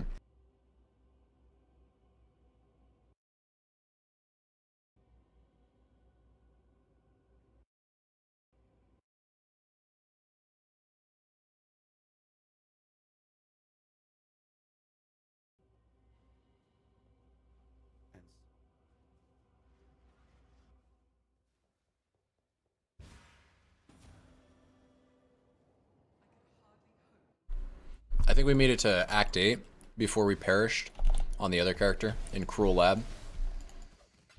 To exactly that, to like poison damage.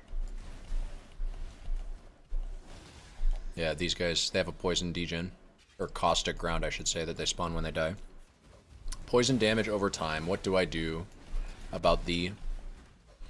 What's kind of nice is, you know, I always have the option, I guess, of just picking up tolerance. Why would I do this? 1, 2. You get this, this. So you get a shit ton of chaos res, and then you can get CB immunity. I can get CB immunity on the tree for 1, 2, 4 passives. And it comes packaged with like 30% chaos res, I guess. And also some bleed and poison avoidance for whatever that's worth. I mean, free CI, that's obviously worth a lot. I could also just automate. Dude, I could be automating Steel Skin right now, right? No, I don't have the... I was going to look out for red links. This is the Valley of the Red Drinker. No, we're supposed to go over there. Okay, I'm just goofing around. I'm going to take a bite. 1 sec.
Okay. Excuse me.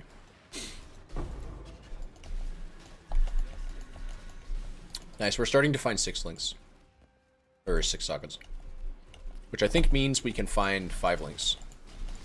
But I don't think that's worth much. It's very rare that I would find a 5 link that I would be in. And I mean, because I'll probably find a 5 link weapon is probably what it'll drop, honestly. And if it's 5 link armor, it'll probably be something that I just like cannot use. Like a strength base. I just don't have any strength, mate. I'm weak. But I could handle the mana cost. That wouldn't be a problem.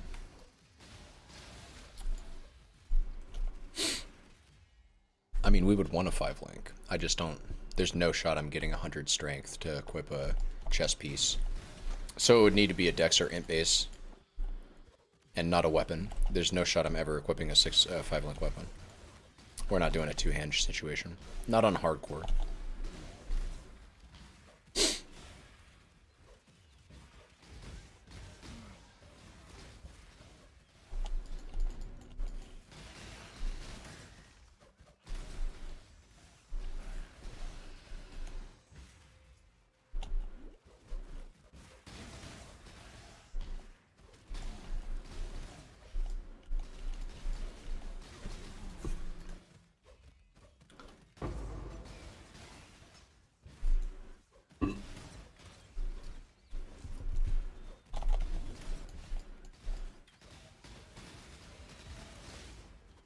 They're unique there? Is this guy? Yeah, okay. That explains that. A sulfur flask, okay. Oh, I'm going the wrong way. Kind of? Where is it? Oh, this is where... Yeah, it's right here, right? No, but I can't go here yet. Need to dip into this, to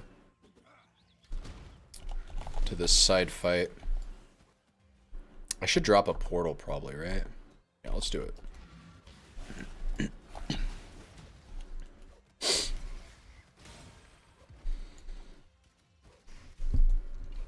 Oh, is it up there? It's probably up there.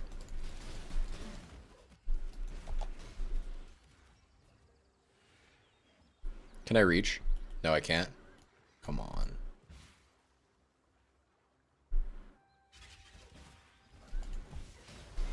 Where do you see if you're an SSF? I thought you could just see in a you should be able to see at a glance, I thought. I thought on your character sheet it would say like SSF or something.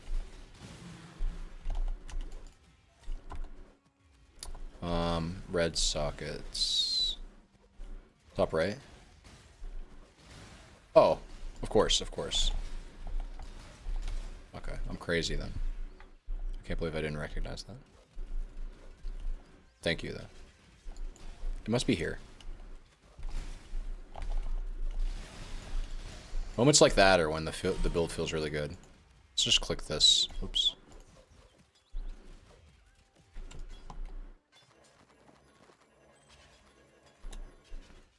Yeah, like, see, I would like to maybe use this. It's got a life roll, but, well, I mean, first of all, the sockets aren't ideal.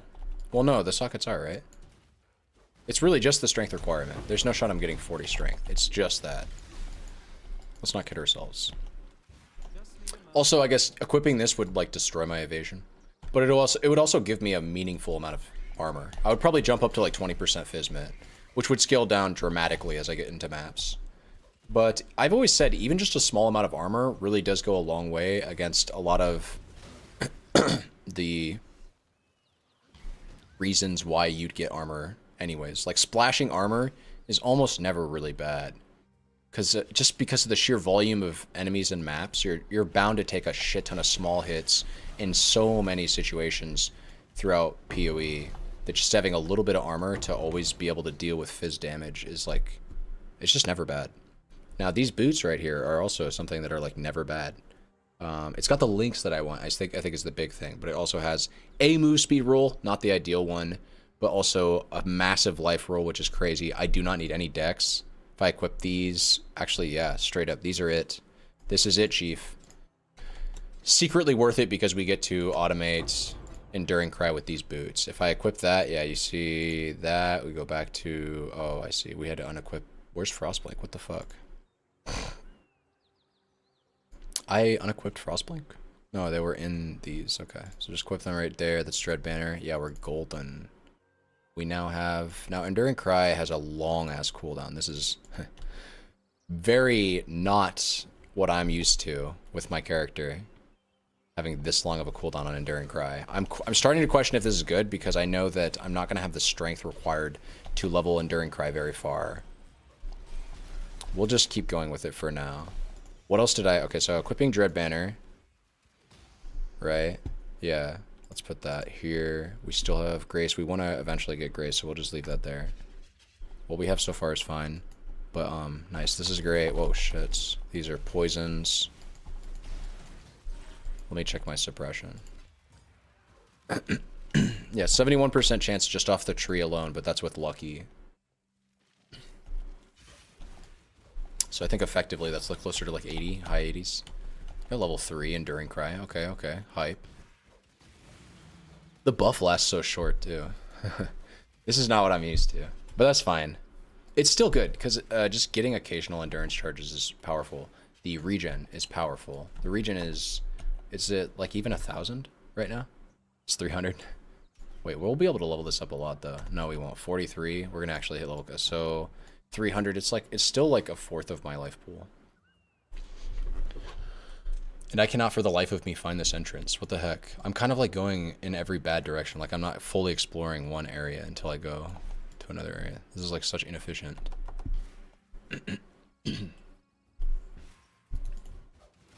Nothing. Yeah. Like I could have explored this area earlier when I was up here. But it's okay. It's got to be down here now. At least that we know.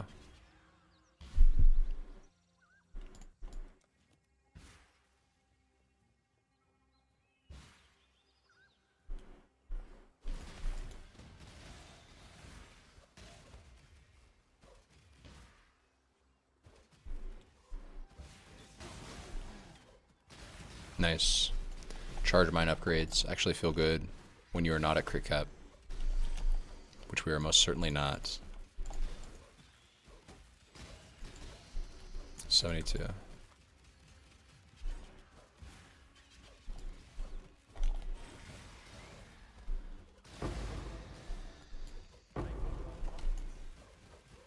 I want to keep this.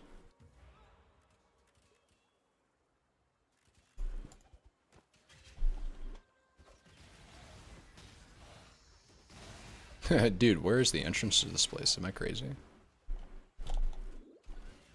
Is it up here?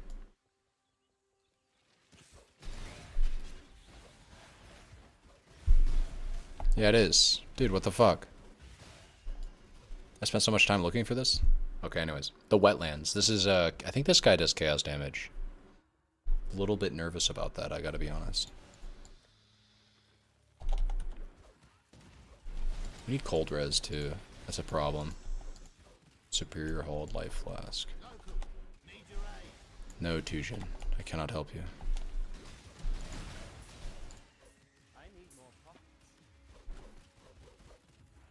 I think we should just go back. L. Oh, I'm back. Sorry. I thought you said L there for a second, Blue. What's up? Welcome back, Blute. From... Shit, what was that you wanted to do? I'm sorry. I usually forget. You either wanted to work or... No, you wanted to do... Shit, could I just scroll up? I think I can scroll up. You're to the gym. That's it. Damn, you were at the gym for a while. Let me check the timestamps. I don't know why I don't have timestamps on my chat.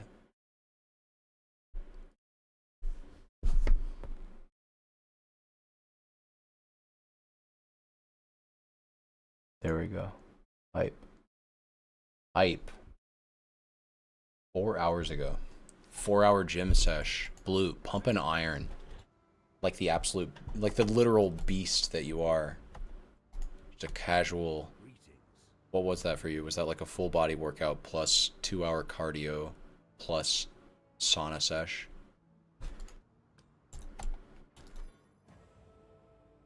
He's only there for an hour. Did some other stuff before getting back. Yeah, and I'm sorry. I'm totally fucking with you. Although that being said, I have gone to the gym. I think the longest time I've spent at the gym before was around 3 hours. It was a very relaxing session. I remember just in general over the summer of my 18 to 19 years of age range. When I was 18 and 19 years old, I would go to the gym with my friend Kevin, my best friend in real life, and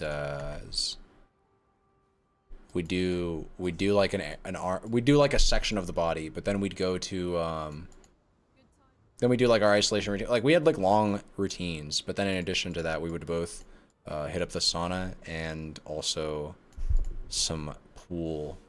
So we just spend the entire day at the gym basically. Ha, dude, those were the days.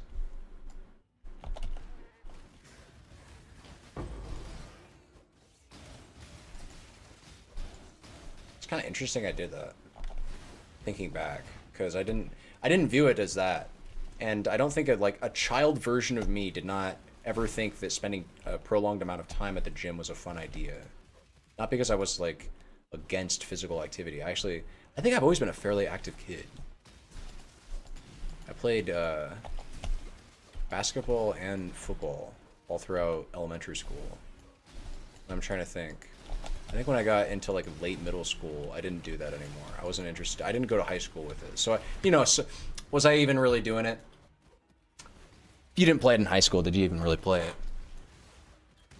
But, well, even then, it's like if you played in high school, but you couldn't go pro, you couldn't go to college, did you even really play it?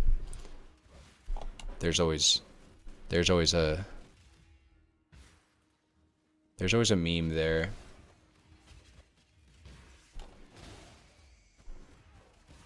We're looking for the Valley of the Fire Drinker. I think it's here.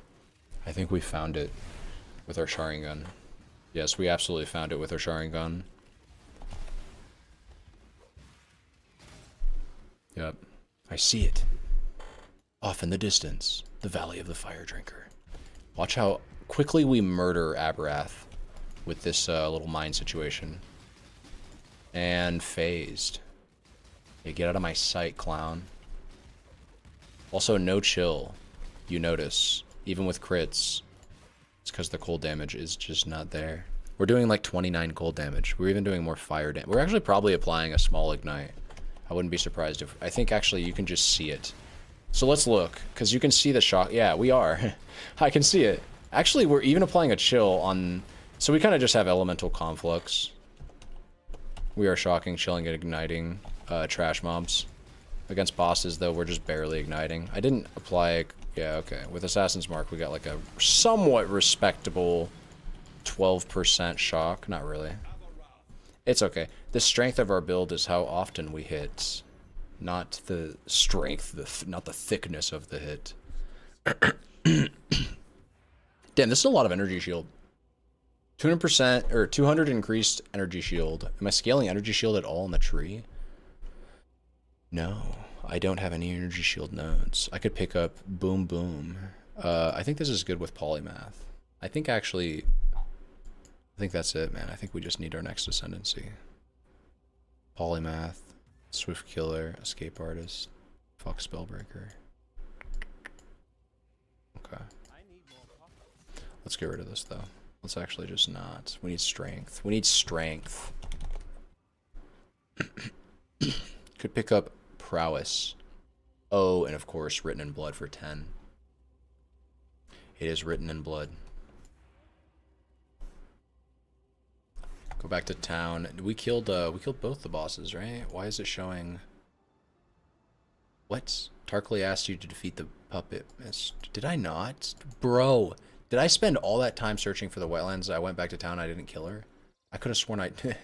I'm clowning. I'm sorry. I'm officially clowning. That's the wake-up call I needed to realize I'm just clowning around. It's okay. We did one quest that we needed to do, and we didn't lose any of our map progress. Hey, I portaled to town, and I think I had to sell things. Did I even sell things? Like, bro, what am I doing? We took it upon ourselves to go kill Aberrath. We just, like, arbitrarily... We were just like, dude, I gotta kill Aberrath. In the story of our character, as we were traveling through the wetlands, we randomly decided one moment... Aberrath has to die.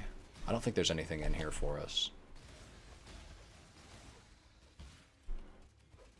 This guy does chaos damage. I think I was mentioning that earlier. Or I believe he does. I don't actually know for sure. Here we are. The spawning ground. This will be 2 passives if we level up soon.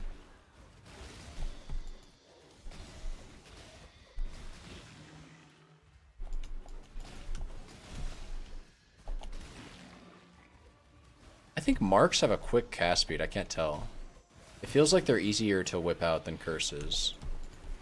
I should check out the... Yeah, I could just literally look at the cast speed. So Assassin's Mark is going to be a blue gem. I should probably not do this while killing a boss. 0.5? Is our curses 0.75?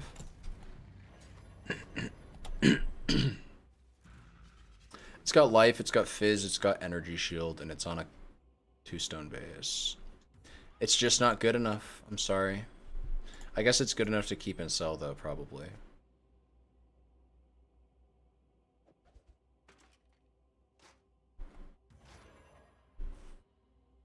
It's trash. It's all trash. 155. It's trash. It's just complete trash, man. We want to go for the, well, I'm really holding out for Ralakesh, I gotta be honest with you. Go for Racelotha, because I do have 2 health potions. And I guess with that, we're on our merry way. Yeah, we get our passives now. We get our 2 passives from this act, and then we sell our shit.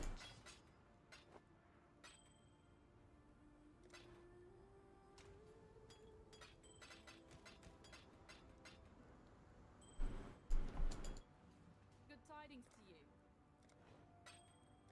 Time and tide wait for no man.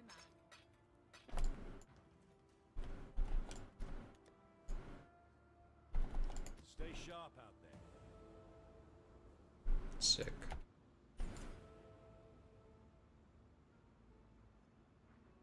Sure, I'm supposed to talk to somebody to initiate this quest, but we're just gonna do that. And then we just go down here. Nice. Sick, man. We're progressing. We're becoming more powerful.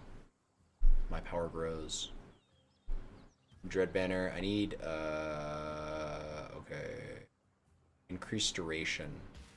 Yeah, link this, get increased duration. Or, no. No, yeah. It would need to be like a 4-link. Unfortunately, 3 links are just kind of awkward. But they don't need to be. I could still, like, I really should just plop in an increased duration and link this. It would really just be the fact that I have to link it that makes it kind of awkward. Because I don't have that many fusings. And if I fuck up and lose all the links, then I'm kind of feeling bad about that. Because that ruins it.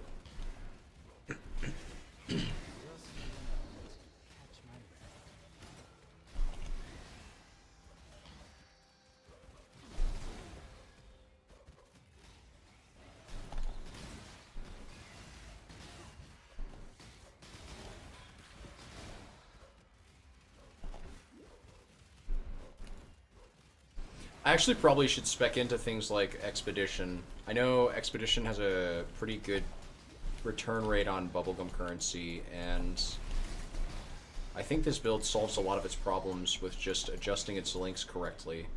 Making sure that all of your T's are crossed and your I's are dotted, you know? Like making sure you have that 4-link with your call to arms and Enduring Cry setup. That's pretty darn important for the survival. Like, I really don't consider that too much, but the entire mapping process of how this character functions, especially on Ralakesh setup, is you're getting your endurance charges formed and then you're consuming them with an Immortal Cry that's got max quality and level 21. So the duration of your Immortal Cry is insanely long. The duration of your Enduring Cry buff effect is basically overlapping itself. So you're just getting so much free Physmit that's almost not even conditional. I guess you can run into maps that reduce your buff effect duration. Those maps really suck, by the way. And I got some strength, baby.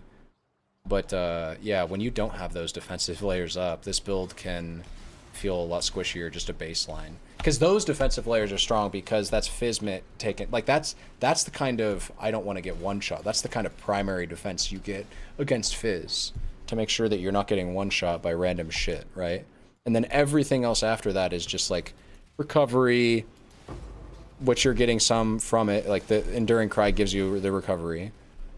And you know, resistances, which you're almost getting permanent uptime on, you can just basically factor them into your build when you get the correct link setup and levels and quality and enhance. I mean, you can already factor in endurance charge resistances when you get Ralakesh boots, because then they're on permanently, obviously. And there we go. We're running into the next strength requirement. Vault. Damn, I'm still hungry, man. It's okay. I will not leave you guys high and dry again. Not for a while.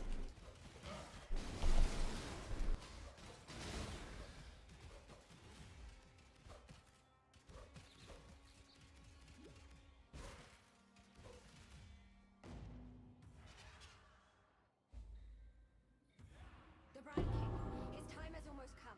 Then hope will be. Just need a moment to catch my breath.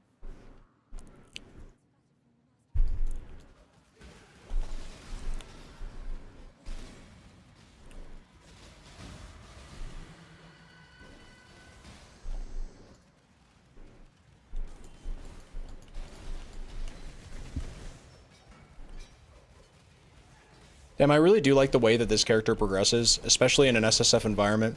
It feels like it solves all of the problems that it needs to solve. If you're diligent and meticulous about it, it solves all of the problems that any good League Start build needs to. You solve freeze at a very early rate, and you completely solve it.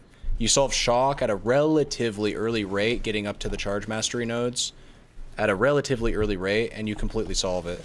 Well, no, that's not true. You completely solve it when you get Relic Cache. You don't solve it until, well, you mostly solve it before that. You do have uptime on shock immunity, even against bosses, and it's pretty much permanent unless you're losing the charges because, like, something is taking them from you. So, it's damn good. Because, like, you know, any respectable hardcore build is shock immune, of course. It's not even a condition. Or at least it shouldn't be a condition. And this build does accomplish that relatively early on.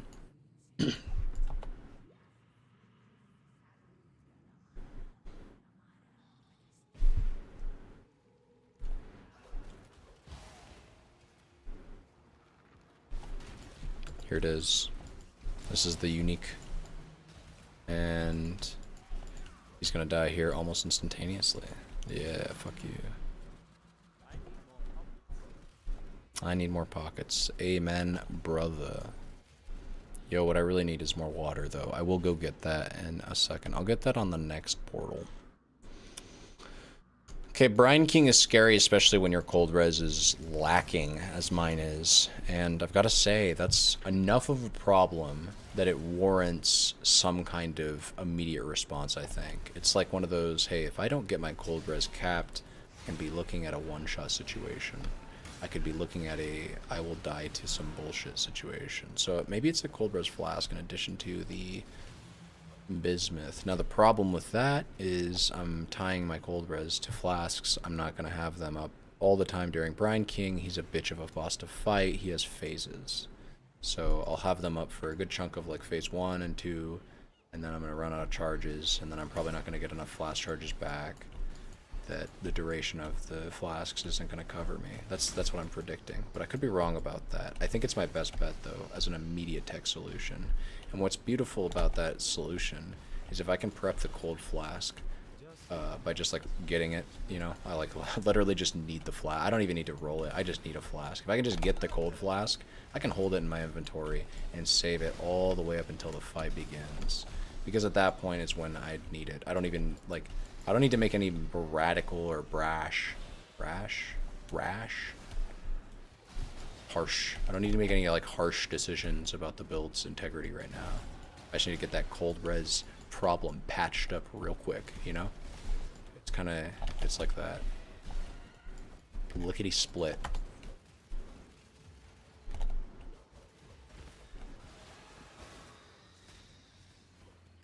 What the fuck was that?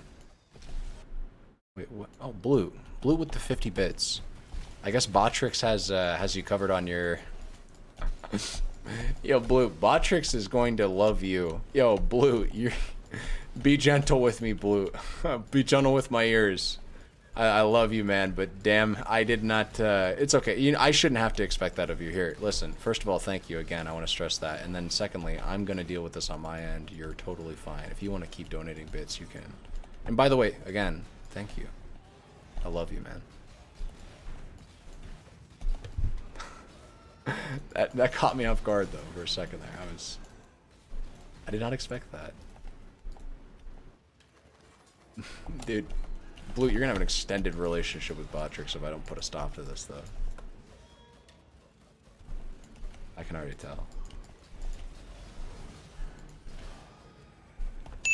Love you too. That's what I mean.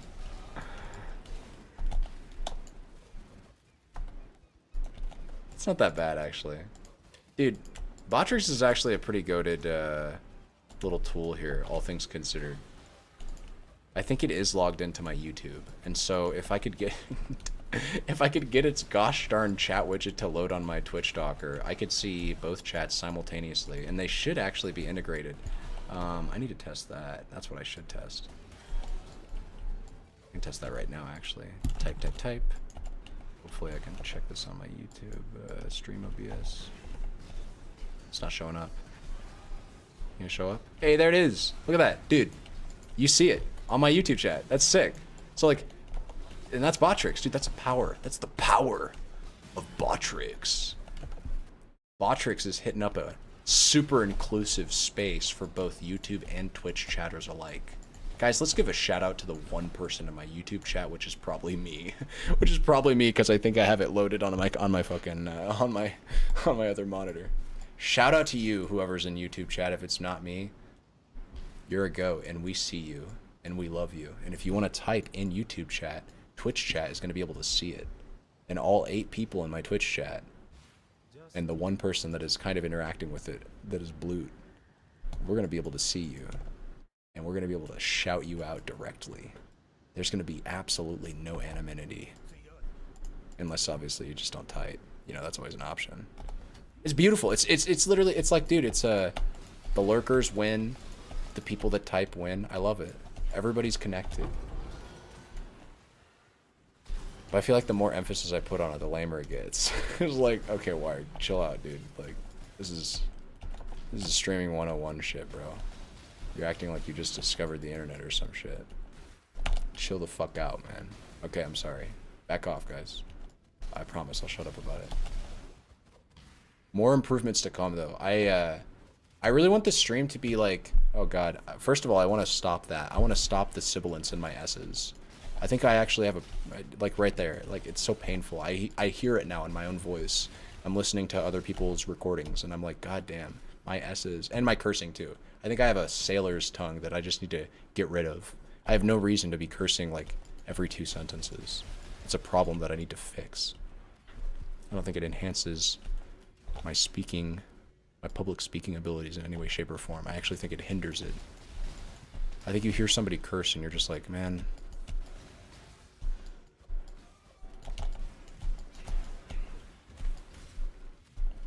Well, when you hear somebody like me curse as often as I do, it's just like, that's... Like, I listen to myself in recordings and I cringe. That's what it really boils down to. I guess I just started listening to myself more often. It's kind of weird. I recommend you do it. It's kind of informative.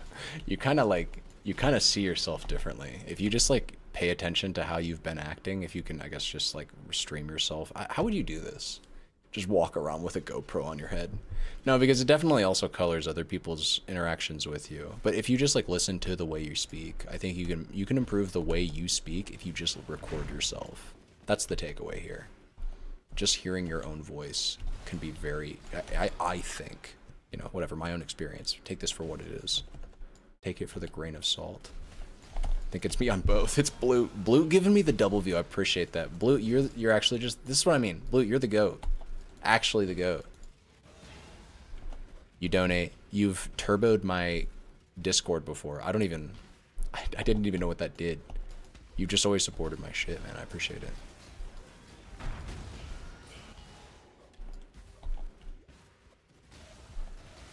Just the double view. I'll keep that between you and me, Blue. I don't think YouTube minds. In fact, I actually think YouTube's happy about that, right? Because you're trafficking their website. I guess you're using their bandwidth. I think they overall win out because they can send you ads, and that looks good to their advertise. Yeah, like they're happy you're doing that. I'm happy you're doing that. You're goating out. Blute's goating out over here. So strong. Blute, you gotta keep all that goat in your pants, man. You're kind of goating out of control here, dude. Like it's getting a little weird, you know. You're a gift, don't you see? Assumptions. It's getting out of hand, Blue. It's becoming a problem. I hate hearing recordings of myself. Why? Wait, no. See, you got to run away from that mentality. You have to see it as like, okay, this is how I sound, and I want to make this as good as possible. Because I thought the same thing at first. I was like, oh my god, I can't stand this. Like my voice is so weird. But you gotta like, if you work past. Okay, wait, hold up. We gotta focus here because this is Brian King. I was talking about this fight without cold res. I didn't solve the cold res, dude. I talked about this exact situation. I was like, when he does this cold snap thing, his little variation of cold snap, it does a shit ton of damage, and I'm not cold res capped. And I could solve it with a cold breast flask, but I didn't. And so that means I have to actually outskill it. And the problem with outskilling it is actually, it's quite simple. It's that the lower health he gets, the more frequent these things become. And I'm scared, dude. If one of these hit me and I don't spell suppress it, bro. It's okay, we have 2 life flasks. I feel inadequate compared to blue. You shouldn't. You guys are all equal in the eyes of everyone that is good. See, this is what I mean. My bismuth flask, I'm dead if I get hit by one of these. Bro, this is so stupid. What am I doing, dude? What am I doing, dude? Die, please. Thank you. Okay, Jesus. This is probably the scariest thing I've done on this character. Holy shit. Playing this game on hardcore just demands your attention, man. I can't dick around. Dude, that's so much. Oh, wait, no. No, wait, that's pretty dope. I don't need the fire res. It's got the attack speed replacement. It's got the evasion, which is what I care about. I don't care about anything else. Stun res. It's actually got the same. I should equip this. I should equip this. The move speed. I should equip this immediately.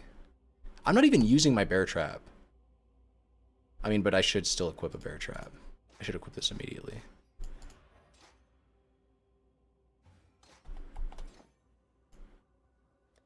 I feel inadequate compared to blue. No, you shouldn't.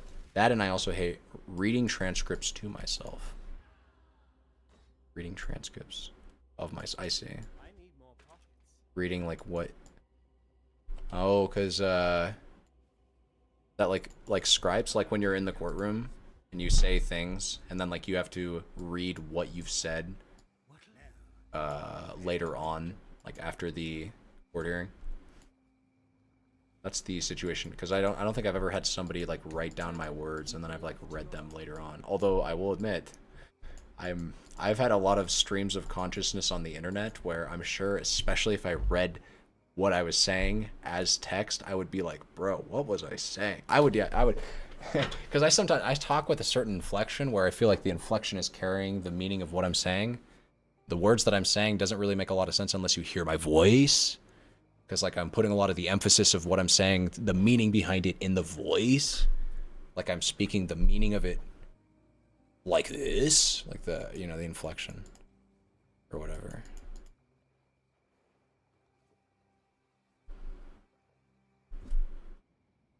Okay.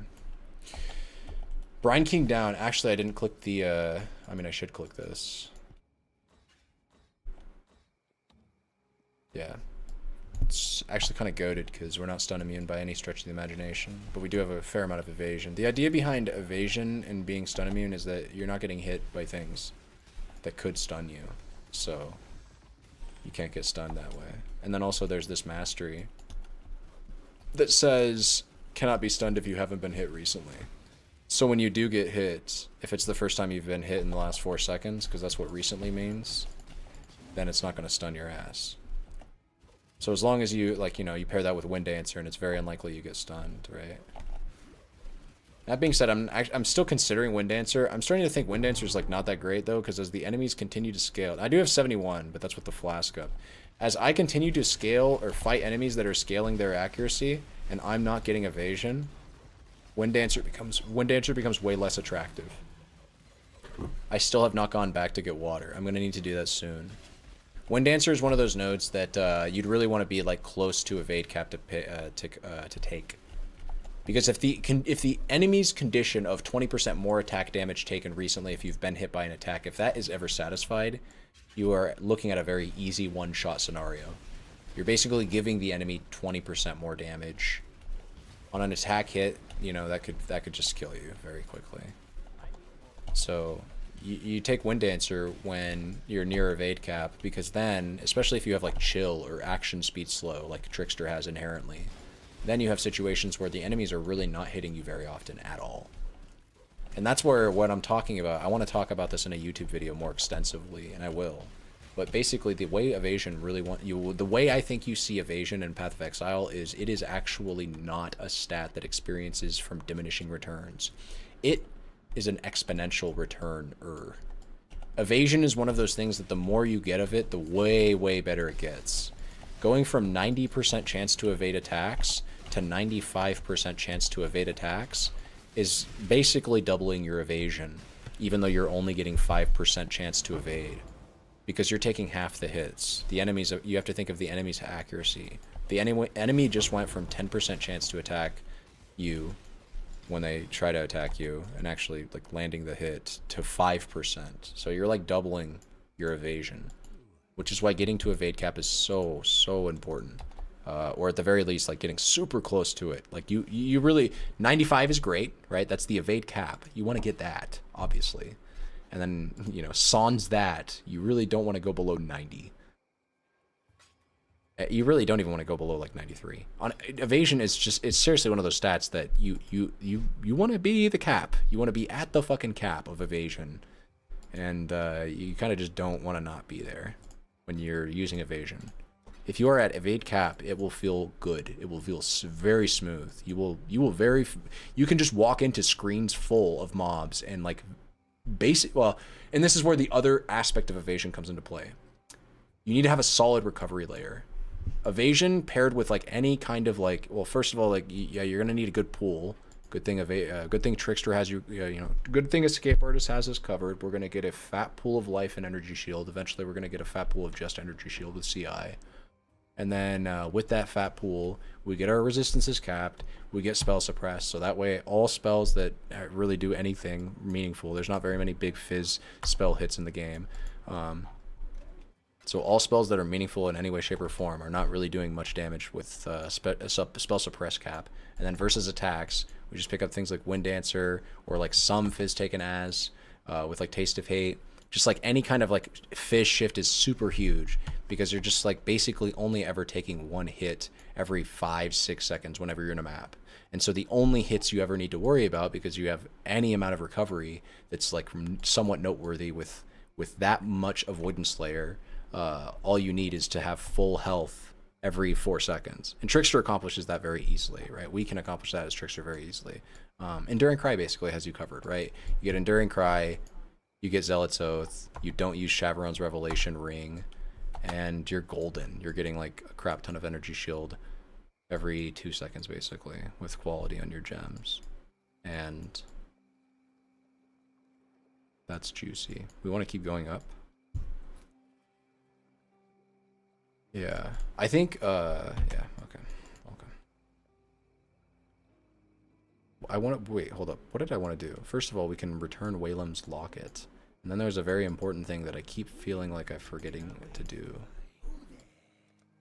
Very important thing I'm forgetting to do. Every time I go back to town, I keep telling myself, like, oh, I should do this. But then I don't do it.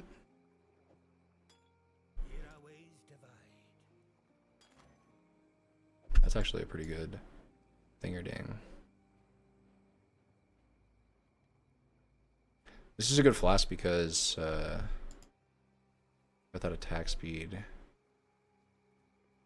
duration roll, it's like rolled for us. We don't have to do much for that flask to be good for us. What do I keep telling myself I want to come back to town to do? Is it socket related? I'm gonna remember it the second I step back in. Whatever. It's the best way to remember it, right?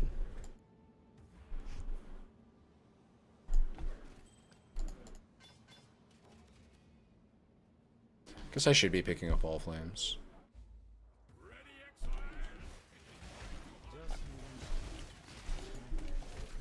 Ooh, what's this? Lightning trap minions? Does that mean he has like some inherent lightning resistance? It kind of felt like I did no damage there. Am I crazy? But no, we're still like clearing the entire screen, although we come across like magic or rare mobs and they take a second to kill. We one-shot white mobs. I don't know, I just want, is it so much to ask for damage that just blows up everything? That might be too much to ask for early on in this early on in the campaign. Maybe I'm asking for too much, I'm not sure. Wait, hold up, what was that? No.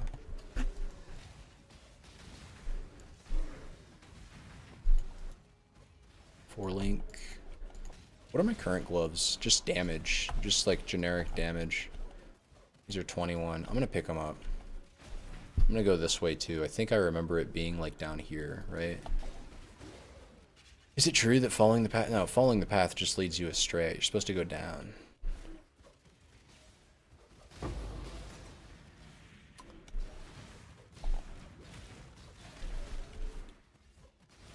Sorry about the sound in the background. Oh, it was water. That was it. I need to go get water. That's what I keep saying. Whenever I go back to town, I need to go get more water. It has nothing to do with the game. It's just going back to town to make sure I don't die. Gosh darn it. Well, in fact, what I could just do, because I think I can run upstairs real quick. I could be lightning quick. I could be like Lightning McQueen from the Disney Pixar movie Cars. I could be so quick. I could be in and out by the time grace period has a chance to end. So I'm just going to zip up there real quick. No, wait, I don't even have to worry about that shit. But just informational. When you walk into a new zone, you have 59 seconds. Count them. 59, I think it's actually 60. To go do whatever you want, because your character is completely untargetable and unfuckwithable. You are unfuckwithable. Unfurkwithable. Okay, I'm done cursing. We've got like nothing good. Just bad items. Exclusively bad items. Okay, I'm gonna be right back. I'm gonna go get some more water. We'll be right back.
Okay. Nice, we're back. Mr. Co. Mr. Co is back as well. Hello, Co. Alright, proof that Dread Banner is goated. Dread Banner just at level 2 here. Oh, well, it's only level 2. Dude, the strength requirement.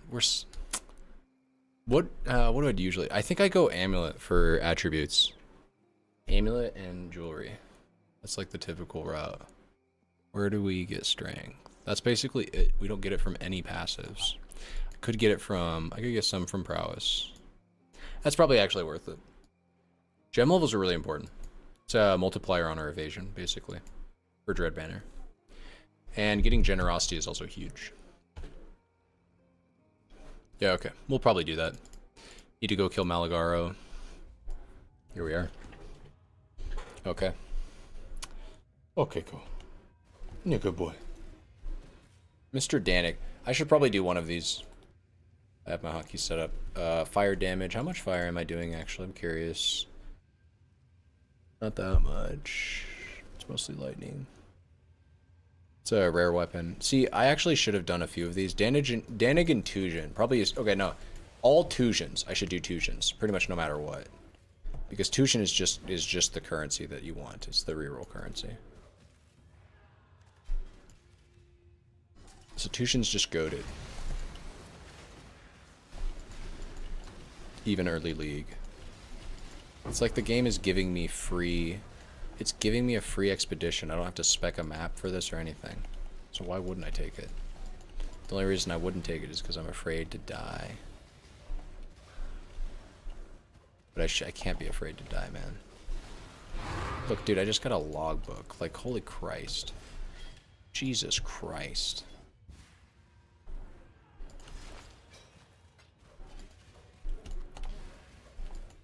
Okay, so the strat here, here's how I'm looking out for us. Okay, I'm trying to look out for, I think I'm still looking out for, we're always looking out for a better wand. We're looking out for a 3 red link. Just more fusings in general. But the more Enduring Cry links I can get, the better. You could put efficacy on it for increased skill effect duration. That's a 3 blue, 1 or 3 red, 1 blue situation. I think we'd go over here to kill Malagaro. No, I think Malagaro, you need to get the map. Dude, this mob is tanky.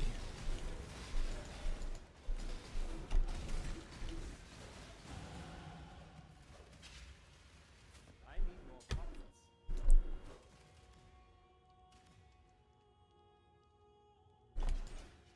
Okay. I have to remind myself that getting the wand nodes, you know, it's pretty good. I do want to go for the charge nodes first, though. I think charge nodes are key. And then the wand nodes will come afterwards. It'll be nice to get the accuracy, especially since our chance to hit is in the trash can. It's in the gutter. Where's my precision levels? What do I need for accuracy? Holy shit, like, how do I normally get so much accuracy? I usually just have no problems with accuracy. I am leveling precision and doing everything I can for it. Hi, hello.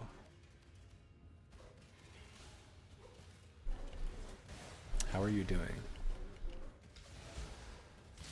Did we do the Trial of Ascendancy? I don't believe we did. Oops.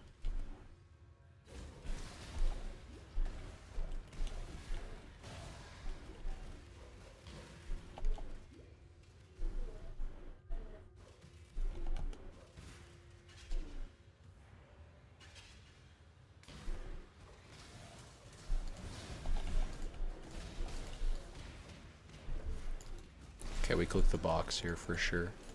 Ice Nova, yo, this is a tip for you, pro tip for you. Ice Nova is by far and away the scariest mod you can see on strong boxes, hands down.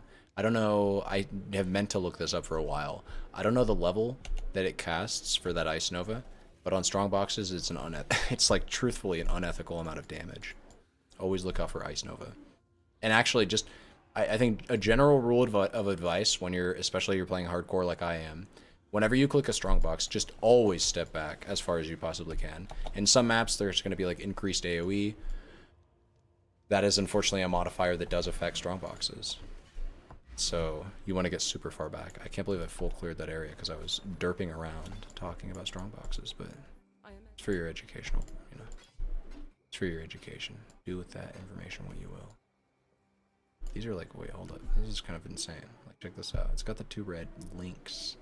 So I could just equip him right now. It's got the suppression. There's no life. That's tragic. There's no move speed. That sells it. I can't do it. They're too bad. Max life, dex, and fire damage to attacks. These are kind of sick. But I don't think we can equip them, actually. Because the link situation was gutting me. We don't need that. Okay. Keep your life to your own. Okay. Resuming. This map reset. What's our int at? Int and dex are pretty easy on this build though. So precision and grace, I guess, if I could equip grace. It's probably like just, oh my god, the mana siphoner. This is so stupid. Because I can't really be close to him, right? So it's like, it's fucking me. That's actually like a problem, I guess. Let me think. I guess normally I deal with that by just killing the goddamn thing. Kill it so quickly, it's not even an issue.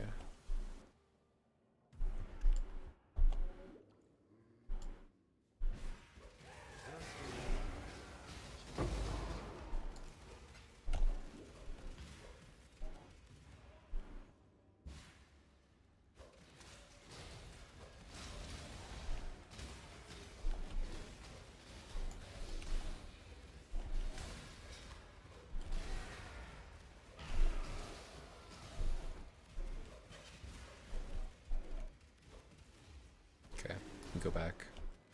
We hit up the homie Silk. We get the lightning damage. Ooh. Actually useful. Want to click this, start the map.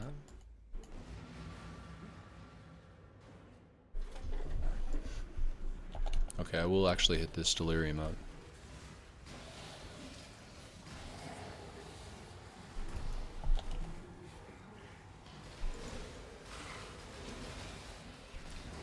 I should grab this. Our current helmet's kind of hard to replace, though.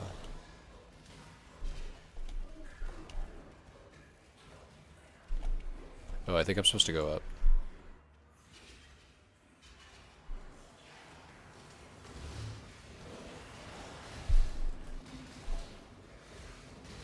Maybe not? Maybe not. Oh, okay. I was going the right way.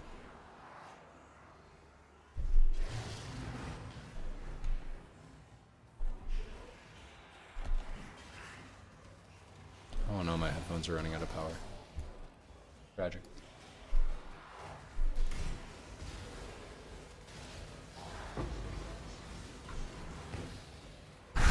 Cool. What's wrong, bud? Mr. Co.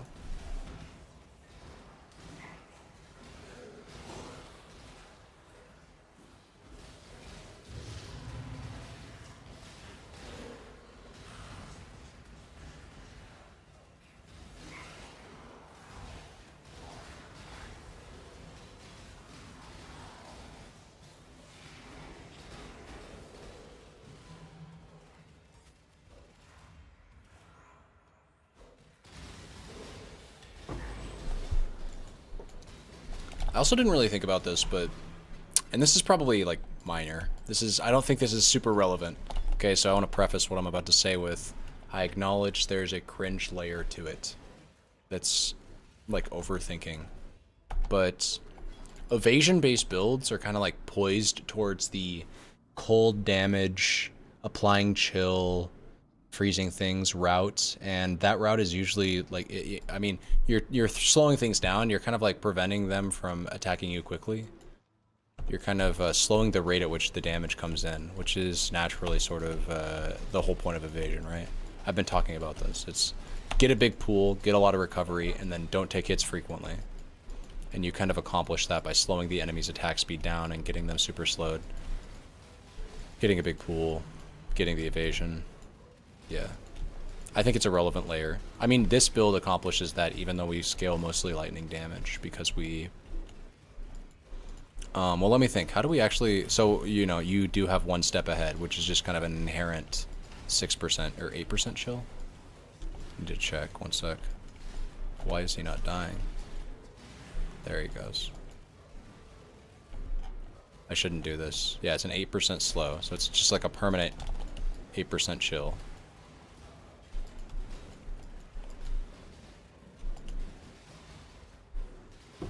There we go. Just gotta preload some mines, you know? You just gotta, sometimes you just gotta stand still and do that, and then your damage comes in. Okay. But actually, this is not the case. What I'm saying is a lie, because what you're actually supposed to do is you're supposed to be able to stand still. This build gets even comfier, and I should have done this immediately. I can't believe it's cringe that I did not do this literally first thing. I get over here, I go to Lily Roth, I hit her up for the Detonate Mines gem. The Detonate Mines skill gem equipped to there. We equip... This needs to go in somewhere. Oh god. Oh god. Automation with Detonate Mines. Now the build is complete. We feel good. We need a blue gem. Link. There you go. Okay. Nice. Snazzy, I dare say. Snazzy. So now, we unequip, or not unequip, but you know, we can do like, I mean, first of all, we could just go for like better stuff over here. Another frenzy charge, you know, if we wanted. We can get res and evasion. That's actually, dude, that's actually kind of hype. We don't really make good use of the cold res, the max cold res right now. I think actually we just go for prowess, dude.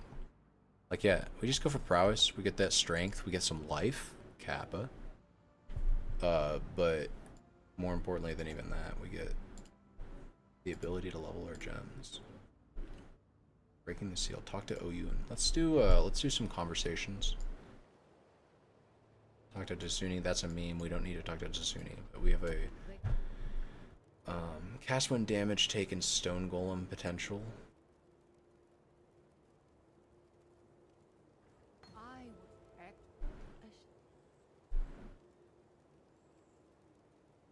And then I don't think this really matters. I guess cluster trap or bear trap. Leave me. If I could find the links, but I can't. Cast when damage taken stone golem. I don't think I'm gonna be able to find the links for that. Should probably just level this for lab. Yeah, that's a good idea.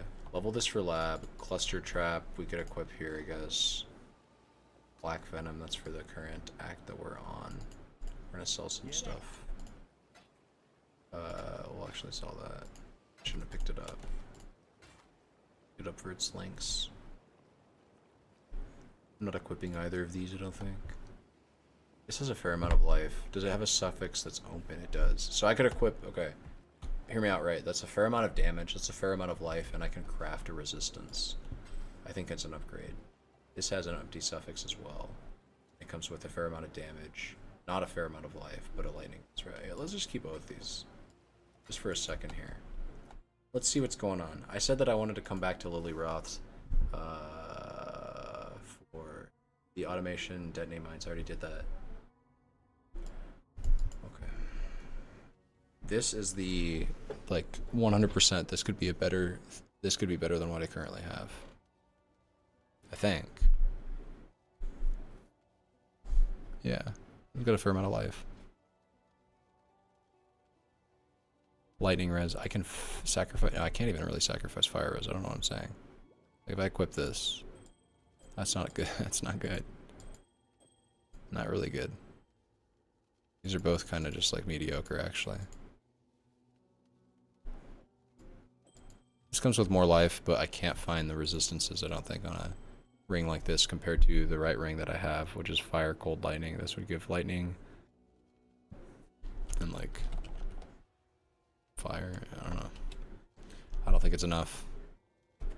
I don't think I want to give up my resistances, which is unfortunately the decision I'd be making there.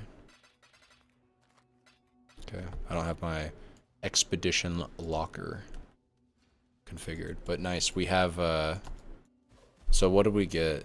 The detonate mines situation. That's really good. If I turn that on. Yeah, sick. The build feels really good now. We can just stand still and play the game. We're going up here. We're trying to get into this for accuracy. That's going to feel really nice for our hit rate because God knows we need it. We're at 94, so so getting this accuracy is nice. And getting this is good per power charge. Getting more power charges will be good too. We'll just go like these nodes, and then I think we just get those nodes for the mastery for intelligence is added to accuracy with wands. I'd need to come over here and also get this wheel then, because or we just not get that node for now and just get increases and reductions to spell damage also applied to attacks while wielding a wand, because I don't have Crown of Eyes and I don't want to buy a Crown of Eyes because I don't want to. I'm trying to keep this SSF, trying to not spend money on stuff because that's kind of like cheating. ES evasion technically best here, I think, for what we're trying to go. That's actually, dude, these are good. I mean, kind of, the 25 move speed is appealing and the chaos res, but I don't have any red gems suddenly. I can't use them. Farewell. Okay.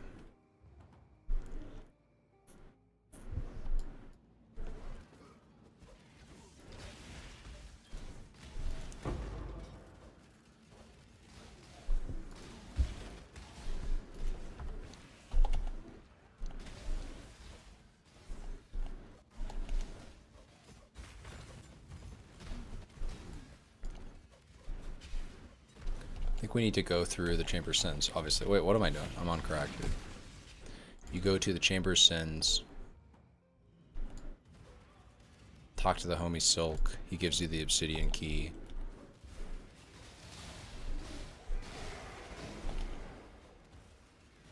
And then we go over here. And then we blast through it. Blast through it at the speed of light.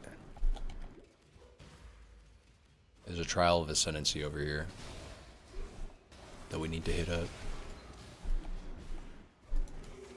Next act, we will be able to ascend, but I died on Cruel Lab. I think it was mostly due to my own stupidity. But I really want Ralakesh. I want Ralakesh before I do any laboratory situations. I can't actually remember what the exact effect for Ralakesh is, if it requires your the smaller Pantheon Duder for the decreased physical damage over time. But I think the decreased physical damage over time just comes printed on the Pantheon. There is a fine line between consideration and hesitation. And I want that. Former is wisdom. It's like 25%. Applies to bleeding, which is obviously goated. But more importantly than that for lab, it applies to the traps, because traps do physical damage over time. And, I mean, that's just like 25% reduced. That's insane. I guess if not that, I do have the Rislatha. But I just want to take less damage, man.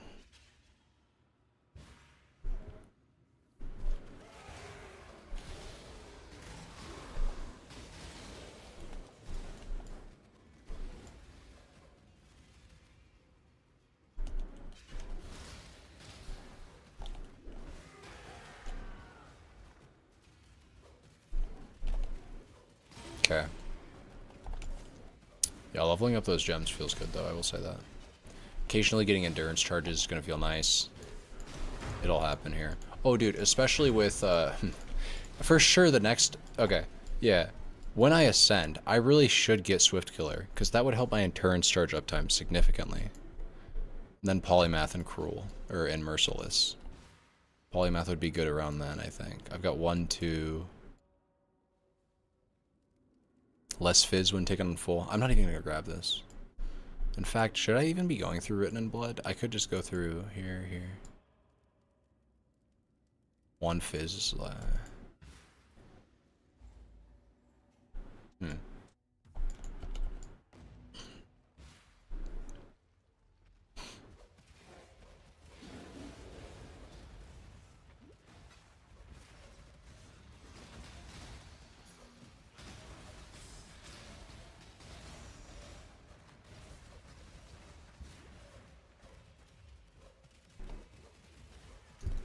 I actually wonder if I should be doing or considering heisting. The truth of the matter is mapping content is really scary. It always has been, probably always will be. Maps are just scary content, bro. I should do this, and then I should have my WB. I don't actually know. No, what am I thinking? WB that. Q, W. Q and R, I want those buttons close to each other. Those are like my, I want to kill a single target buttons. Like here, I want to be able to Q him and then R him. So I actually want those buttons closer, so I'll do it like this. For mental memory, it's nice to have things close together if they do have similar purposes. You just smash them both at the same time. Have a childlike approach to it. Push all the buttons that do single target at the same time. Smash them.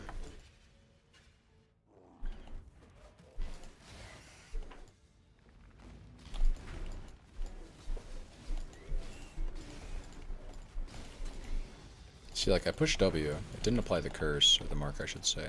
I wanted to check, yeah, the cast time. I wanted to check if my mark's cast time, the 0.39 seconds, is slower on average than curses, than hexes, I should say.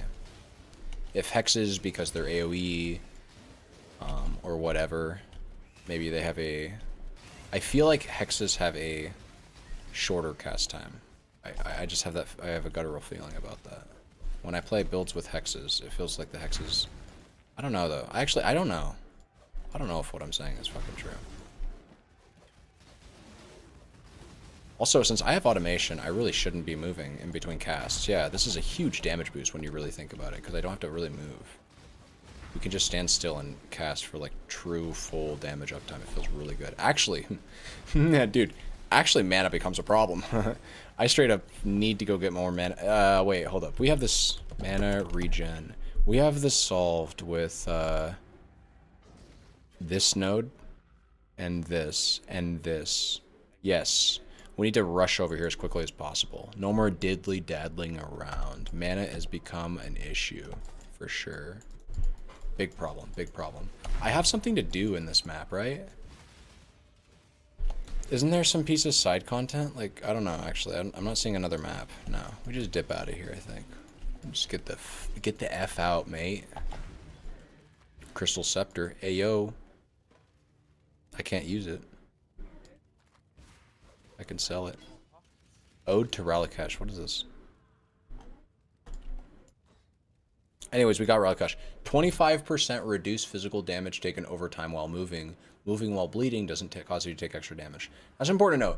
That 25% reduced damage taken over time, physical damage taken over time while bleeding, that does apply to traps, right? When you're walking over the saws, you are moving. And when you're moving, you're taking less damage. It's a super powerful node. Incredibly powerful. I want to click it right now. But I can't. I gotta go back to base. I should go back to base.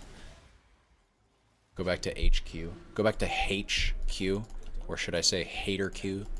Because this is where we hate. We all collectively gather around a fire to hate on monsters here in the so-called enlightened encampment.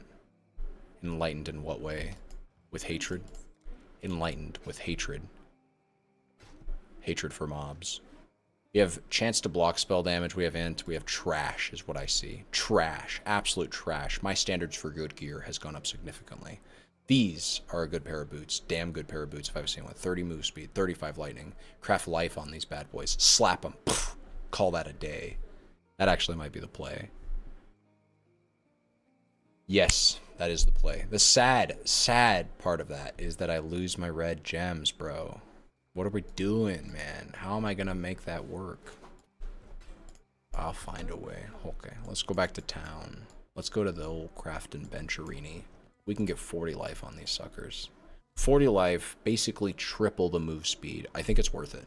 40 life, that's 40 life. I call it 40.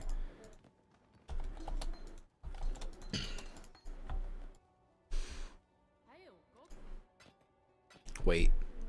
Nah. We don't even really care about the random flat elemental anymore. I want that shit to say lightning. Okay, so I want red gems, and I'm looking at my gear, and I'm like, where can I get red gems? Well, I said this before, but we can get it on our gloves. Red gems that link. I have 2 fusings. Please, God Almighty, give me 2 red gems. There we are. Needs to be like this. Enduring Cry, Call to Arms. I don't care about the Summon Stone Golem. Now we need blue gems. Now we need blue gems. Yeah, okay. Dope. I don't even technically need Grace equipped. I'm not really leveling it, I'm not really using it, but I guess I'm leveling it. Summon Stone Golem, still nice to have. Boom, boom. Now one might argue, oh bro, you could just like drop Wrath. You could drop your Wraith, bro. Drop the Wraith, bro. Bro, drop your Wraith. Okay, yeah, let me just drop my Wraith real quick and lose a fucking 40% of my damage. Yeah, that's a great, fantastic idea. Brilliant. That's brilliant. Gosh, that's smart. I can't do it. It's smart, but I can't do it. I just can't in good conscience do it. It just makes the build feel so bad, man. It's just bad. It's just bad, bro. It's not really negotiable, actually. I can't. You might look at the build and be like, you got enough damage already? No, we don't, man. We're at the cusp of this build feeling shit. Okay, once things stop dying in one click, it feels weird. You know, actually, I'm going to leave it up to you. You can do whatever you want. Maybe you want to do that. It's not actually, like, it's not my call to make. It's just a decision that you'll have to make on your own time. You can drop Wrath here if you want. Totally up to you. There's nothing wrong with that.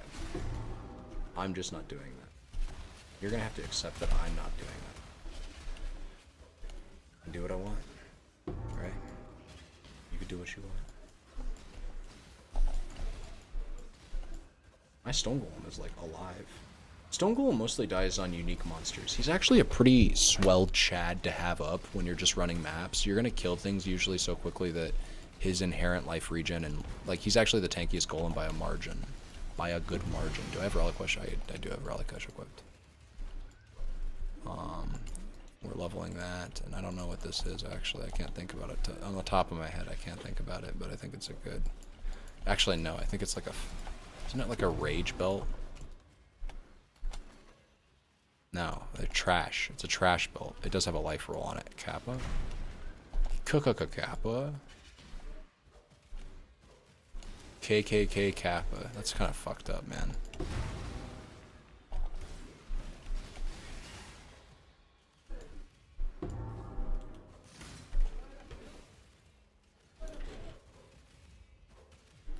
I think we have a solid pool right now of about almost 2K.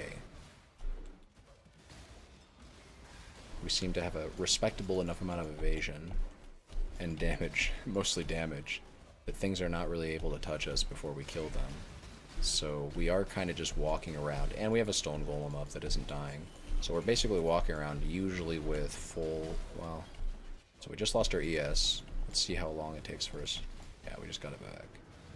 Damage is just there. Look at the damage. Oh shit! Woo-wee! Woo-wee! Hee-hee!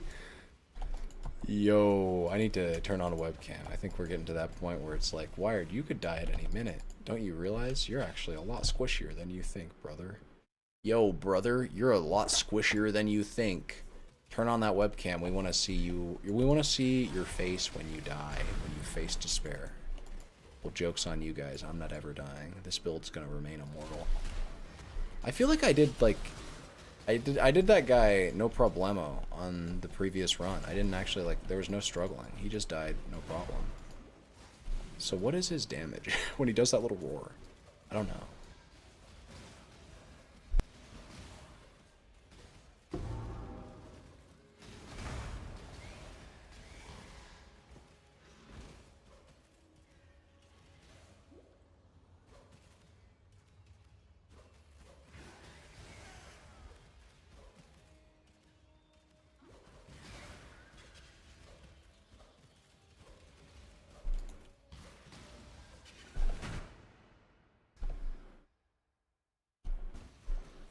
Okay, hold up.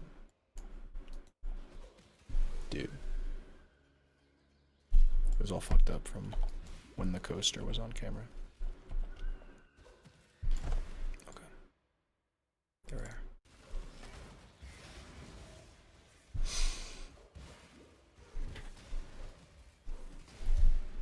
Wait, do we have all of, yeah, we do. I'm wasting time. Whalem, Aramir.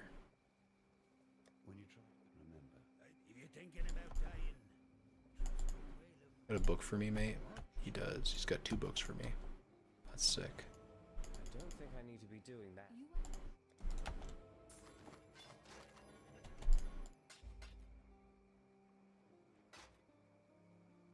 It's trash, mate. It's all trash. Wait, what's this? It's still trash because it doesn't have any, doesn't have a roll on it. We go for, we're still just stretching over here. Bro, it's such a long stretch. Yeah, we go for this now. Now we get damage. Okay. Go to the causeway. We want to do the Groot thing first, because we get a piece of gear for this.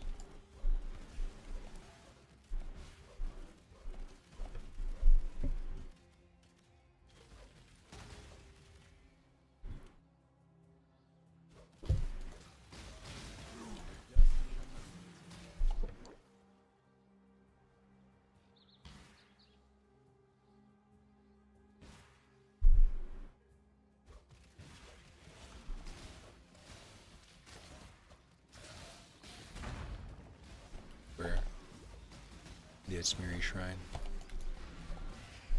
Alright. The homies. It's a necklace. It's still good. What do I want? I guess a strength necklace, right? Strength is really all I care about. I guess strength and dex. Those are like the 2 stats I'd be struggling with if I struggle with anything.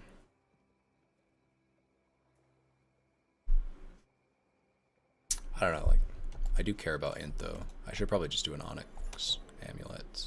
And yeah, how did I know? This would be something that I can equip. Although, I don't know. It's just got a lot of life.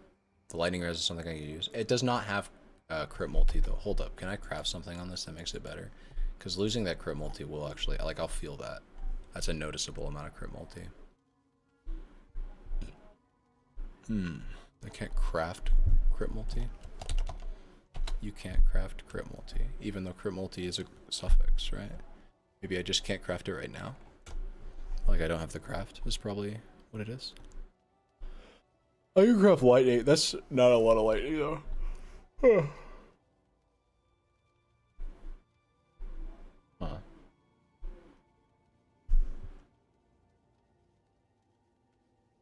I feel like I would lose a lot of damage.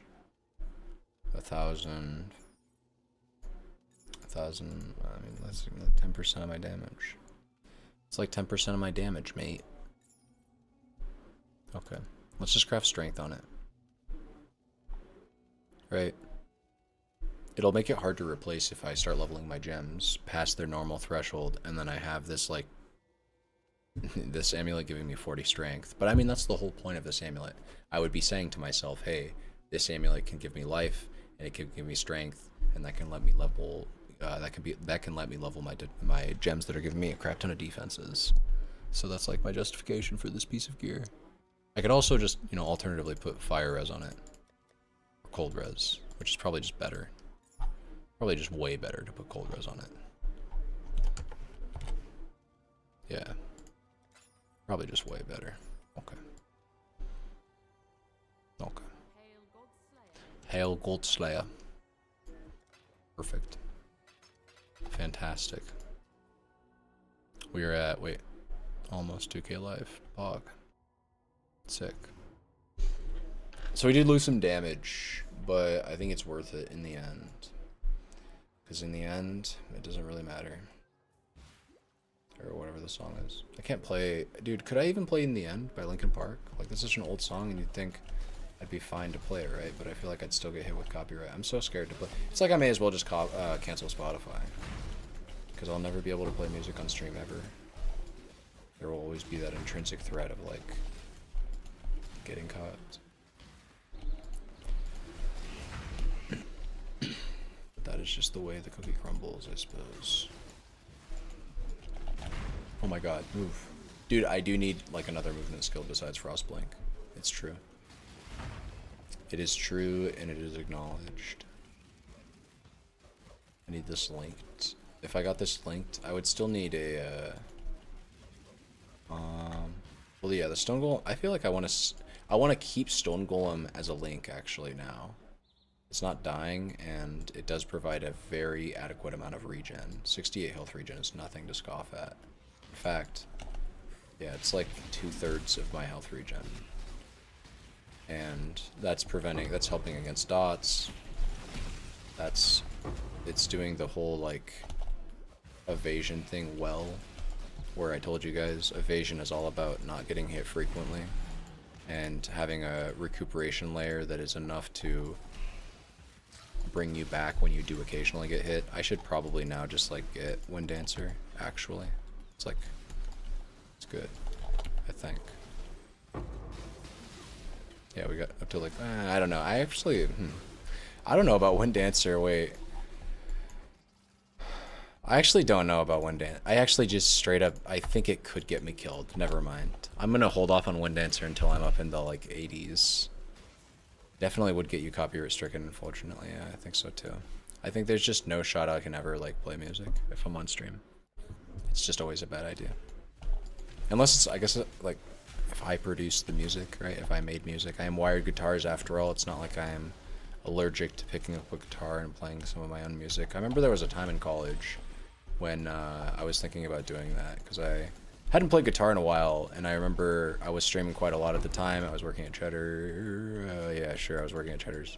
And there's this guy that started working there with me that I was thinking about getting in a band with. I called him Rook.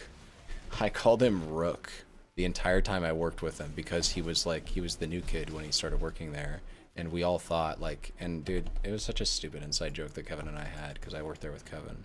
But we would always joke about how like new people that started working there would only ever last about 3 months, maybe. Because turnover rate was ridiculous, absolutely ridiculous, like the 300%. Literally for every 4 employees they hire, 3 of them, we'll just say stop working there by the 3-month mark, or maybe it was like 6th. They were just turning over employees left and right. And so we had a joke about that. And we called him Rook because we didn't really bother to learn his name because we were all convinced he wasn't going to work there for very long. But he was actually a pretty cool dude. And like I said, I was thinking about getting in a band with him. And so, okay, how does this story lead? Okay, the story leads very obviously to I was streaming a lot at the time. And I remember at the time thinking, yo, I am getting my guitar back. I'm playing guitar. And I'm streaming. What if I made a song and used it in the background of my of a YouTube video? And so I remember I was working on a lick and I was recording it. But why did that not work out? I'm trying to think. Dude, I was thinking it was cringe. I remember I had a lick recorded. It was like 10 seconds. It was a 10-second loop, and I had it set up in Camtasia. And I remember at the time thinking like, this is just kind of lame. Actually, I just have a 10-second loop of a guitar lick that I think is cool playing in the background that I recorded on my phone or some shit, like some janky ass recording. It wasn't like a professional sound studio, so it was like not quality recording, and it was just a lick of a guitar play. Like it wasn't. I didn't have a drum. This was not a professional setup. I didn't have a. I didn't even have a like a PA system. I was not professionally producing this music. I cannot emphasize that enough. So there was no drum kit. I didn't even have electronic drums. It was just the guitar. And I thought it was kind of lame, so I ended up not using it. Definitely would get you copyright registered. Our guitars playing music stream would be awesome. I appreciate that vote of confidence. I did play guitar a few times on stream before. I'm not very good anymore, unfortunately. Well, see, I mean, that's not necessarily true. Guitar isn't something that I, like, forgot how to play. It's more like, you don't practice guitar, and then you lose your callus, so playing it again hurts. And then also, it's not to say that I, like, lose my muscle memory, but I would, because the last time I picked it up was about 3 years ago. And I remember kind of, like, the songs I really played, the songs I covered and played a lot in the few bands I played in were like coming back to me pretty easily. It's not like I forget how to, like I don't forget the tabs of the song. And you're just like, at the end of the day, guitar playing is just putting your finger on a string, you know? It's not, like as long as you remember where to put it and you know whether or not you're palm muting, you kind of just do it. It's not like that complicated. So I picked it up and I remember I was like playing Damn It within about 10 minutes of just reminding myself like, oh yeah, what was the chords to this? What was the progression? But that being said, I never really learned music theory. When I play guitar, I kind of just learned, I've joked about this. Dude, guitar is actually such an easy instrument. It's the easiest instrument that nobody cares to learn. And yet everybody has like a prolific amount of respect for anybody that can play guitar. You know, the joke is that like women will throw their panties off or whatever. I don't know, it's stupid shit. People really respect guitar players and it's kind of cringe because like anybody could play guitar. I mean, I say this both literally and figuratively. Like, first of all, I can show you videos online of dudes with 3 fingers playing guitar. Literally 3 fingers. My dad has shown me videos of these guys. Incredible, by the way. Because they're like ripping Van Halen's Volcano and they're playing with 3 fingers because they like were born with like, you know, 3 fingers. I'm talking literally playing with 3 fingers, right? I don't know. That's impressive to me, and again, it kind of just shows the marvel of the human species, man. If you put your mind to it, you can do anything. You want to play guitar, you only have 3 fingers, you're blind, fuck it, you can do that. But more importantly than that, you really can do it. Like, genuinely, anybody can play guitar. I don't know why people put barriers of, like, I could never be a guitar player. Like, because seriously, there are people that I just remember 12, 13-year-old me playing at like my local bars because my parents were pretty fucking cool and they got me into an organization that would hook up other kids that wanted to be in bands and playing music together. So I just got into a band that way, and I would be playing at these like bars that the organization would hook up for us. And there'd be dudes in their 50s and 60s that would come up to me after the show and act all like they were like living I don't know. Playing guitar is easier than you think.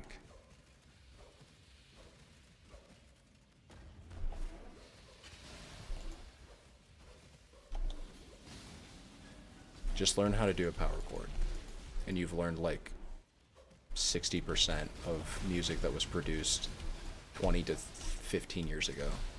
The entire like 2000s, early 2000s pop punk, punk rock crave of Blink 182, Sum 41, fucking Offspring, the list goes on. All of those bands, very simple chord progressions. Just learn how to form a power chord. Literally just learn how to form a power chord and stroke your fucking fingers on the guitar. It's not actually hard at all. You'll get all the women or whatever the cringe thing that they say is. Honestly, you'll get all the men. Seriously, again, I cannot stress enough, dude, 40, 50-year-old men coming up to me. Oh my God, you're so cool. I wish I was that cool at your age. Bro, you could do it right now. You could pick up a guitar and learn how to do what I'm doing in like 15 fucking days. Actually, no, it would take like 30 days, but it would really just be your body learning. You would learn how to do what I'm telling you to do in all of about like a day's worth of practice. You'd practice it, and then after that, it would be the next month would be building the physical, like literally building your finger callus, and then also building the physical mind-mental connections of like, how can I stroke my fingers? It's kind of hard to explain, but like strumming a guitar is kind of like, man, you are...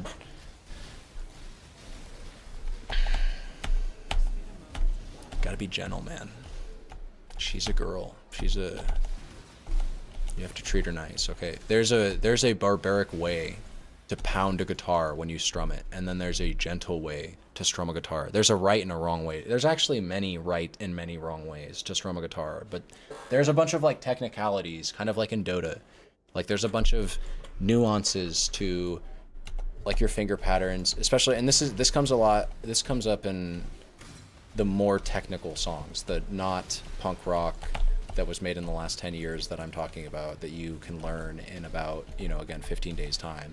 You could learn from right now, you don't know how to play guitar whatsoever. Wire Guitars is telling you that if you wanted to go learn a Blink 182 song, all you would need is access to the internet, an acoustic guitar, and probably no more than 2 weeks time of just practicing for like an hour a day. Easily. Probably a week. If you were serious about it, dude, you'd learn it in like 2 days. If you were serious about it, if you were like, I actually want to do this, if you were me, right? If you were me with the brain that I have now, I would say, I want to learn this. I'm going to spend the next 8 hours doing it. I'm going to spend the next 10 hours doing it. And then I'd go to sleep, and then I'd be thinking about it the entire night. I'd be looking at videos online. What the fuck, what's the most optimal way to do this? Optimal way to play guitar. I'd be looking up every perspective, and then the next day I'd feel like 50 times better at it. That's what you could do. That's what you should do. That's what you would do, because you're a Wire Guitars viewer, and Wire Guitars viewers are absolute chads that fucking grab life by the horns, and you are a bull, and bulls always strike up, right? And you're bull with the market too. You're on that crypto shit. I know you are. No, I'm just kidding. Don't go try it. Fuck crypto. I'm not actually endorsing any stock advice, but you're a fucking chad. I know you are, because you grab life by the bull horns. Because if you watch my stream, that's just who you are, and you're built different. And I love you. And I love that about you. That you're built different, and that you grab life by the bull horns. And we need to get Fusillade. I actually looked up how to pronounce this word. Can you believe it? I get invested in video games that I care about. Okay, I get invested in that lore shit. Okay, Fusillade. I actually don't. I forget what it means, though. I think it means, like, to be precise or some shit. Let's look it up, dude. What does Fusillade mean? It's probably like a cool-ass word, fusillade definition. A series of shots or missiles thrown all at the same time in quick succession. I'm just imagining just a wonder. Some Harry Potter shit. You're like some Dumbledore. Oh shit, my dog just like, dude, you should have seen. I need to get a co-cam, dude. He just looked at me all fucking weird. Ha, dude. Plus, I'm a miner, bro. I'm not even like like, I wield a wand, but this shit isn't for me, dude. This shit's for my minds, bro. You think I'm dealing with you personally? Oh shit, I need to dodge these beams. Like literally one-shot me. Probably not. Actually, I have a lot of health, but it's chaos damage. My energy shield doesn't even work against it. Jesus Christ! Look at the damage though. When my mines are going off, like we actually just nuke them. We Duke nuke him. I think the mark stays on him even though he does these. Let's check. Does the mark stay on him? Do I need to recast? Oh no, I don't get a check. But also the stone golem's still up. Little trooper, I'm gonna resummon him. Is the mark on him? I don't think it is. I don't think the mark is on him. I think I need to recast. That's lame. If every time he does this, he's like removing the mark. But I can't tell. Oh shit, this move scares the shit out of me. I think I just walked into it. Kill him.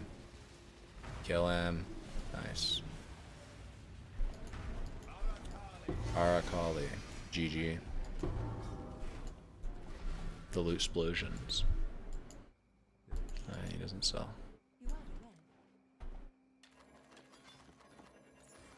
Oh yeah, we get an extra passive too. This is a respectable amount of energy shield, but nothing really noteworthy in any other regard. That's a lot of damage. Attack speed on full life. Shit, though. Actually, shit. If I am not on full life. Never equipping that. Never equipping that. I don't even know why we picked that up, actually. Trolling myself in real time.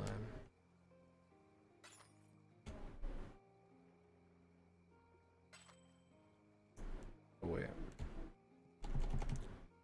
Nope.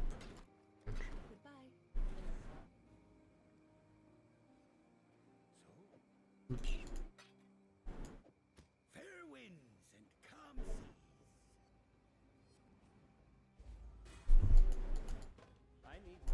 Wait, what? Bro, we need more pockets after we just sold everything. I need to put my loot away and I need to sell it. I need to actually sell everything when I sell things. 33 to 61. We're starting to get to that point where we're finding wands that are, their base damage is like so much better. And actually these have a higher crit too, right? No, they have the same crit, but they have like such a much better, higher base fizz that it's like, well, and I guess really what I care about now is the lightning damage roll. But even the base fizz is still important. Any damage is damage, right? At this stage in the game. It's kind of why I like early game Poe. Is every stat is relevant.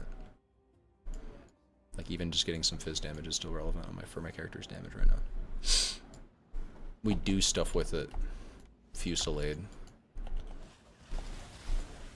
Now we are at hit cap again. Yeah, that's literally just, so clicking that node, right? 15, 30% increased accuracy rating. GG. GG. We don't miss anymore. I could equip another aura. I could equip, I could equip Flesh and Stone. That would be the goated aura. So that would probably put us at like near that mana threshold where it starts to get awkward. But the main thing is, Flesh and Stone is so good. It reduces the damage from everything that's hit-based outside of a range. So that's spells, that's attacks, that's anything. It's crazy. And then everything inside a certain range is guaranteed to be blinded. And holy shit. Haste aura, life regen, explodes corpses. I think that was the main thing that was scary there. You gotta die, bro. I want to see the loot you drop. Yeah, holy shit. I can't even... Where's my pockets, bro? That was kind of spoopoo. I could have died there. There's a version of my character that's just dead there. That's, spoopoo. As I said. These are some good boots. Holy shit. Look at that. Life, cold res, lightning res, int. Jesus. I can't roll anything on it, but Jesus Christ. I've got... I mean, I have a duty. I have an obligation to equip those immediately. Frostplate. We could equip, like, another red gem, maybe? I don't know.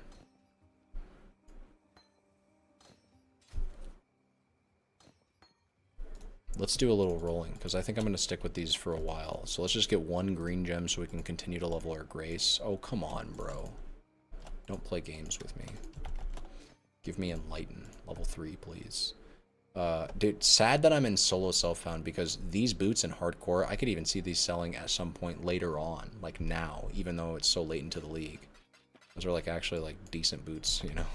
It's kind of funny, but it's like I don't know how many people still play this league, but for some characters this late into the, like if you're in Act 6 or 7, you could use those boots, man. They could get you through a tight jam, but I'm in solo self-found, so that's just the way the cookie crumbles. I'm gonna keep holding on to certain items though if I feel like I need to or want to. Farewell. Okay. We were doing this. I was gonna do something though. What was I gonna do?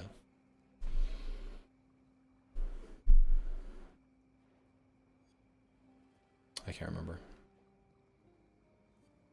I'll remember when I walk back in.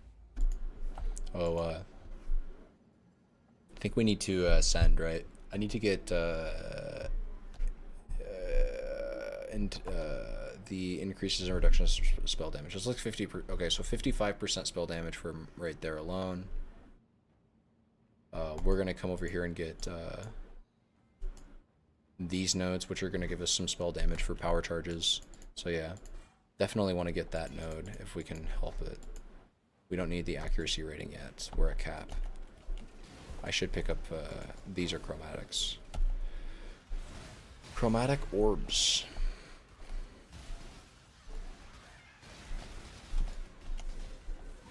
Yeah. Probably shouldn't stand so close to mob types like that. This is just scary. Technically, spoopoo. Oh, I see. We don't even have...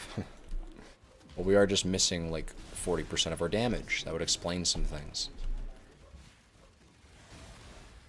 And we don't have our homie up. I think, dude, if Stone Golem just lives normally, imagine if we just tossed on like minion life. Just minion life, literally. And we could level it because we have the intelligence. That'd be kind of sick. What's up, Ko? Are you leaving me? I think Coney's going to walk soon. What time is it? It's 10 o'clock. Okay, I usually do take him out at around 10. Here's what I'm gonna do, guys. It's been a solid 5 hours. I streamed for another 3 earlier today. So in about 30 minutes, I'm gonna get going. We're level 60. We're towards the end of, well, this is Act 8. We need to go to, we're at the start of Act 8. So actually, I really thought I'd be at the end of the acts, but I don't know why I thought that, because of course I am a slowpoke. And I'm playing hardcore, so I'm, you know, a lot more deliberate with everything I'm trying to do. I'm basically leveling my character as needed. Not throwing myself and my life at everything. I'm just playing more deliberately. You getting by?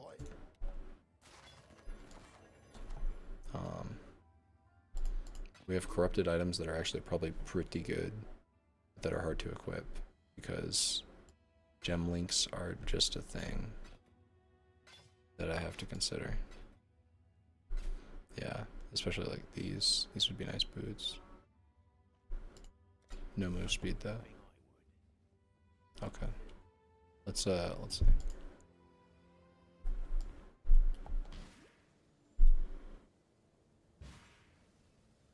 Crypt in the lower prison.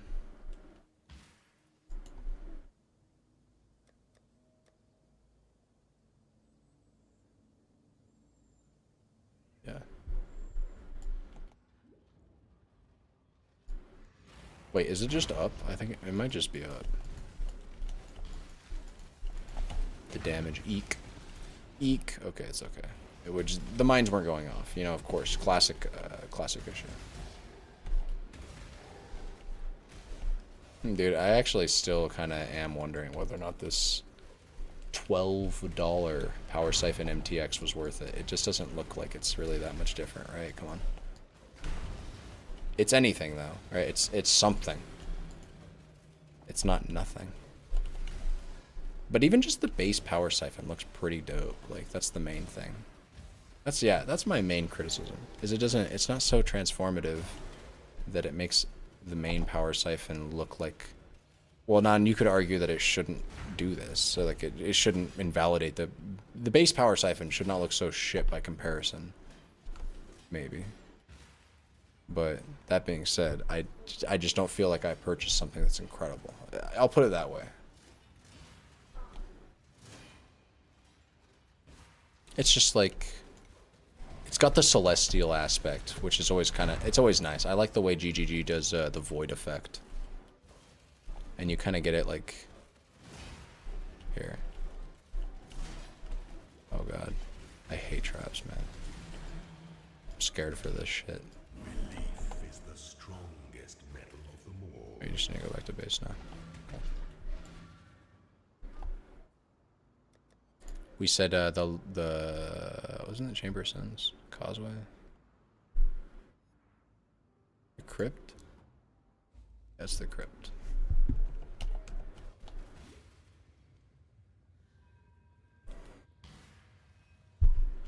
Oh my god. That's annoying. That's where phasing comes into play, though. I said phasing on this build, it feels mandatory. Like, it feels mandatory, truthfully. It's defensive, but it's also offensive. It's everything. It's defensive in the way that phasing always is, which is to say you get more control over your character. And that's, like, always nice.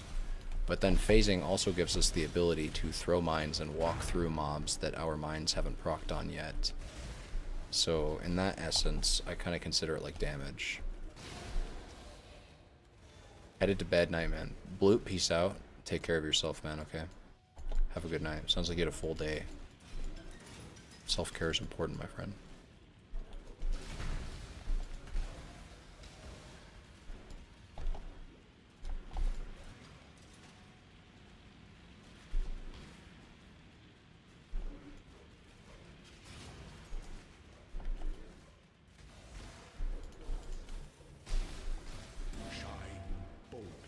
Nice.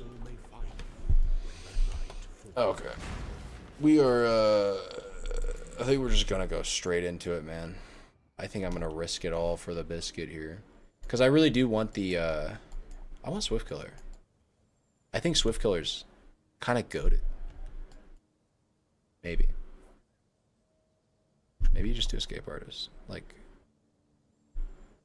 that would be like 100 ES. And then like 50 extra energy shield. I mean, that would be good too. Just anything. Like, this is good. This is good right now. But also, I mean, again, Swift Killer is pretty goated too. It's 8% more damage. It's way more mine throwing speed.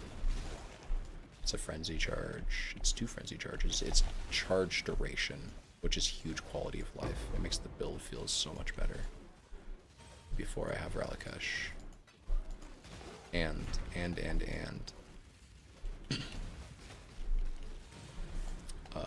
It's mine throw speed right now, which is relevant.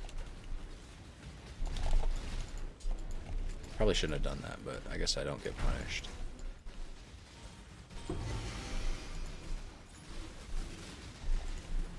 Jesus. A lot of loot. Interesting. I don't have pockets, as he would say.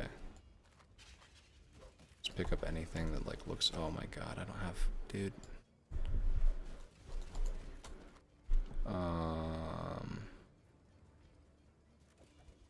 This is sad. This is so sad to just leave all that.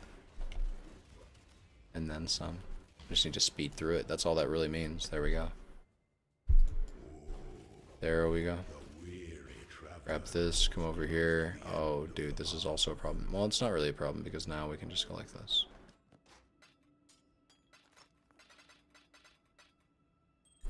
And then I saw some jade flasks in there that I want to identify. But I probably don't need to replace or worry about replacing right now. Okay, I don't predict I'm just gonna like insta one-shot this guy. I think our damage is good. I don't think it's that great. Yeah. So yeah, actually it's gonna take a little while here. There we go. Brizaro, I think it's mostly gonna be his big slams. It's gonna be when he tries to Goomba stomp me. That's when we're gonna have to really worry about him. The Goomba stomp, and then you always pretty much have to worry about his little Dominus attack, where he sends out a bunch of projectiles that kind of like smack you, little circular projectiles that smack you. That attack is always scary. So this is where we get a pretty good damage boost, intelligence and reductions, increase in reductions to spell damage applied to attacks while wielding a wand. It's always goated.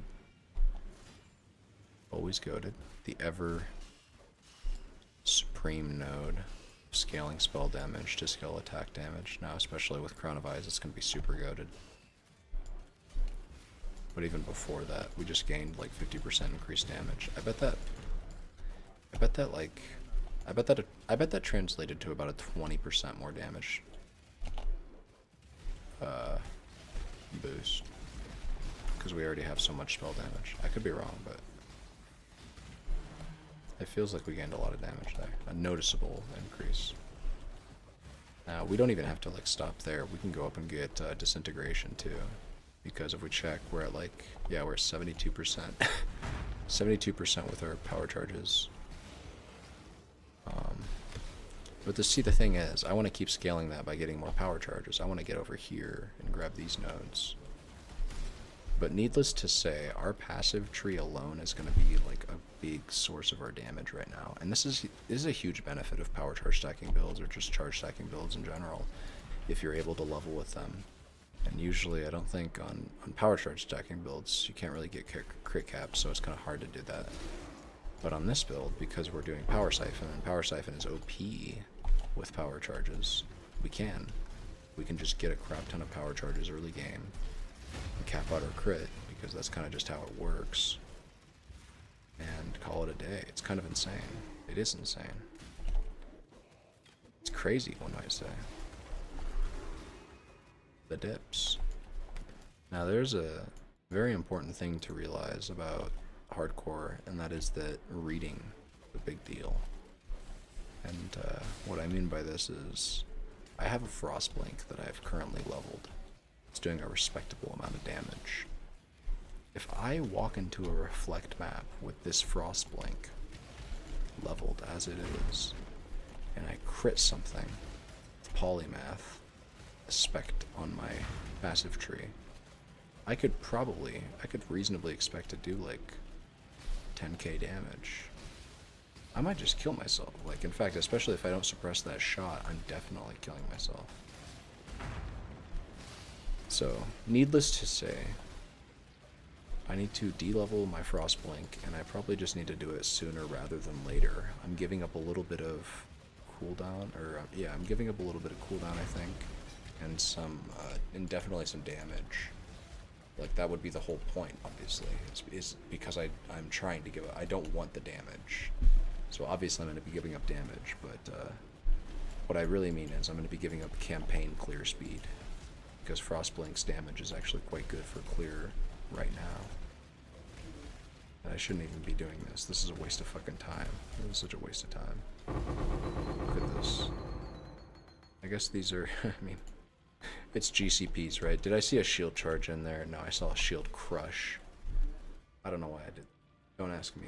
Don't ask me questions, okay? I don't have answers for you. I answer to no one.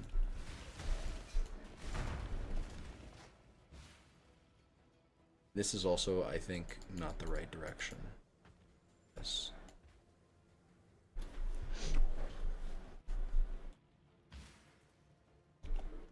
This your first hardcore character? Kind of. My first hardcore character in a while. Not technically even, actually, that. We've been trying to run this build in hardcore for like a day or two now. For, I guess, technically a few days. What happened was I made a character like this. I made like 3 characters before that are like this. Only one of them got this far. We are trying to make Power Siphon, Locust Mines work through the axe, just play it as a leveling build, and transition into a map blaster that's relatively tanky and could probably level all the way up to the high 90s, maybe even level 100 in a hardcore setting if you just play carefully and you know, treat it like a good build.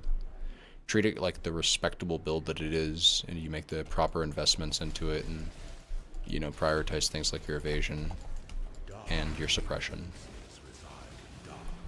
and definitely the coziness of the build. That's an important thing to prioritize. So things like automation on your detonate mines, I think, is actually, it's like defensive.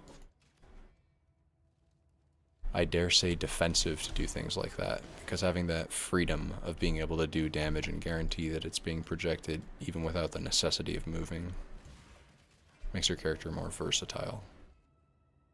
When the time comes to So here we are on Izaro Part 2, and again I'm scared because Izaro does have the chance to one-shot me, I do believe. If I get Goomba stomped on, I think he can just kill me. I do have Wind Dancer, which I think is giving me a fair amount of mid. But that attack right there, I think he could just Goomba stomp my dumbass. The wave. That attack right there, I'm afraid of that move too, yeah. But we definitely have the damage on lock. I'm not afraid of like any kind of, I have no damage concerns. I really have some mana concerns. I think oh no. I know what I'm doing with the mana. We said flesh and stone.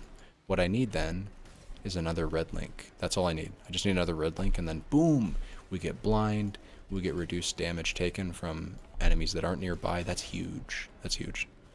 Blind is super good because, check this out, blind actually increases our damage. How does it increase our damage, you ask? Well, blind decrease it now. This is a new thing, relatively new. This is a change that blind has had recently. Blind decreases enemy evasion in addition to decreasing their accuracy. So blind actually gives us access to an ability to scale our accuracy higher, which is important on an attack-based build. It's dope. I think blind is it's good to add here on a crit attack-based build like ours.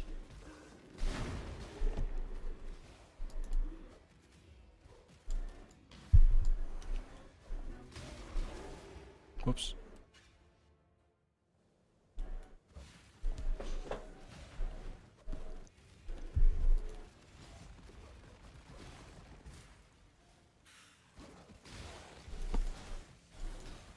If we can get it for free. And of course, we're not necessarily getting it for free, right? We are paying. We're paying quite a hefty price. We're paying like 25% or 20% or whatever our mana reservation efficiency would come out to. We'd pay 25% and then minus our reservation efficiency cost for that blind slash less damage taken from targets that are far away. But the thing is, it's worth it. The thing is, Flesh and Stone is a good gem, I think. And yeah, this is tragic, dude, having to make decisions like this. We'll take the things, and then we'll take the other things, and then we'll just be on our way. Kappa. Very descriptive wired, thank you. Nice bubblegum currency. Look at this, dude. Run lab, get money. Kappa. Kappa. Dude, people that think lab makes them money. Lab makes you money just because of the ability to get dope-ass gems, and that's it, unfortunately. Wired Gasm. What up, Ravi? Ravi, dude. Wait, what? Oh yeah, we got it. Ravi, you know what I thought about recently? I thought about how my fucking YouTube channel icon hasn't changed in like 8 years since you made me that icon that I think was originally meant to be for like my Discord or some shit.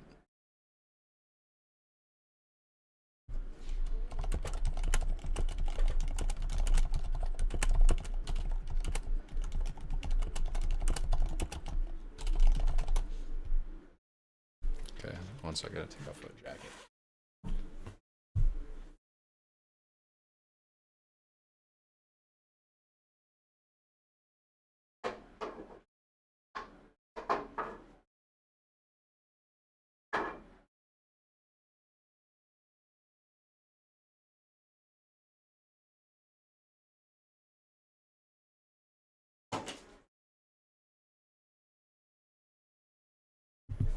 Yeah, Ravi, since you photoshopped a guitar and my face on Earth Spirit's hero icon, on Earth Spirit's old hero icon,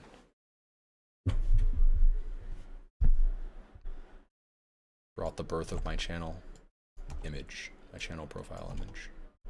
It's a timeless image. That's I mean, that's a perfect way to describe it. That's exactly how I was trying to describe it. He said, he took the words right out of my mouth.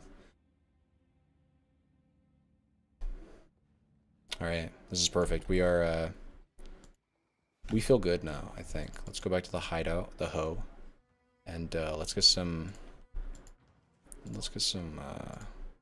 magic going on here. I need to find out what items are doing. And then, let's go like this.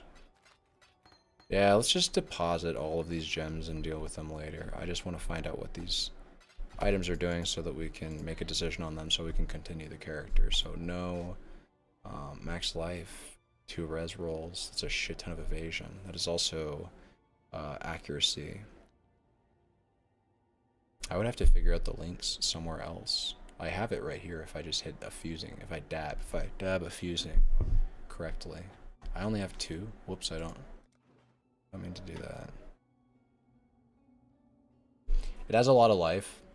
Doesn't have energy shield, but it does have a significant amount of evasion. And it has that 15% global accuracy that is not nothing. I would lose life regen though. It's probably not really worth screwing around with, honestly. Ooh, that's a lot of fizz, man. That might actually be the upgrade that I was looking for. I think it is. Let's simplify things for our character here for a second. First, let's equip it and just see. 13. No. And I think that just comes down to the flat lightning roll. Because we're scaling the elemental and we're doing nothing. We're doing fuck all with the physical now. We're not converting it whatsoever. Now that isn't necessarily, that doesn't need to be true because, and I should probably do this, but if I just come down here and go for this, and then go for the 40% of fizz converted to lightning, that could be goated. That's probably what I should do next. Right? Because other than that, I would just be coming over here and grabbing these, which is also good. But now that I'm focusing on lightning, I could just go for this for 4 points, and I think that's great. Lightning with attack skills, that skills our damage. 40% fizz converted, that's obviously great. And then damage pen is obviously great, and then increased attack, yeah, that's obviously, it's all great. We are focusing on lightning as the main thing. That's the reason why we'd be doing that, is the bulk, the vast majority of our damage is lightning. And being able to convert 40% of our fizz to lightning with a wand like this would help scale our lightning. Which is why I would consider doing it. So I'm going to hold on to this. It also comes with cold. It does not, the no mana region kind of sucks. I'll say that. And also I'm losing a lot of spell damage. I don't actually know if that's worth it. Yeah, maybe I just don't even like worry or concern myself with this, because notice this also has less crit too. I don't like that. I don't like the less crit. This wand sucks. I can't believe I even thought about it. Cringe. Utterly cringe. I won't worry about this helmet too, just because the link situation looks, it just, it's gross. I don't want to worry about that. Let's get back to the video, to the vidya. We wanted to ascend, we did. We got our cruel lab, we got our charges. We are going to Dodri's to pay her a visit, to say what's up. Watch yourself. For the second time, for the middle time, it's not the last time. It's not even like the second to last time, actually. They do kind of repeat bosses a little bit, now that I think. Oh, I don't have my thing. Nice, everything gets obliterated, just the way God intended. I just thought about cluster traps, getting a link. I don't have this shit for it. I should not be looking at my inventory when I'm like playing hardcore like this. It's irresponsible. What if I lost my character? Do you know how sad I'd be if I died?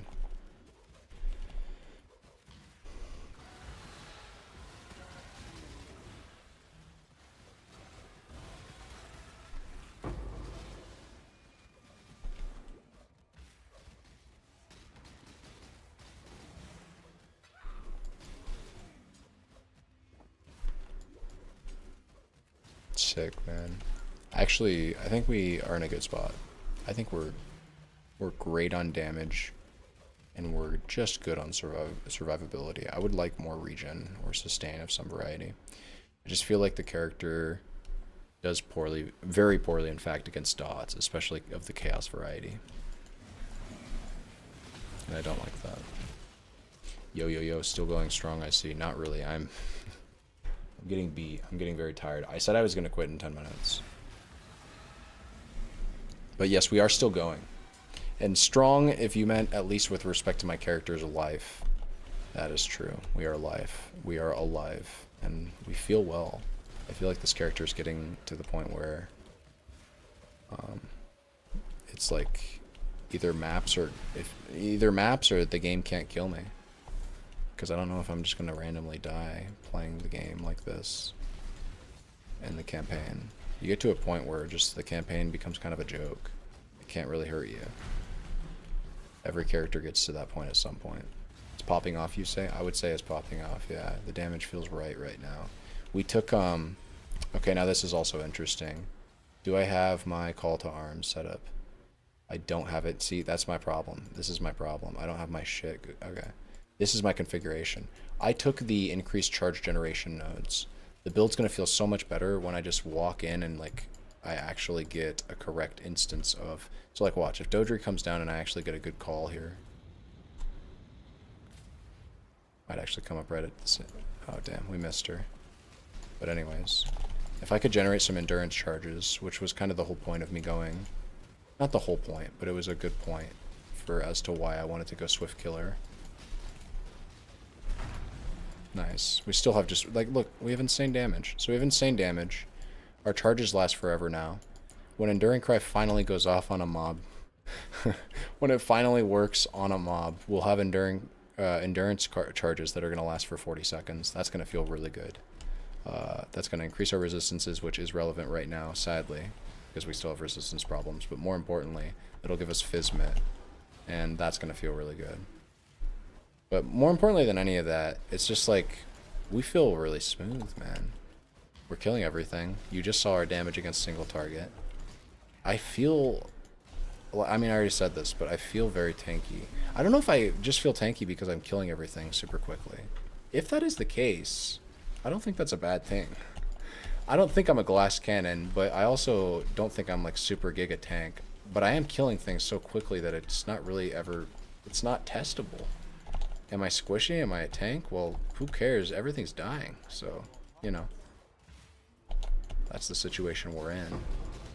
I don't kill everything instantly. There's still the antagonistic mob types that we have to worry about, but the thing is, and this is where I'm a fucking genius, I am the smartest human being alive.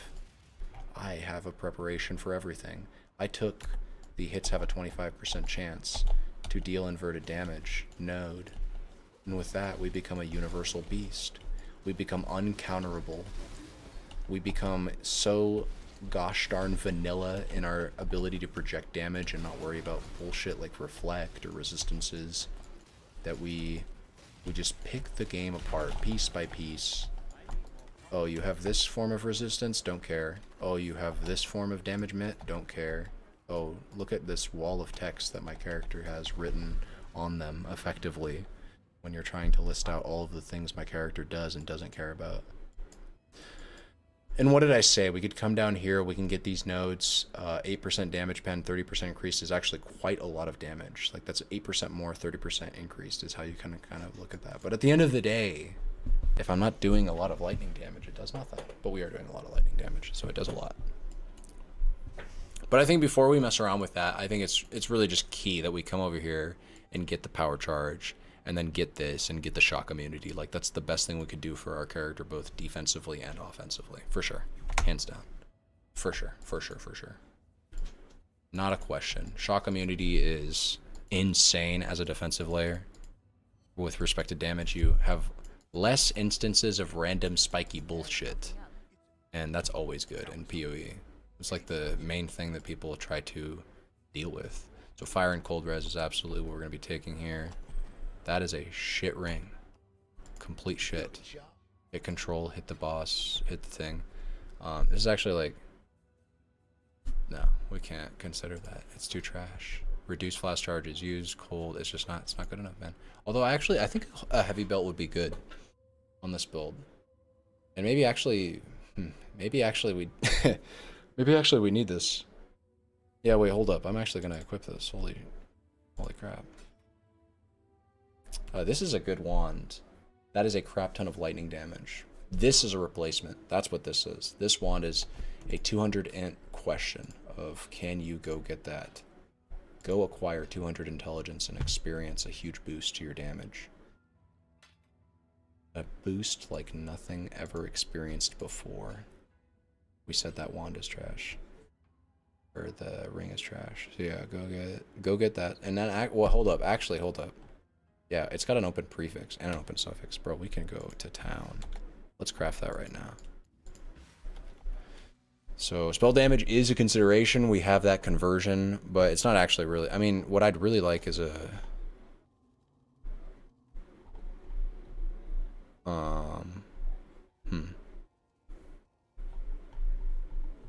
Maybe it is just spell damage. You can get 44% spell damage. Or the same amount in lightning damage. I guess it doesn't really matter. Spell damage is all damage with wands, right? Yeah. To attacks. So it's all of the damage that I'd be dealing. So it's technically just better, still.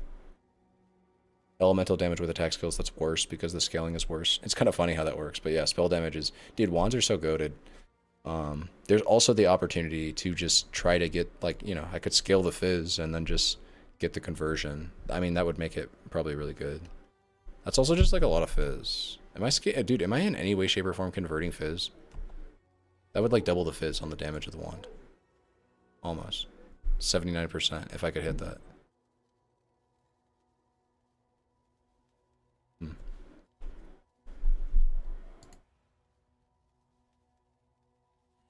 Get it and then convert it. Yeah, get it and then convert it. 200 int. We are literally one level away. Click. So it's kind of weird though, because click that. So it's like I have to get int nodes to then come here. It's like it'll make sense once I get enough levels.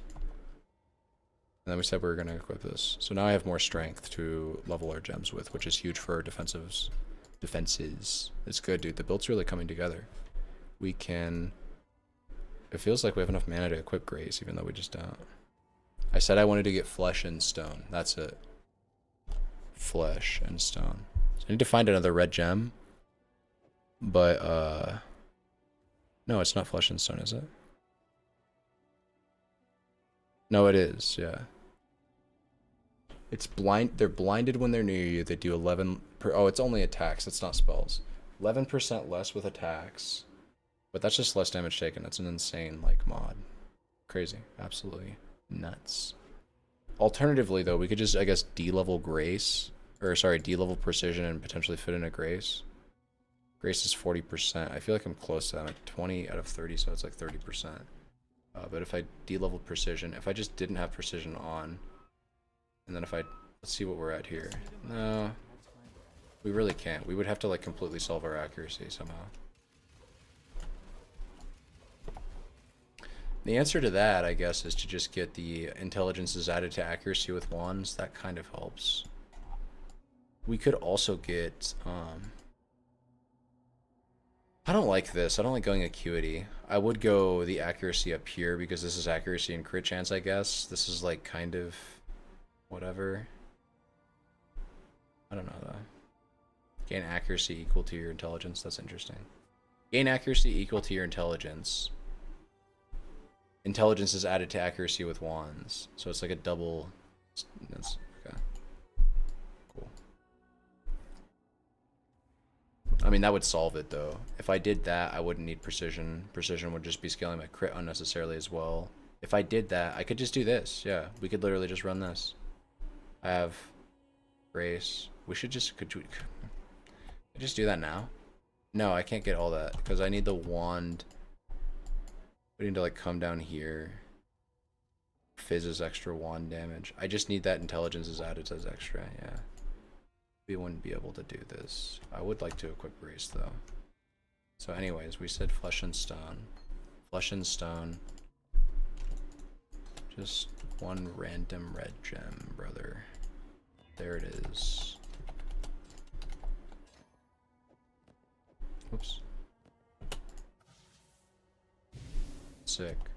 So now we have, yeah, basically not really any minute problems. Not really. And we have blind fixtured into the build as well as more accuracy because enemies are blinded and we're taking less damage from attacks outside. That's good. We're even tankier. For sure. For sure. We feel it. I apparently cleared a lot of this. Oh, you know what I'm doing. I'm screwing up. I am screwing up. I have a portal. For sure. The Grand Promenade, yeah. A Flesh and Stone, it is 10:30. Let's just get to the next waypoint and then I'll log off.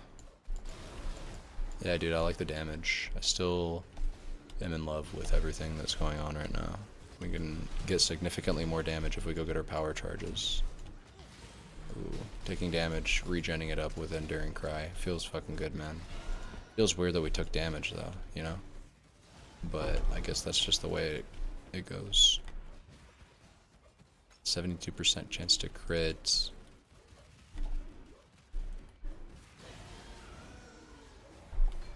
I really want to know what our effective chance to evade is with everything up. With like the enemies blinded and my flasks are up. Like when I'm mapping basically. I want to know if I'm mapping and I'm paying attention to like my shit. Because that would determine how valuable Wind Dancer is. I could probably justify taking it now. I probably should take it, really. It is probably more often than not just a strict benefit. It's kind of weird because like Wind Dancer would be my more evasion scaling, my only more evasion scaling, which means it would be very effective. When you have no more evasion scaling, any more evasion scaling is just what the value says. If it says 10%, you're getting 10% because I have nothing else from that pool. No diminishing returns affected yet. It's very valuable.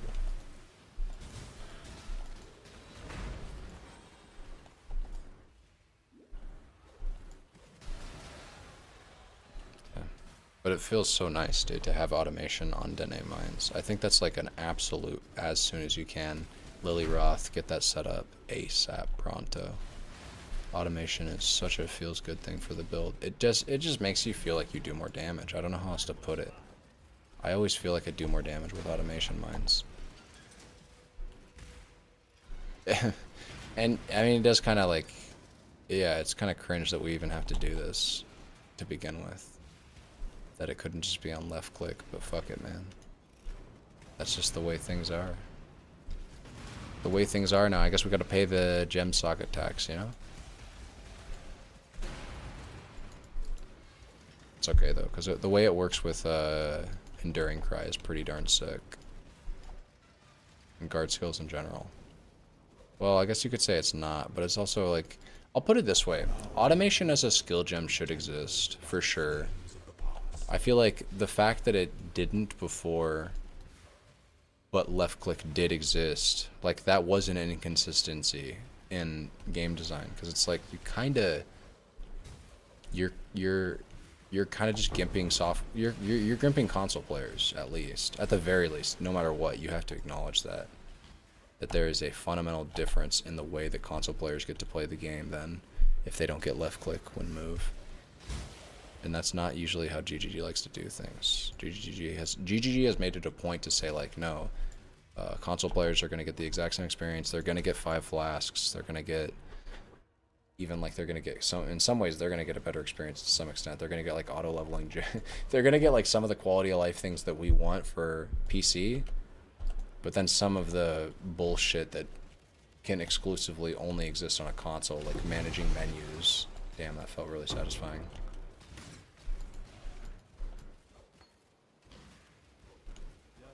I'll wait for Frostblank. I do need another movement skill. I think it needs to be shield charge, but yeah, it just needs to be a shield charge. Like I have so many frenzy charges at this point that, and yeah, look, the Enduring Cry, getting me endurance charges is coming into play here. I have basically like a 35-second duration on them or some shit, or 30-second duration on them. So my endurance charges are basically not really something that wear off the same way that they do on other builds when you use like cast wind damage or even just call to arms Enduring Cry. It's you know, I do have inconsistent charge generation just like anybody else does because my Enduring Cry is not up 24/7.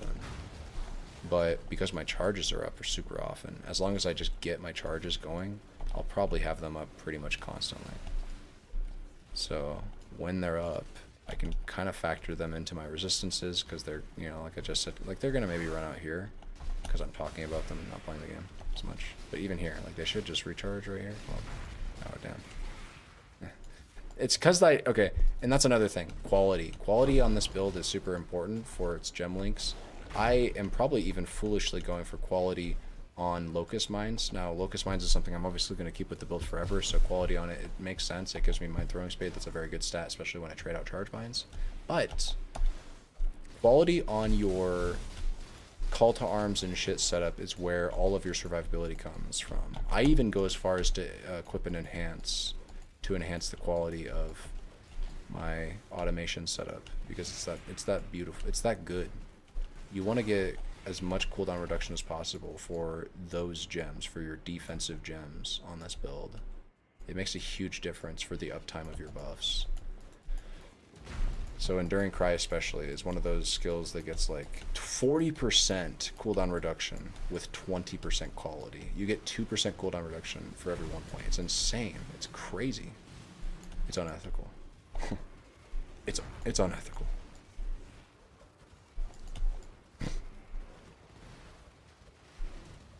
Yeah, look at the damage, man. I am quite impressed. GG.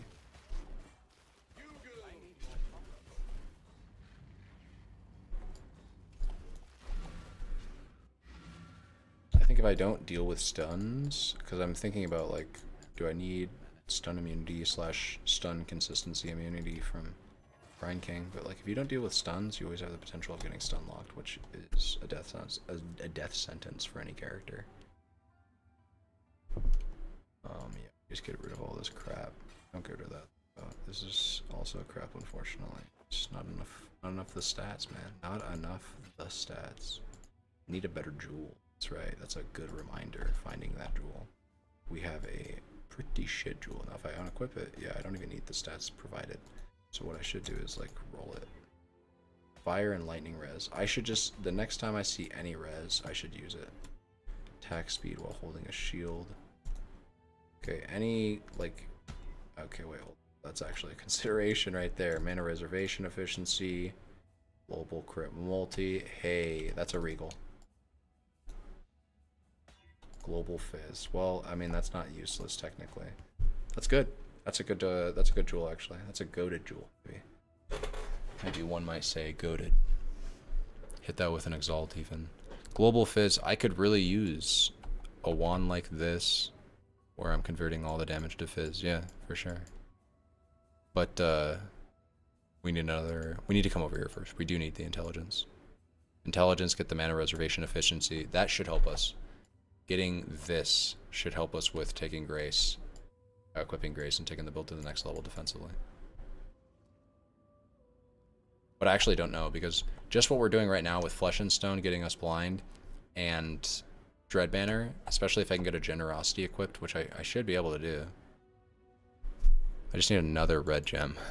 Oh wait, maybe I don't need this Stone Golem situation. Is Stone Golem even up? Let's come back here, get the book. The book from Hargan. Don't do anything on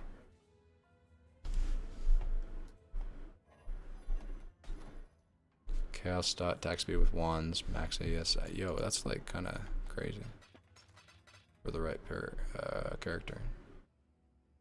Did I not identify this shit? I didn't.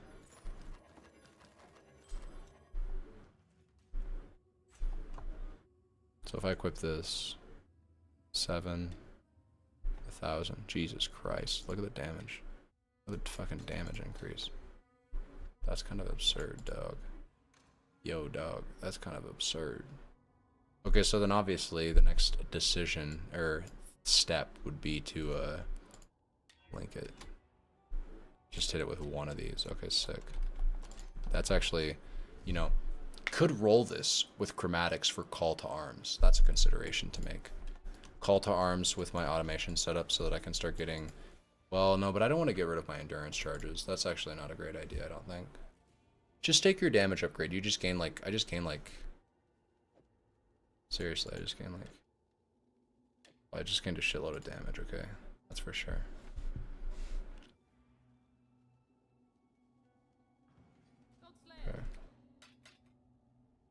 Okay, I should take my homeboy Co on a walk.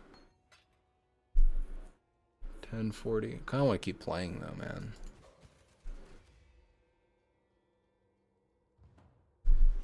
Just go to the end, the Grand Promenade. We have to go up there.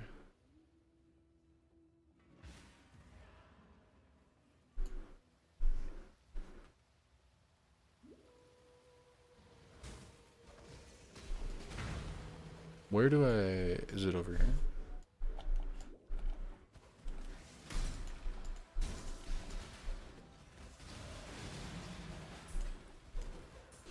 Did I, like, lose damage? Wait, what?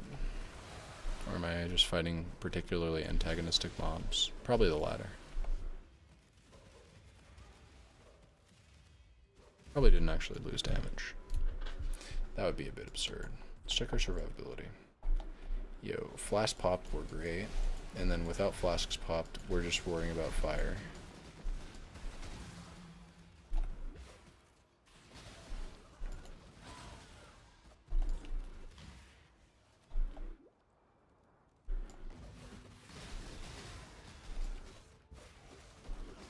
Yeah, I'm getting tired too, and I know that if I play when I'm tired, I am prone to death. I will die. Oh shit, I'm like, see, right there. I'm like looking at chat for a second there, and I'm running face first into a pack full of magic mobs that could have had like more accuracy or some shit rolled on them.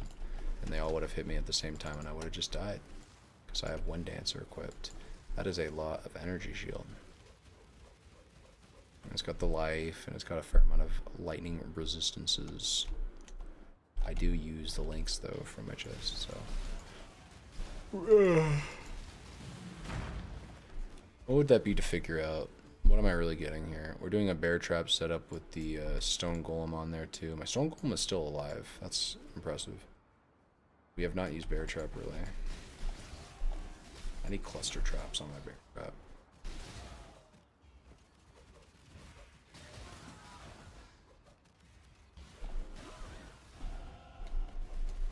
Nice.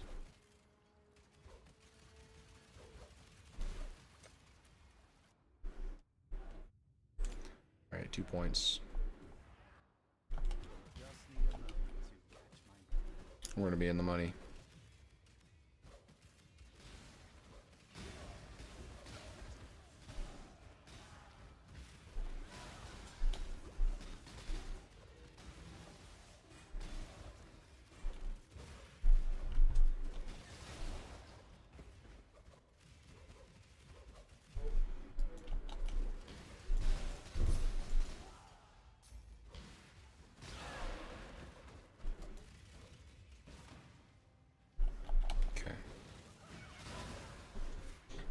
I was looking for a waypoint.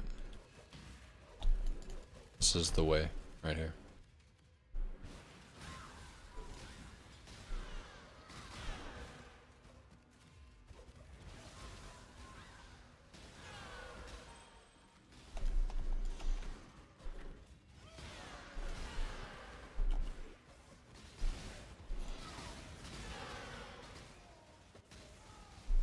Dude, I'm getting so tired. Oh goodness, I'm gonna die. Okay, next waypoint for sure. I just peace out. Should be there soon. This instance looks like, it feels like it's been going on forever. It's right here. Believe it. Okay, listen, I love all of you very much. Take care, have a good night. I will be back tomorrow. Yeah. Peace out. Take care, my friends.